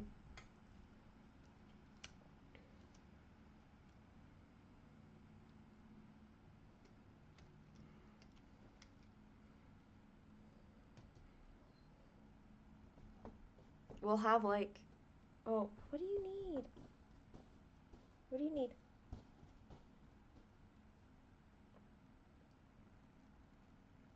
Are you lonely?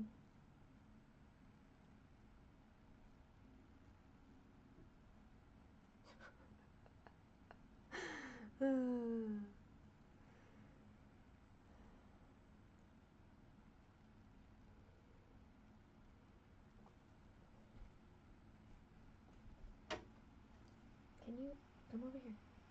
All the way. Thank you.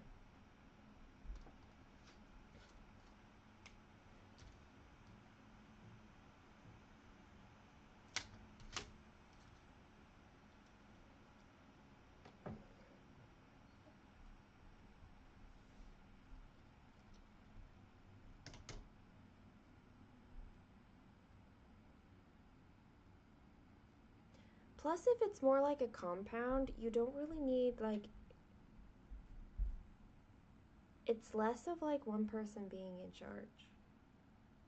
I mean, it can be created to be like that. Look, all we need to do is everybody move into, the same neighborhood. And then everyone has, their own individual houses, but then we can have, the community center.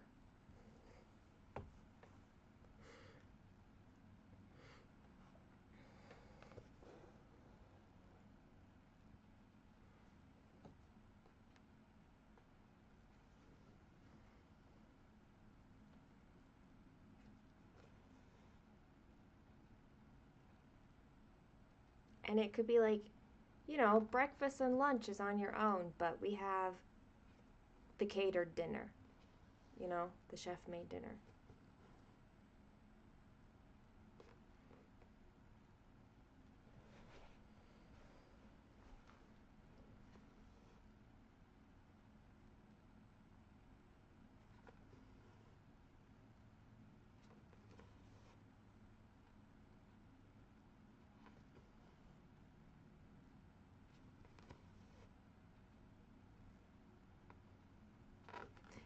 Then there's no cult like aspect. It's just or a nut house. We're just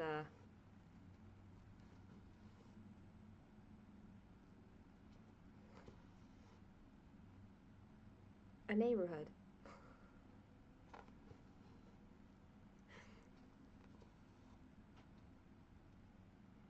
And it'll be the prettiest neighborhood anyone's ever seen.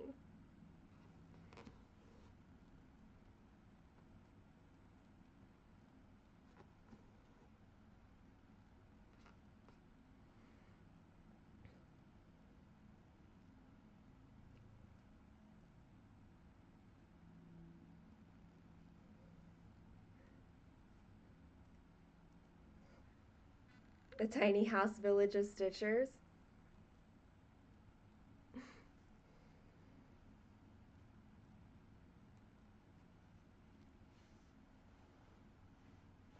Yeah, there's plenty of like negative aspects associated with the word compound. I get that for sure.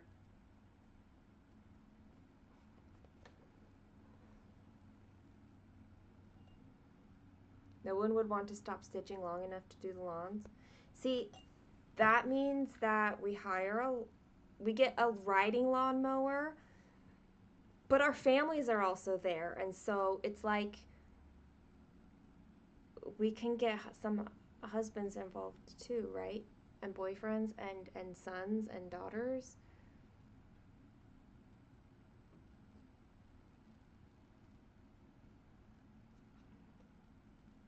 That just means we need a lawn service on top of the other things. Ooh, or like have you seen like the Roomba lawnmowers? We could just get a bunch of those.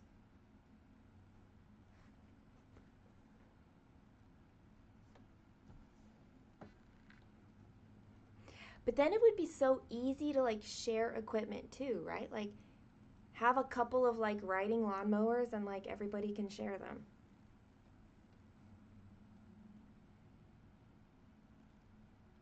I hear mowing is so much faster with a riding mower rather than a walk behind.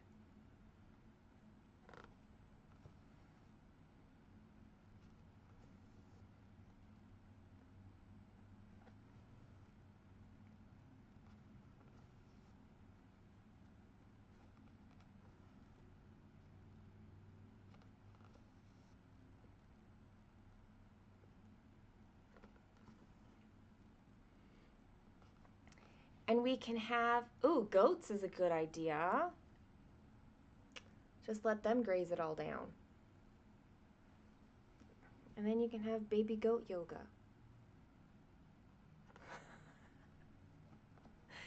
And part of our community space could be like a gallery, and then we could open that up to kind of like a museum, and people could come in, and so we could generate some money there.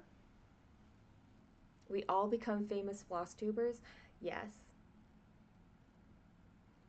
Make a ton of ad money. We all need to be very famous for ad money to make any kind of hell help for that.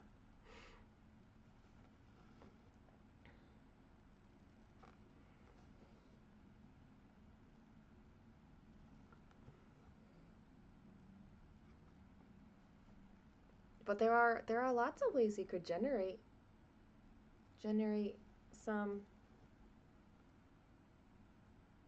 income there.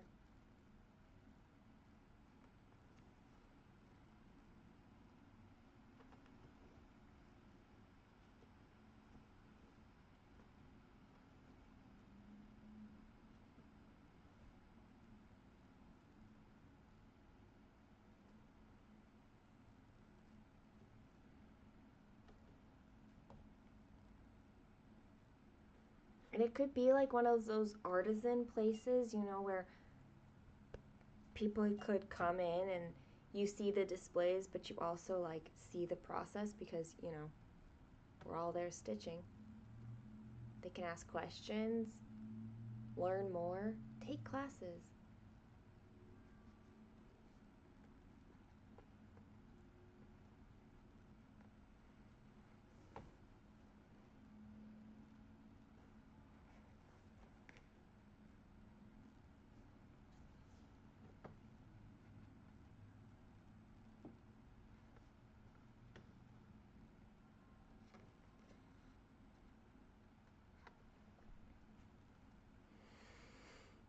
It would be like our own like HOA village.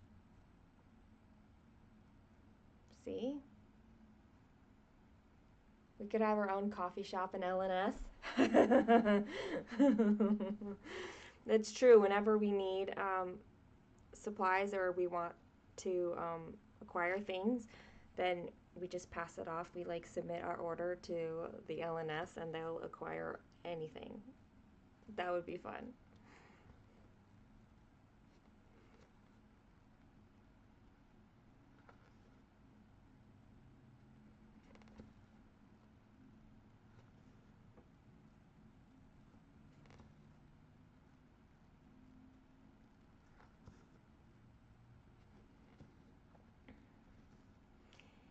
There is a book, must-haves, oh, absolutely. There is a book called, oh, it's on my shelves downstairs, but it's been like 3 or 4 years since I've read it. I don't remember what it's called, but it's such a good book. But it's set in like this town where they have this kind of a vibe. It's not stitching. It's more like, I don't know. I want to say intellectual, but that might be a little bit odd also. But they have this town that has this very definite flavor to it, and to live there, you're going to want to be part of that flavor. So this is absolutely doable to, I don't know, figure out how it might look like. We just need a chunk of change first.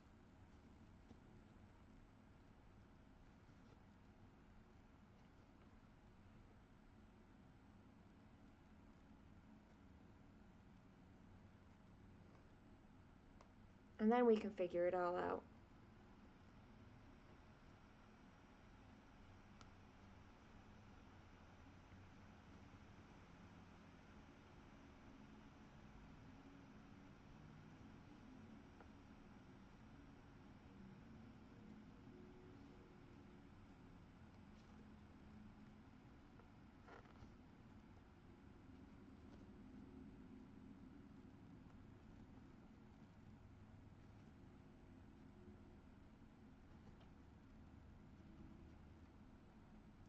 We could host, like, how at retreats, especially the bigger retreats, you have like designers and vendors and things.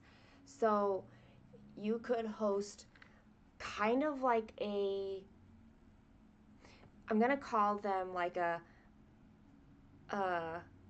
like a lecture series, but I wouldn't want to I don't know, intimidate the designers or anything. But invite the designers to come and share about like their process, where they get their inspiration from, um, like the tools they use and things like that. Um, and and outside people could come in too and see that. But also the same for like fabric dyers or thread dyers, people like that too. People who like have some of the different creative skills in the community. to be able to share like their aspect of it and to encourage our own like creativity. And then like we all kind of have different levels and different ways that we relate to things. So we might have some people who are really good at like skin conversions that would be able to kind of like present based on that, or how to do from like a fancy floss to DMC or the other way around kind of conversion.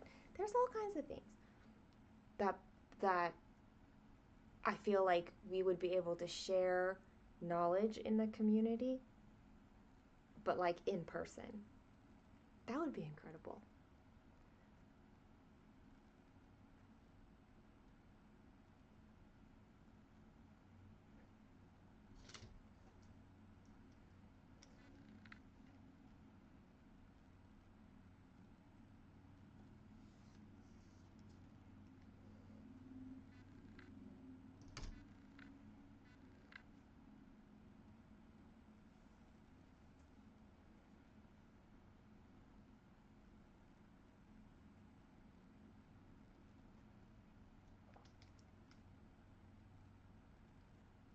Sanctuary, I feel like, is the best word, Jesse.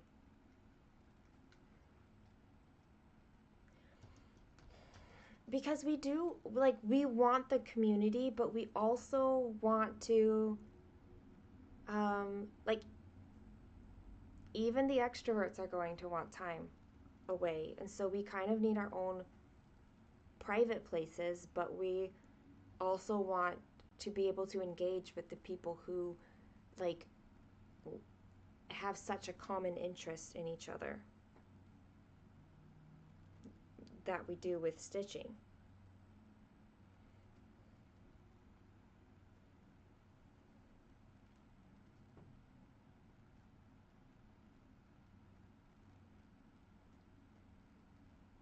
Sanctuary is a beautiful word for it.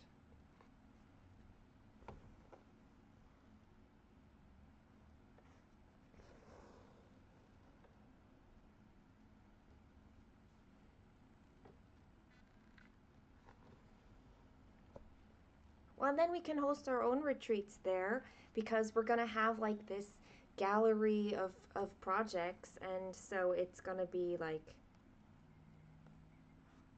we'll already have we'll have the LNS, we'll have the coffee shop, we'll have the caterer.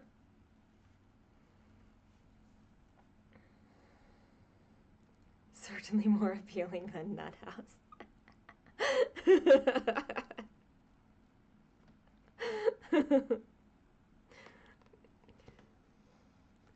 It can be, we can have like an application process, and the question is, do you feel like you need to live in a nut house? You might be a good fit here.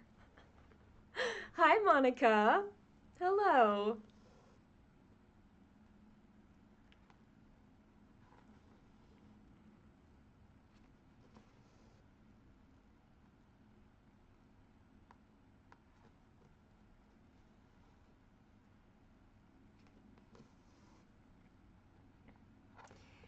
And you know how like back in the day, well, I'm thinking Jane Austen books. You know how they go and they live in different places, but then when they're returning back to their house, like the staff have to like air it out, right? And get it ready.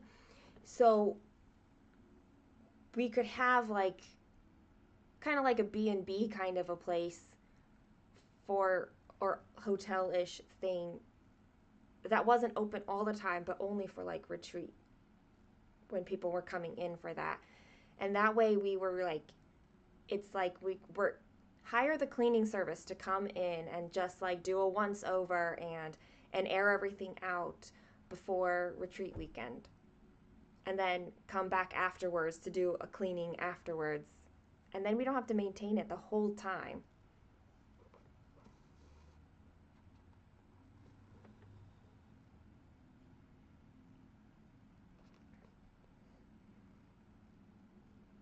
Apparently the ideas here are endless. I'm doing great, Monica. Oh, Sierra, I'm glad you're enjoying the discussion here. Congratulations on finishing your FFO and having a new start. Can you imagine like finishing something and then like there's just like a permanent bell that we can like ring? Everybody would cheer all over the compound. I mean, uh, sanctuary, village.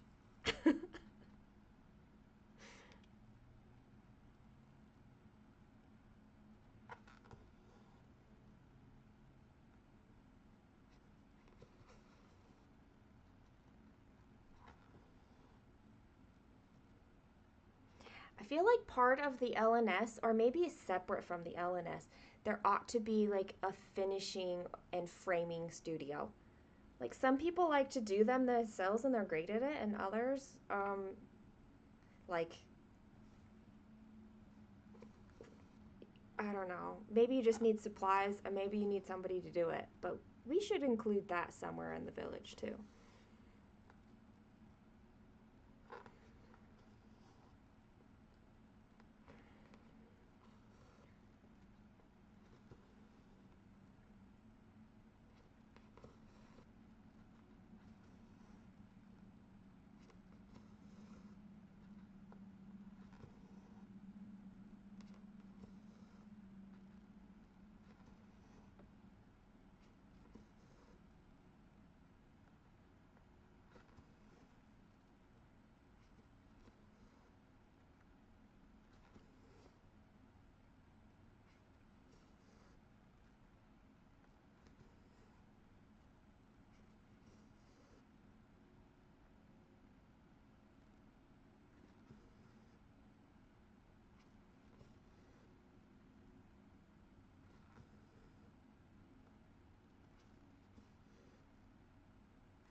This is very like, if you build it, they will come.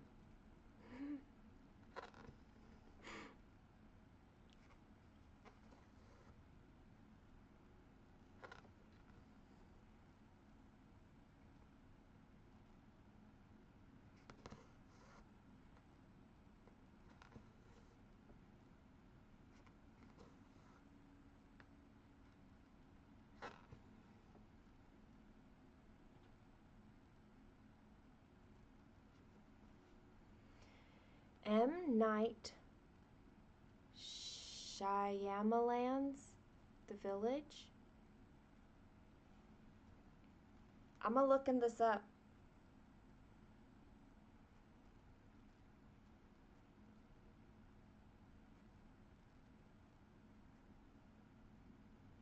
The Village, a 2004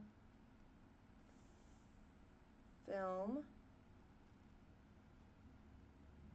In a nutshell, unsettling, menacing, and thrilling. Jesse? What?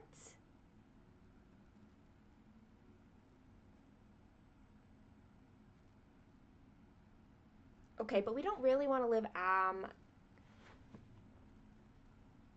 don't know if Suki can handle the village.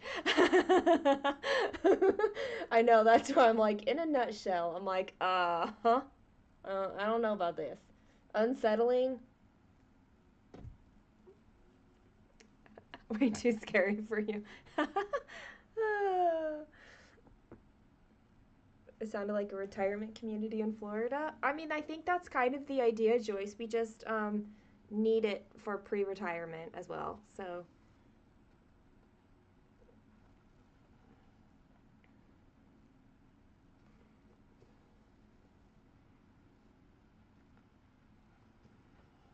oh, Sierra, my scary level is it doesn't take much.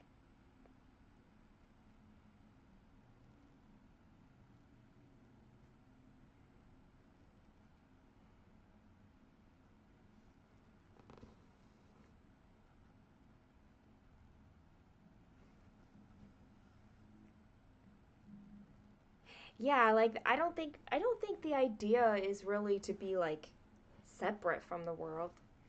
It would just be to like the community, low key. Yeah. Hugh got the look. That's funny. Hi, welcome to the live.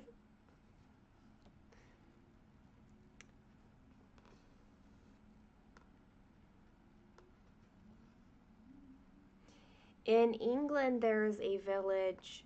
I can't remember the name. Um, but I was there, and their pub had very delicious macaroni and cheese and ice cream. Um,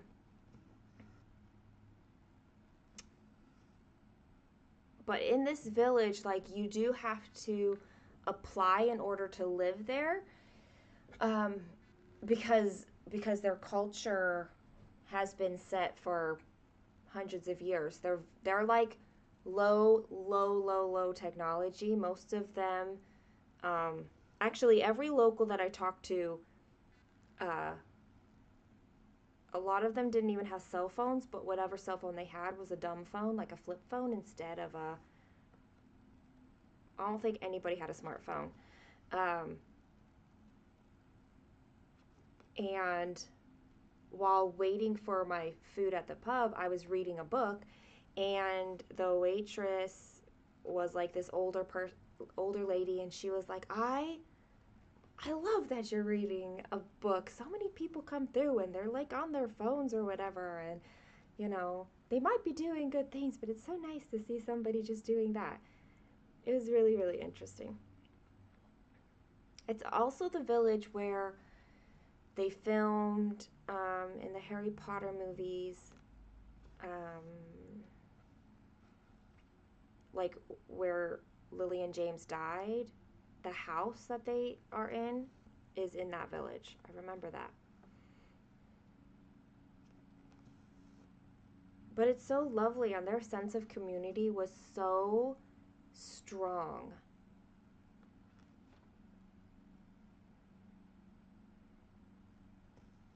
I'm like, it is possible to have something like that, but it does have to be very intentionally built and maintained, and you have to want it.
I'm not sure which would be harder though.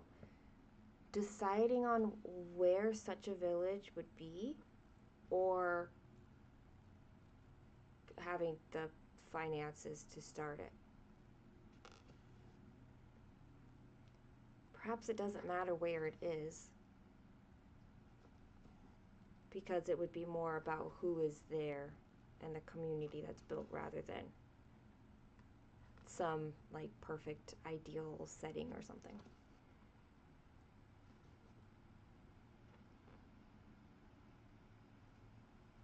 what would make it perfect is the society more than locale.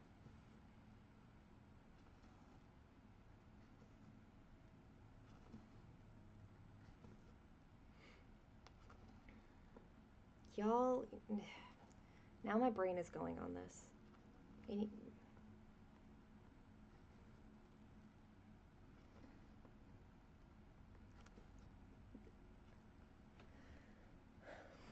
It's definitely something that I do a lot is like my brain wants to figure out all the details about some idea. And it's just going to keep working at it until it decides it feels satisfied with whatever has happened.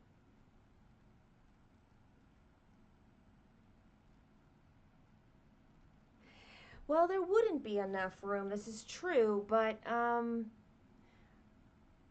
the people who were there would be the ones who really are willing to move, right? Um, and then there, I suppose, is the question on is would people ever move away? Because if people moved away, then there could be like a wait list or spots opening up. Or like, we just buy 100 acres and everybody can come and we subdivide them into like quarter-acre plots, which are very tiny, but or even half acres. And then we can fit like on 100 acres if you split them into quarter acres. I mean, that's a lot of houses that could go on that space. We could literally build up a village. I guess if you bought 100 acres, we would need to set aside like 5 acres for like the LNS and the community spaces, right? But we're still talking like 300 families could be there.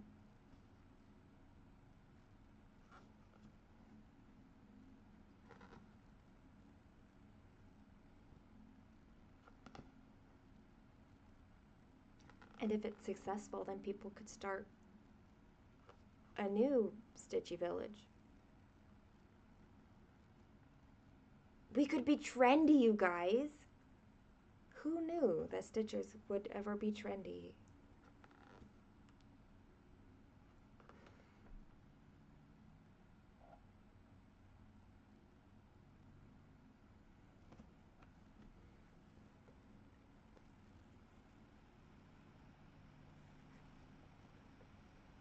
Now the question is, where might be based on where it's easiest to start one's own village. I know nothing about that. I know. Um,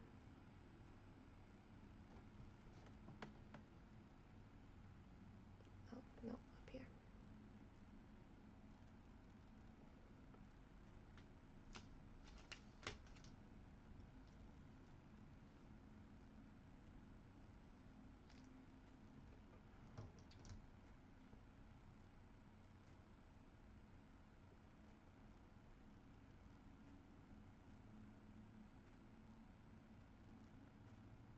And dude, our stitching chairs would be the best.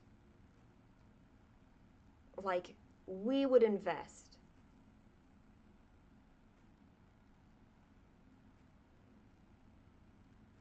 You're gonna Google that. Send me the information.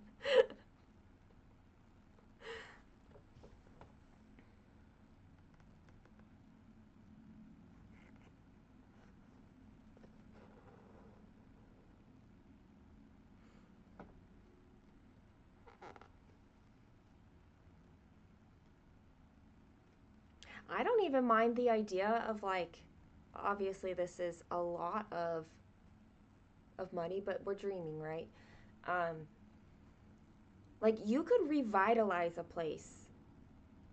So instead of starting with like bare land, You could start with uh, like buildings that are like abandoned or in need of attention, and like raise it all down to the bottom, and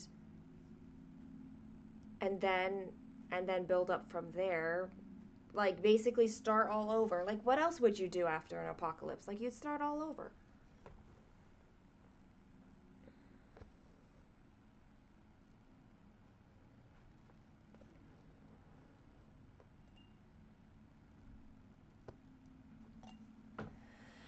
Um, I'm gonna say that my preferred method of funding it is that I get I get like socially adopted by, I don't know, Elon Musk, and kill him off, and then I have money.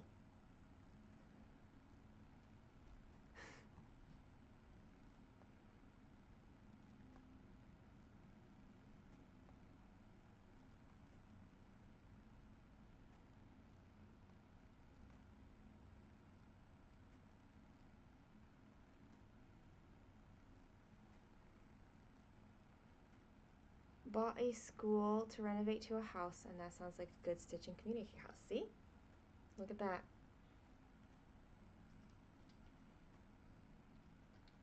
Renovations would be great. And we could have like electric hookups in like a campground area so that people who were coming back to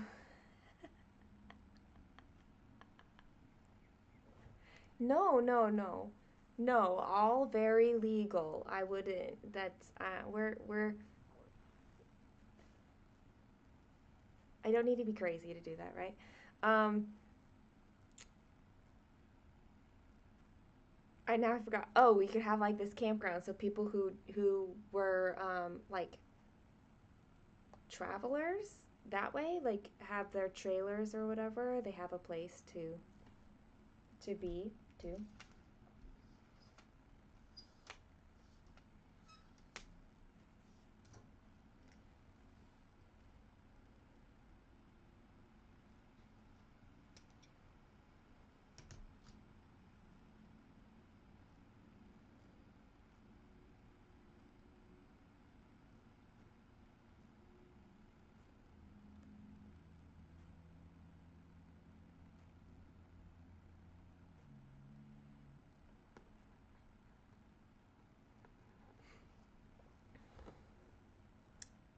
We just need some benefactors. If I were willing to sell my bookshelf, which I'm absolutely not willing, but if I were, then like this baby easily is $1 million, right? So, um,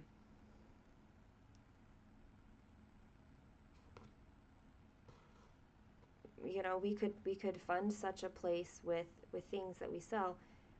Like, could I live off of $1 million while I spend another 4 years to stitch a supersized piece and sell that one for $1 million? Like, I think I could live on $1 million every 4 years.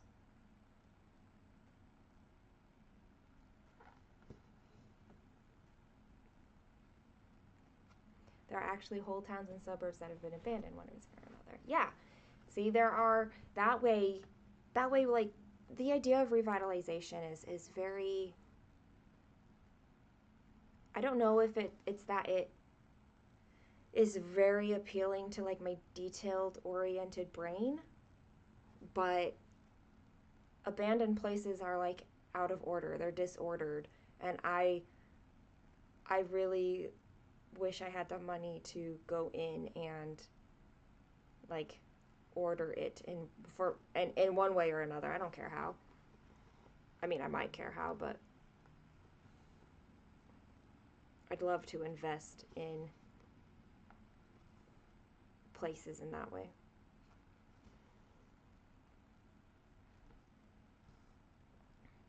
I also think that the way a lot of jobs are going, like being more online, digital, right?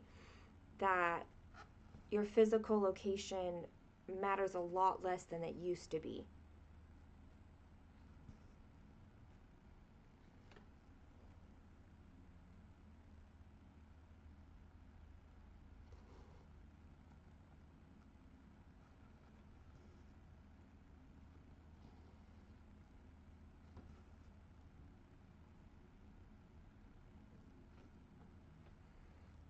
Let's buy Marfa, Texas. We got some locations because Kate also said Central Manitoba. I do tend to have a lot of green thinking. Um, that is certain. Like I like my cast iron and my reusable feminine products.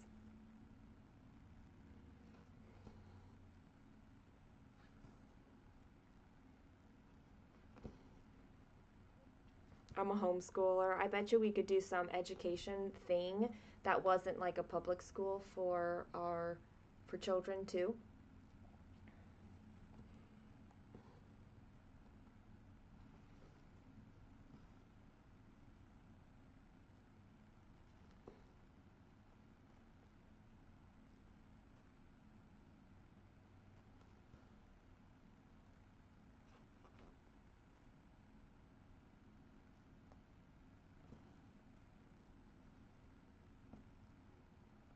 I don't even know where I've never heard of Marfa.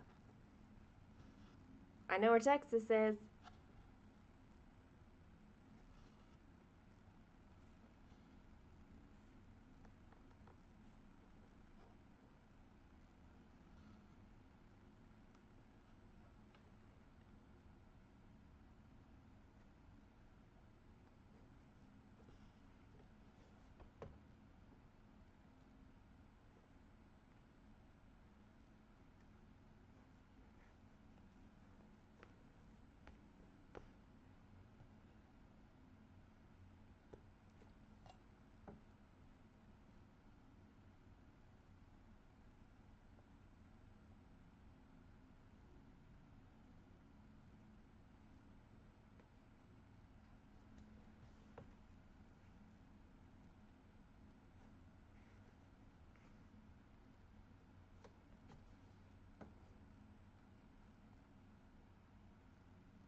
You want to live in New Hampshire? I want to buy some land when I move up there. I could just look at like a, a ton more land than I would have looked at.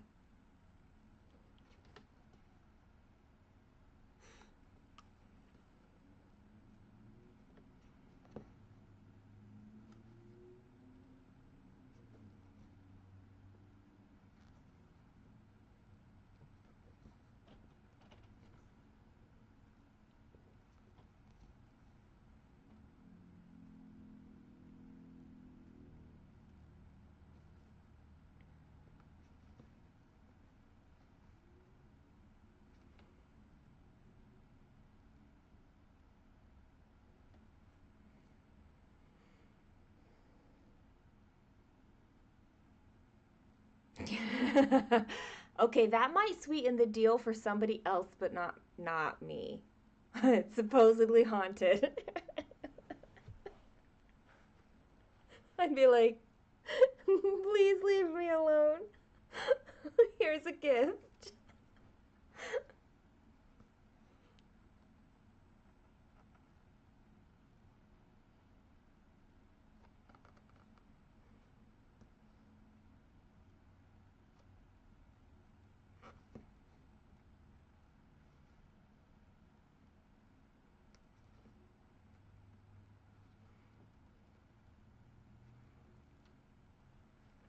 What made me decide to homeschool? I was homeschooled. Um, I um, actually never went to a school until I was 16 when I went to college. So, um,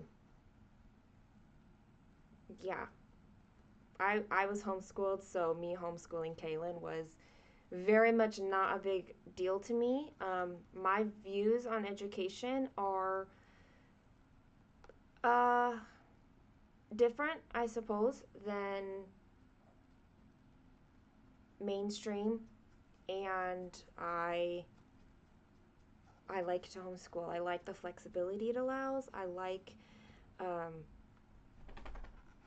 the personalized approach that I believe is uh, important in anyone's education. I I like that there's a lot that I like about homeschooling. So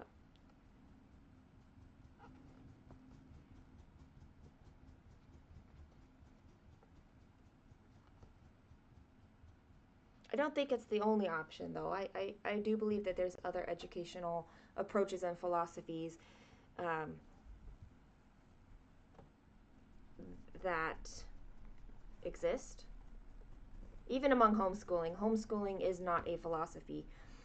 It's just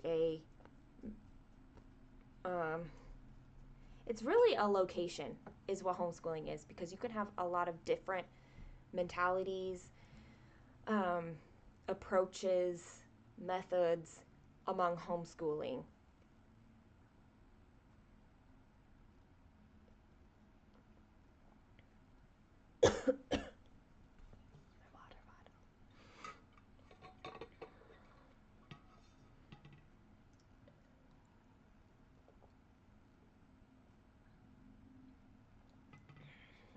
I really, really like the idea of unsegregated classes. I think that children can learn a lot from being involved with other children of all ages. Um, like older children can um, guide younger children because like they know more, so um, they can help guide and be someone that the younger ones can look up to. But when you are in separate classes all the time, you don't get to see that. It's a lot harder to have that just a natural part of life.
Aaron, all that means is that one of us needs to become besties with Beyonce and use her money. We don't. It didn't have to be Elon Musk. We could work with Beyonce.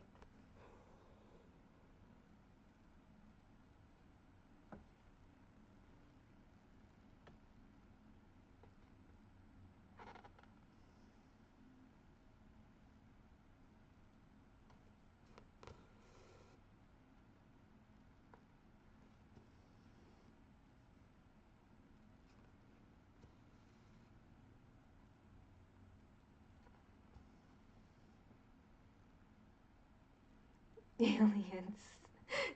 Citrus.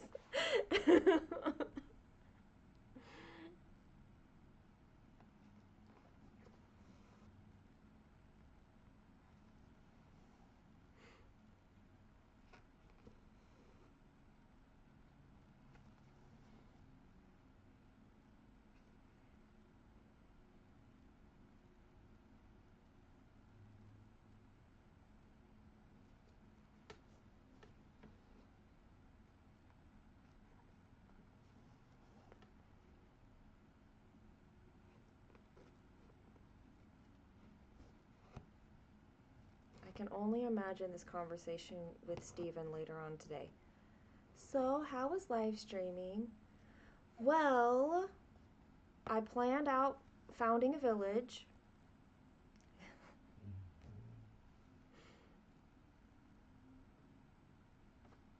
He's already telling me that I should create merch. So I he just might be like, you're just gonna blow past the merch and into a village, huh? Muskville.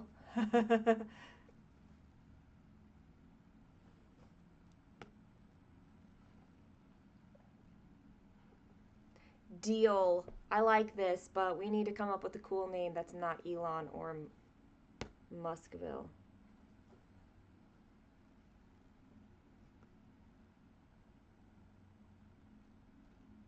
He doesn't seem the type to insist on a statue of himself. We could cross-stitch him a full coverage piece of his face. That would be much more appropriate for our stitching place. There is a knot in my string, so I'm super sorry, but I'm just pulling it through because eventually it'll end up in the back. So if it's really loud when I pull it through, I apologize. But that's how this is going right now.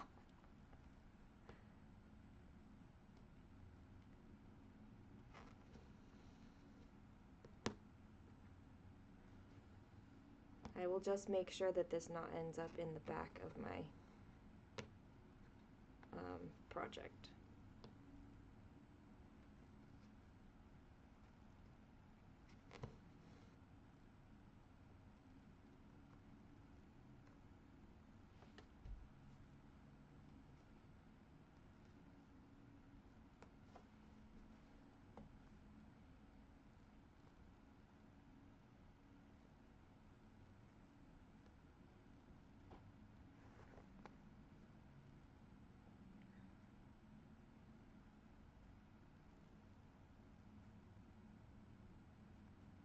Okay, I literally was just thinking of like a person with a lot of money when I threw out Elon Musk. I'm not sure that I would actually pick him.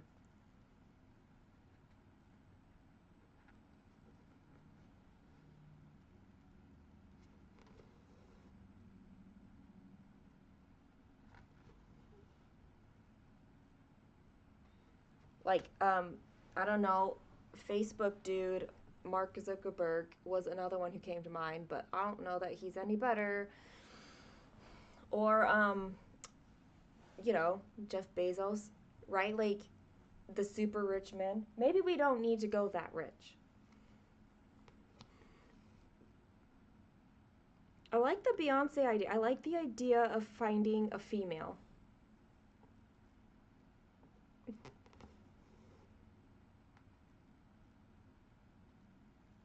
Maybe we can be Taylor Swift besties. She can get us started, right? Ha!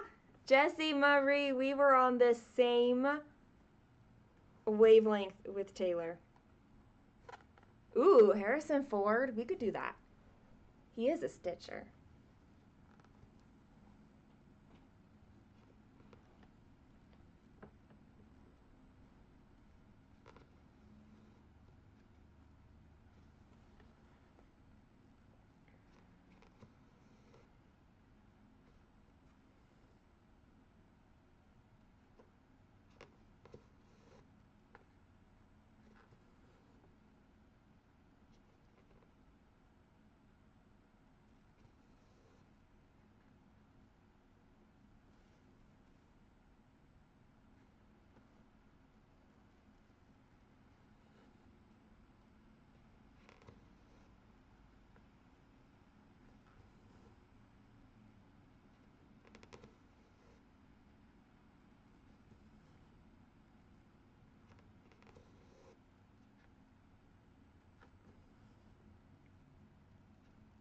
I would much rather stitch a picture of Harrison Ford.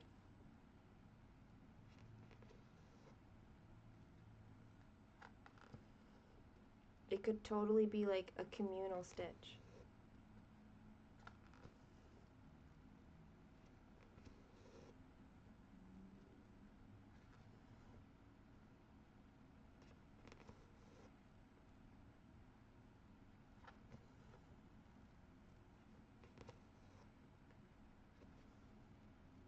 We could even do it stylized, even like stained glass style or something, you know? Rather than the picture thing.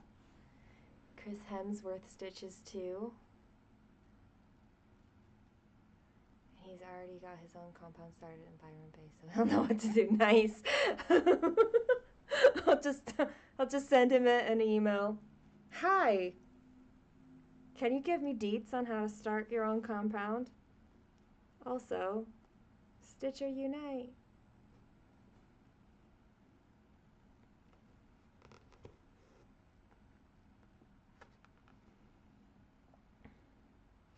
The thing is I would not be the good person to like go and pitch to people because I am very much not like a sales competitive kind of a person, and I would be far too self-minimizing, I feel like.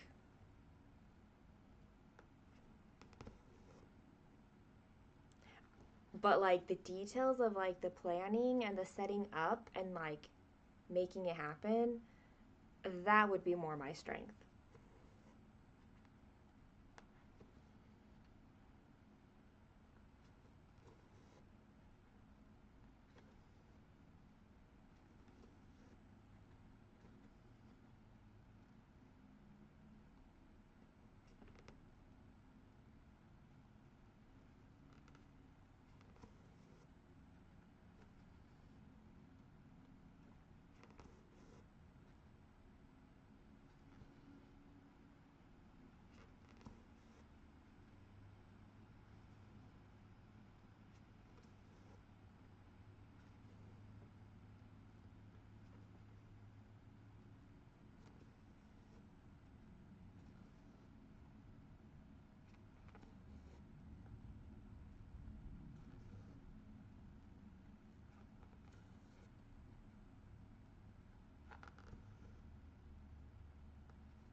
I'm reaching a decision point here, y'all. I have reached 1,000 stitches.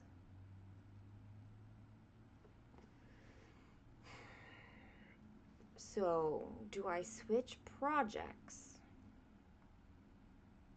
Or do I just keep going on this piece?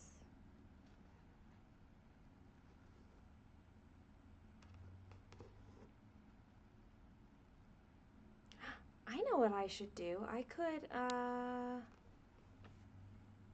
get that overskirt done on Woodland Enchantress.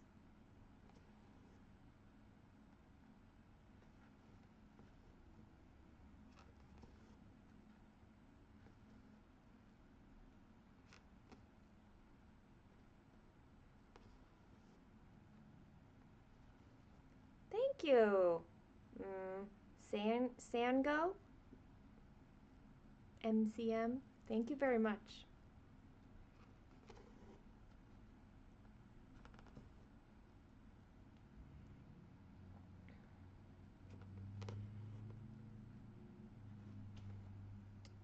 I knew I needed to reach 1,000 stitches today to keep on track with my goal am to finish this section.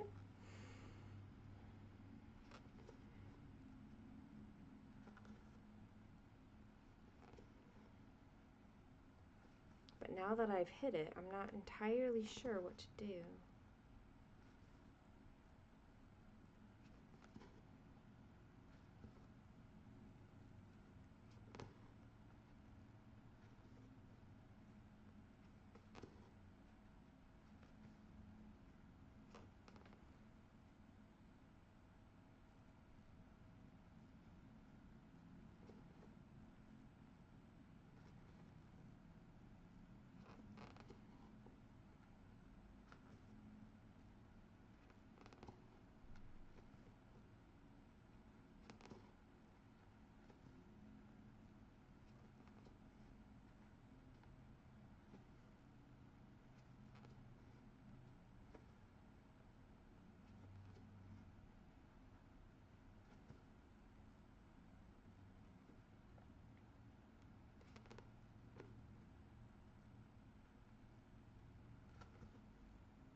One 1,086 stitches.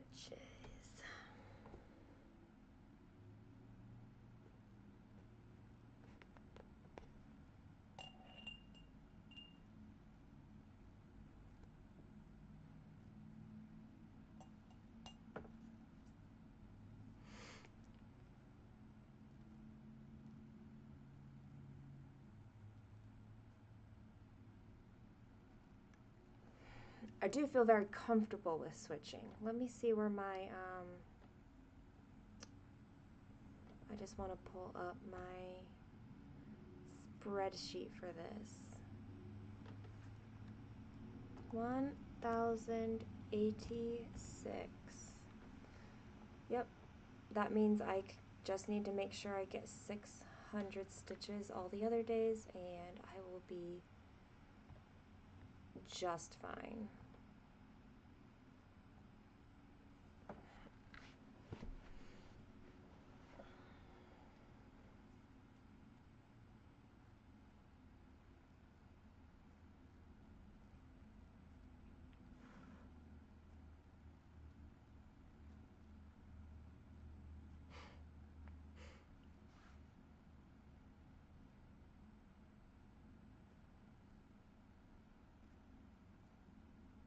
I love how you can see like the legs down here of like the chair and stuff.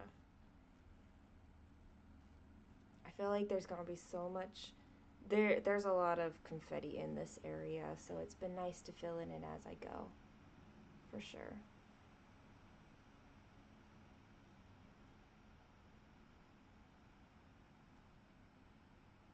It looks real nice. It looks so good. I finished going across here, and then I was working my way back across here. I like it. I like it, like it.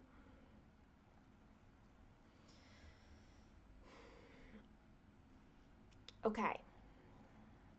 Jesse's gonna be back in a bit.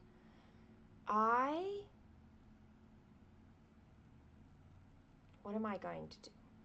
I'm actually going to end this stream because in order to switch, I need to move my cameras around.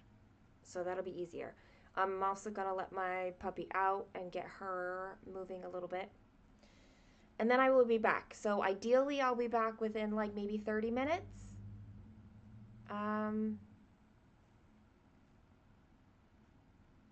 Yeah, just so I can like move some things and